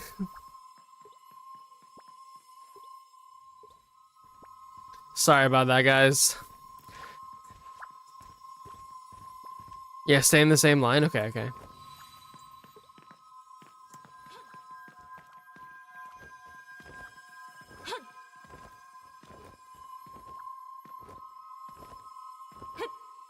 I mean, it felt like we were doing like a lot faster, so like we got a couple of turns, not very long.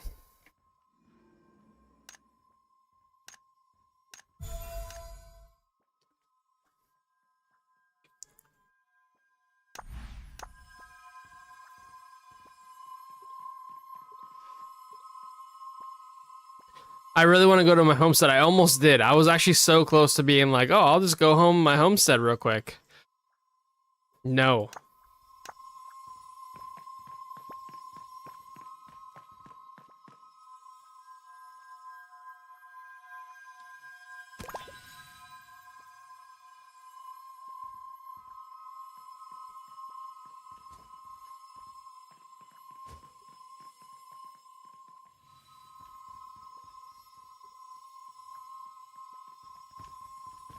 I mean, I guess I can actually buy some of the stuff already. I mean, it's not a lot, but... we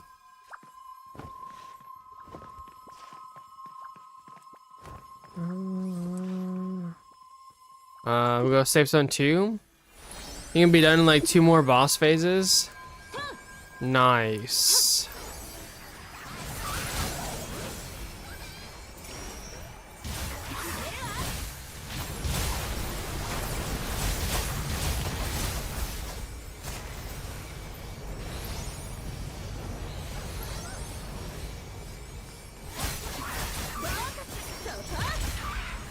Yo, MV, how you doing, man?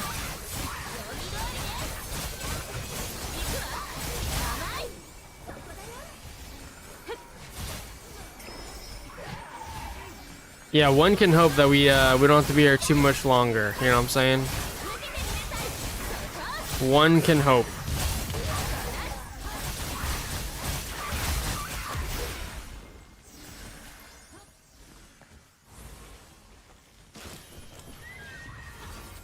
Okay, I'm gonna leave myself to AFK farm this real quick, and I'm gonna use the restroom and stuff. I'll be right back, guys. Enjoy the doggy camera.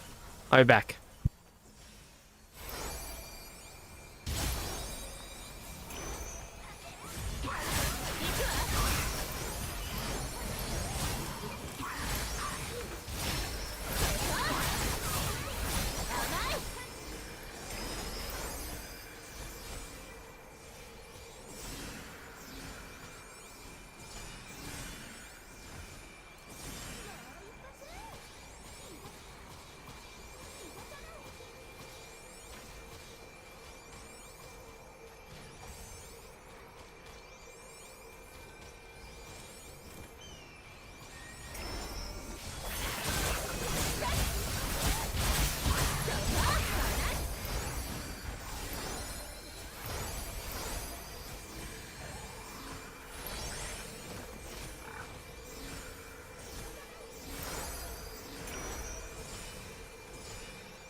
Okay, I'm back. How long have you been here? Way too long, MB. Way too long. An unreasonable amount of time, MB.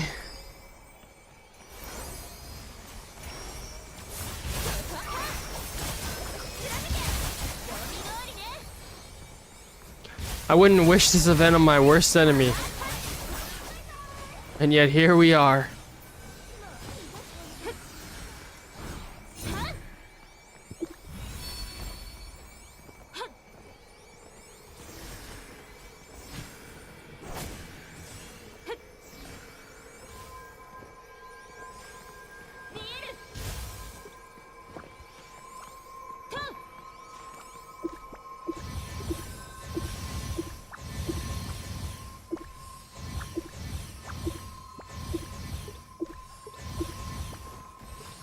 Bro, this event is not even meant for AFK farming. Do it normally, it won't even take more than 2 hours. I don't know what do it normally means. I mean, I feel like we are doing it normally, are we not?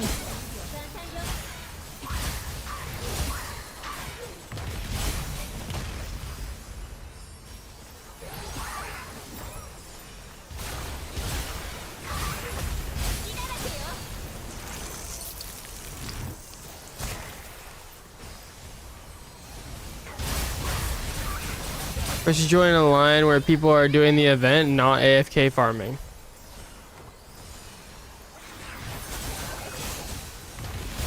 Are you talking about doing the boss? That's what we're in now. It does seem quite a bit faster, but it took us forever to get into a group. And even then, like, some of our group has disappeared, so...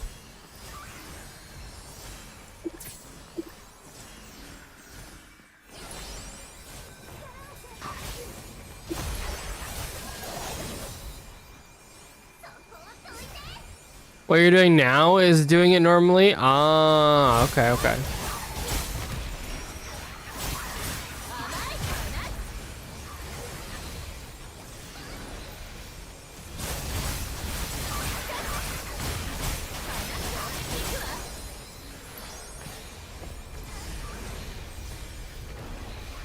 Alright, well, I'm kind of juiced, so maybe I just go and sit and wait at the other teleporter. Is it even worth it to do this part out here? Does it make it faster or anything?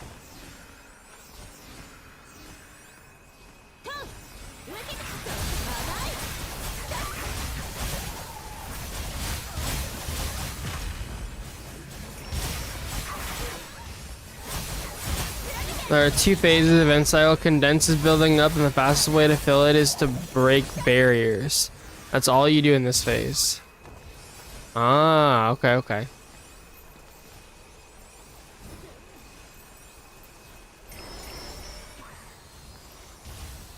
I imagine there has to be some amount of coordination that breaks barriers, though.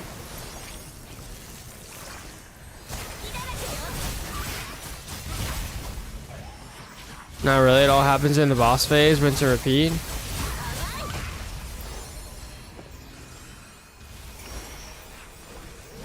Alright, well that's what we're trying to do. Need 5 more people for S1 barrier. Wait, I'm going.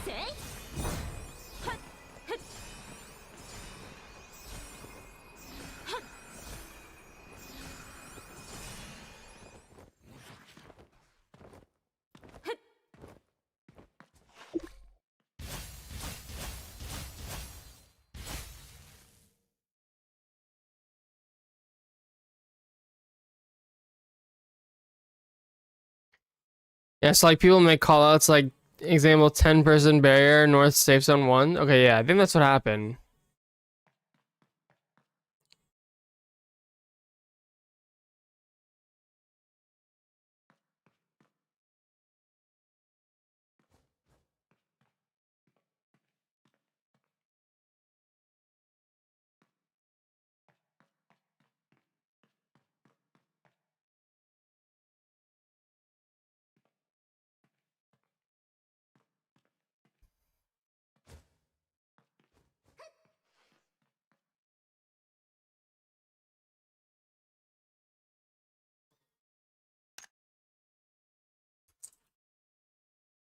Come help with safe zone 1 barrier.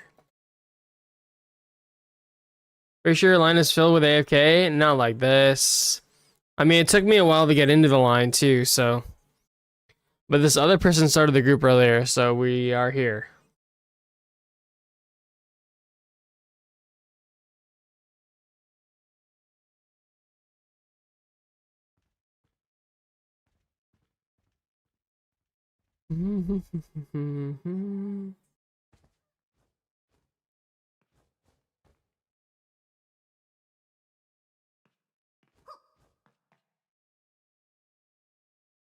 Well, it seems like my call for help did not do anything. Oh, it worked! Oh my god! Oh my god!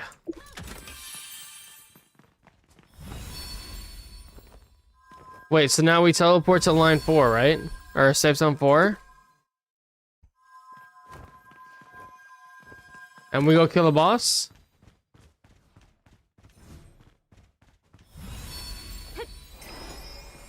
But if we don't have a tank, can we even do this?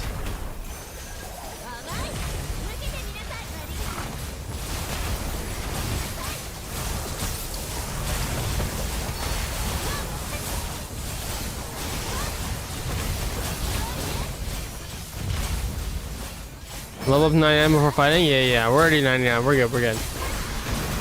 We learned the hard way the last time. But we had just changed channels, so it wasn't like we had any other choice either, so.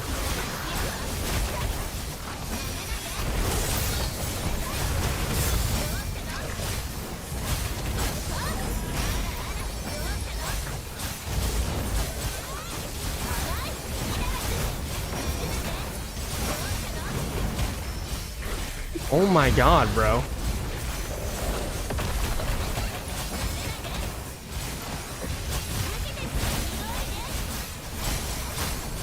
Yo, healer, can you actually move your ass to like a good spot where we can cleave? Hello?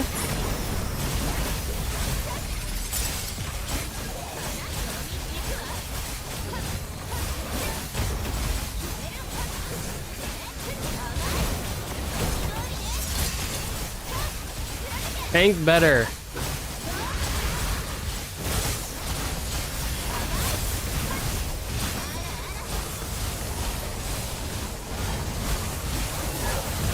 I'm gonna be overcapping this time, right? Because we won't want to turn in with 300 or with 800. Once I kill 2. Wait, actually, surely it's worth it to just turn in now, right? At 200.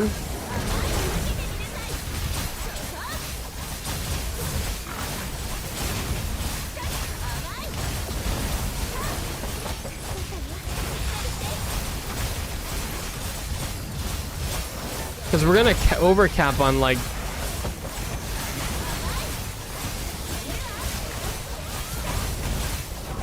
Well, I guess we're only gonna lose out on 100. Maybe it's not worth it. Fine, overcap. Don't think too much of it. Okay.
Oh.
I mean, this does feel more fun, to be honest, than what we were doing before.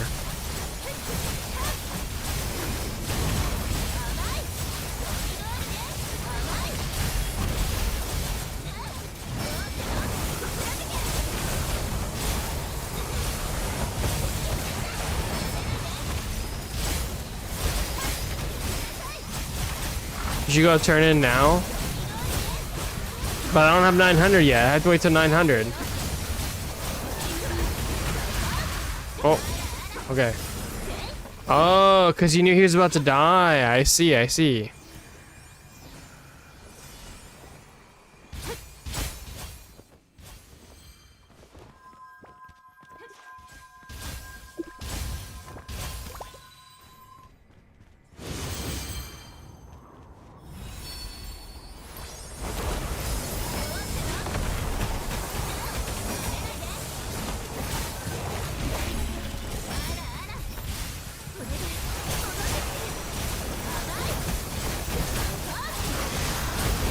Well, you should wait, right? You gotta wait till 900 to turn in. Because you get less, right? That's what somebody told me. Somebody told me if you turn in at 20, you get less return. So you gotta wait till 900 to turn in. Could be wrong, though. I never actually checked. Couldn't think of it.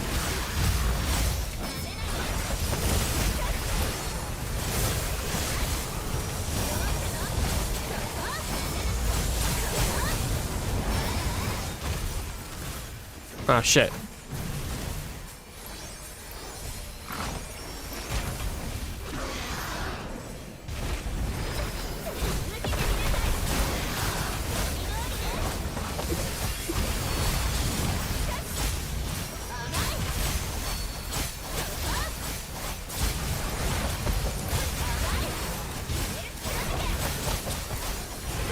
I did look into Crypt Moonbay. People are running M20s. Apparently, it's even worth building without Ocean Weapon. Oh, really?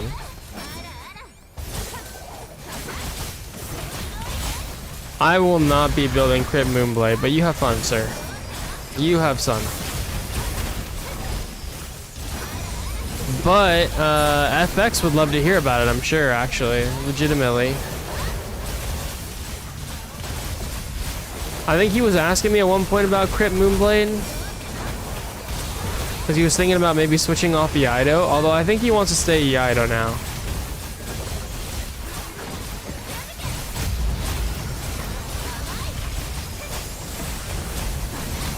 Like I tell him and like I tell all you guys, you should just play whatever's fun.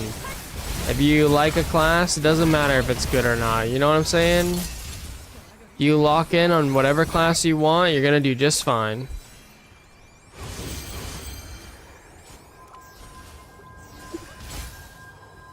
Alright, we go back.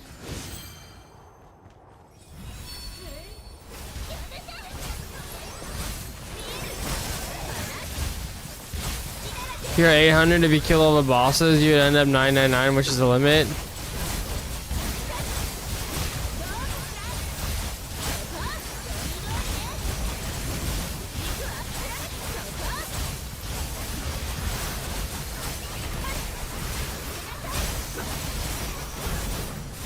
Oh, but I mean, they weren't all gonna die. But yeah, I see what you mean. I see what you're saying.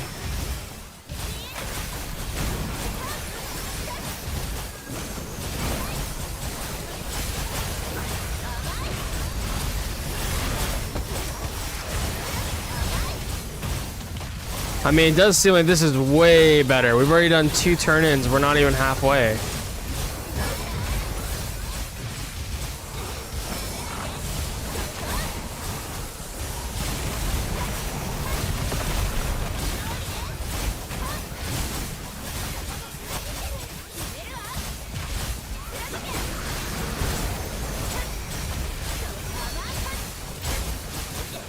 Random event? Oh my god, dude, we have to worry about a fucking dude, bro. Is a Banelord about to come in here and fuck our shit up?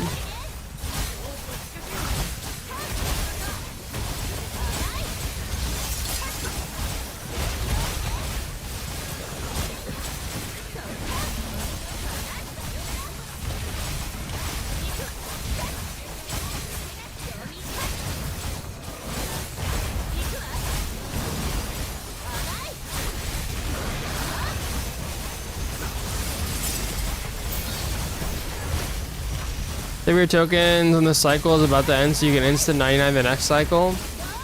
True. Makes sense.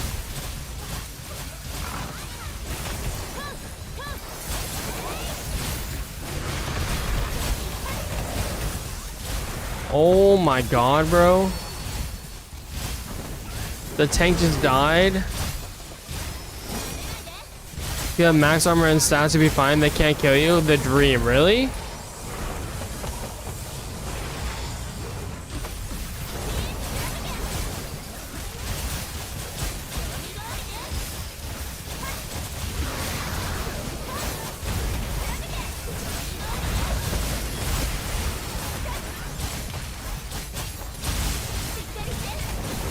Okay, only 2 of them are gonna die here. One just died, another one's gonna die, and the third one's not gonna die for a long time, so we're okay.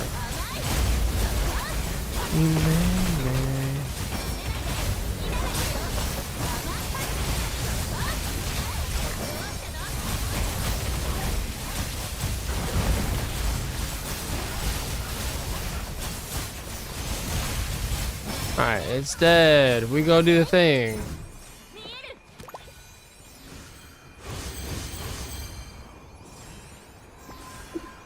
Oh shit, hold on. There we go.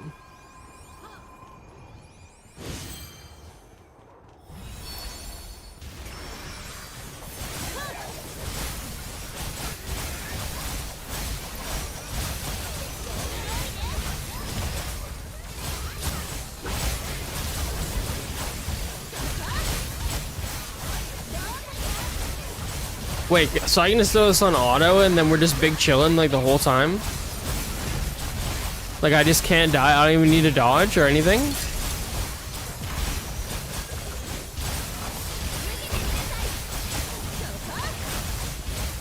I mean, it does kind of seem like that actually.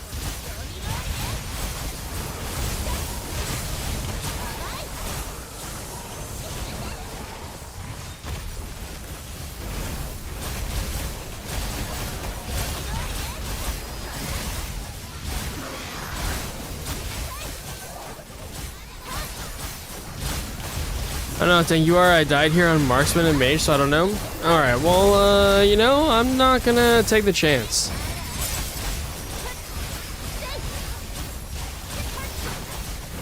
Oh, dude, there's a fucking no fun police guy. Fucking shit, bro.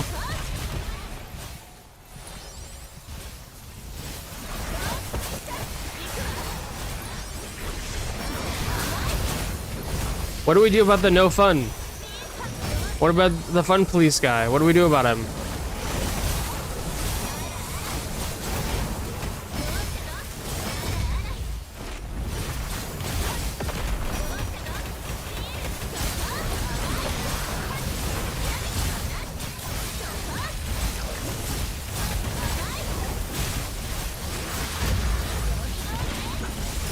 Oh my god.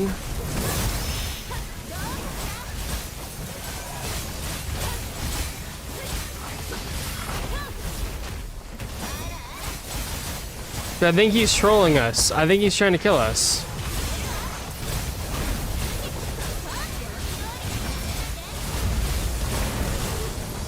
Oh my god, I'm taking so much damage though.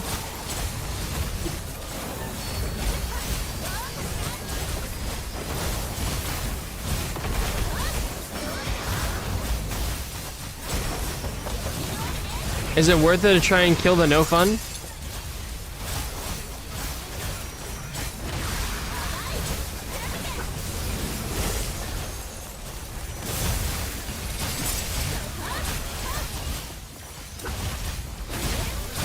I don't know where he went, to be honest.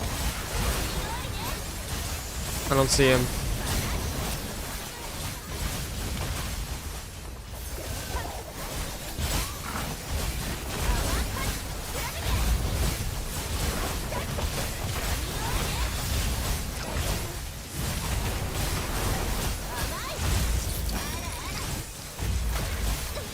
Just know killing them is max token, but I've never had the chance to kill one.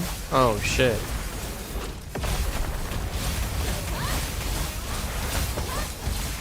Dude, that poor tank is just getting absolutely fucking dumpstered on right now. Okay, so I do this turn in and probably save for the next one, or no?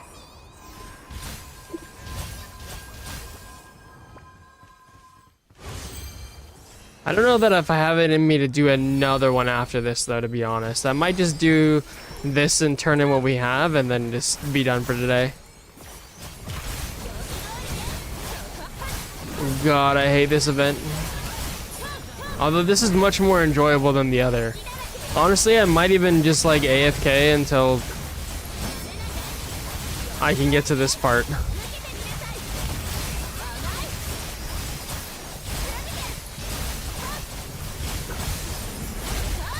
Yo, can the tanks do the tanky thing where they farm together?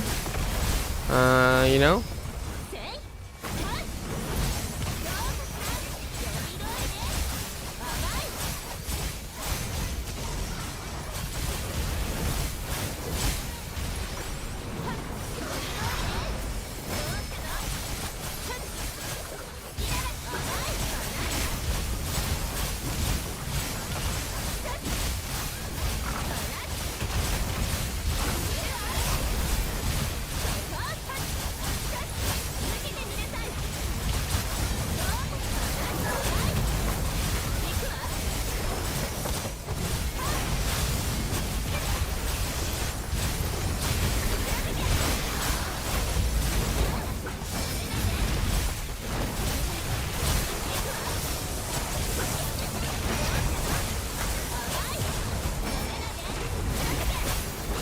I think anything other than breaking barriers on condensation phase is kind of a waste of time anyway.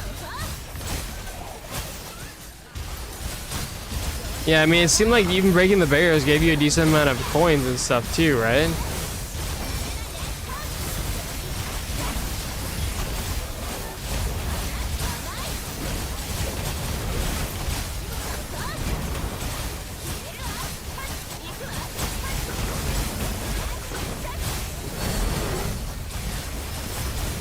Oh my god, please don't come over here. No fun, police.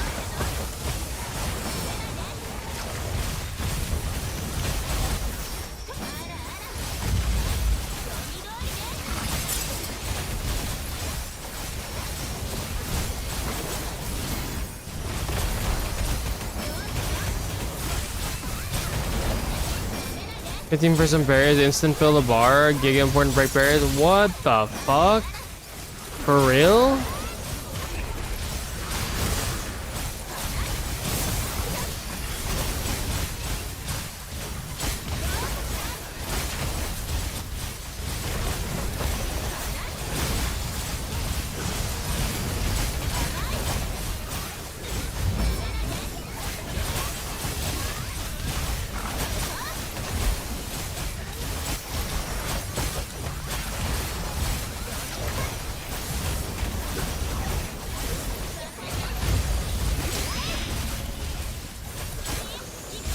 Okay, instant filling the bar is kind of wild.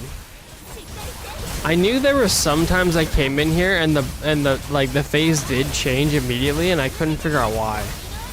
But that makes sense. So it had to do with the barriers, huh?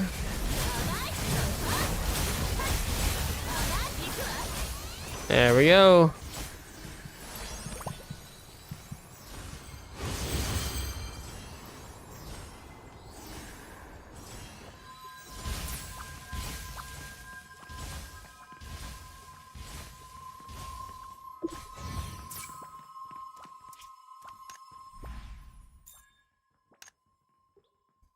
I mean, damn, pretty good, guys. Pretty good. We got all the loot we needed for season 2. If we get this, I mean, we're gonna get this, but kind of a waste to farm the event already, to be honest.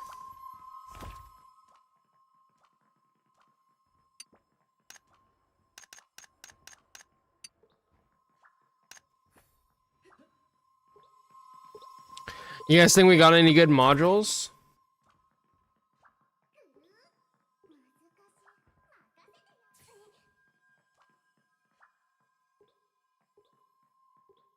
Oh, what the? Hold up. Hold up. I mean, it's got strength boost, so it's not the best, but like 10 on the... That's not terrible.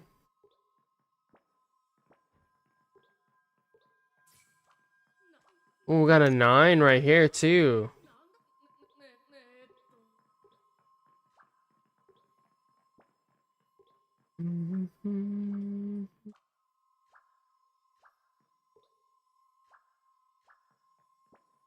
Ooh, I could go double 10. Dude, why does both of them have bad stats on it, though? It's so bad, man. But we do have double 10. We could go double 10.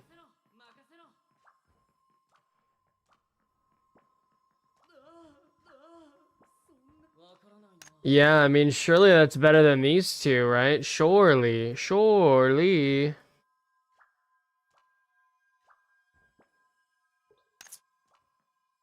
Because we currently have agility boost 20, 6% damage, and we could get...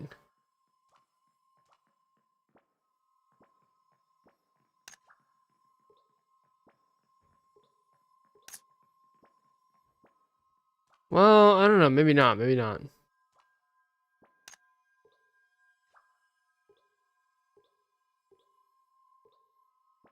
Hmm. Man, what I wouldn't give for another damage stack. Damage stack is actually so good for me.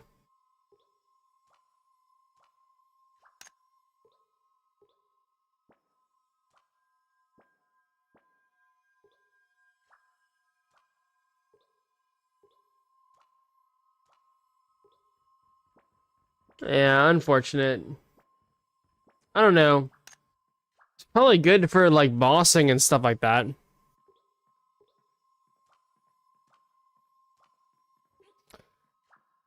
Alright guys, well I think that's gonna be it for us tonight. Thank you guys so much for hanging out. As always, I greatly appreciate it. And I'll catch you guys in the next one. We'll be back tomorrow. Tomorrow we got reset, the last reset before season 2. So, you know, should be a good time, you know what I'm saying? Maybe we'll finish this up and then farm some dungeons for some last minute transmog loot. But yeah, we'll catch you guys later. Thank you guys so much again. I greatly appreciate it.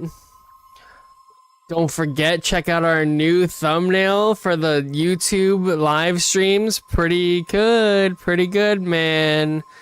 I'm really happy with it. Again, it took a long ass time for me to get it today, but we got there in the end. It's pretty good, so feels good, man. Feels good, man. But anyway, I'll catch you guys in the next one. Thank you guys again so much. I'll catch you guys later. Peace out. Have a good night. Peace, peace, peace. See you guys tomorrow for the last reset. The last one.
Night, guys. GG's. Peace, peace, peace.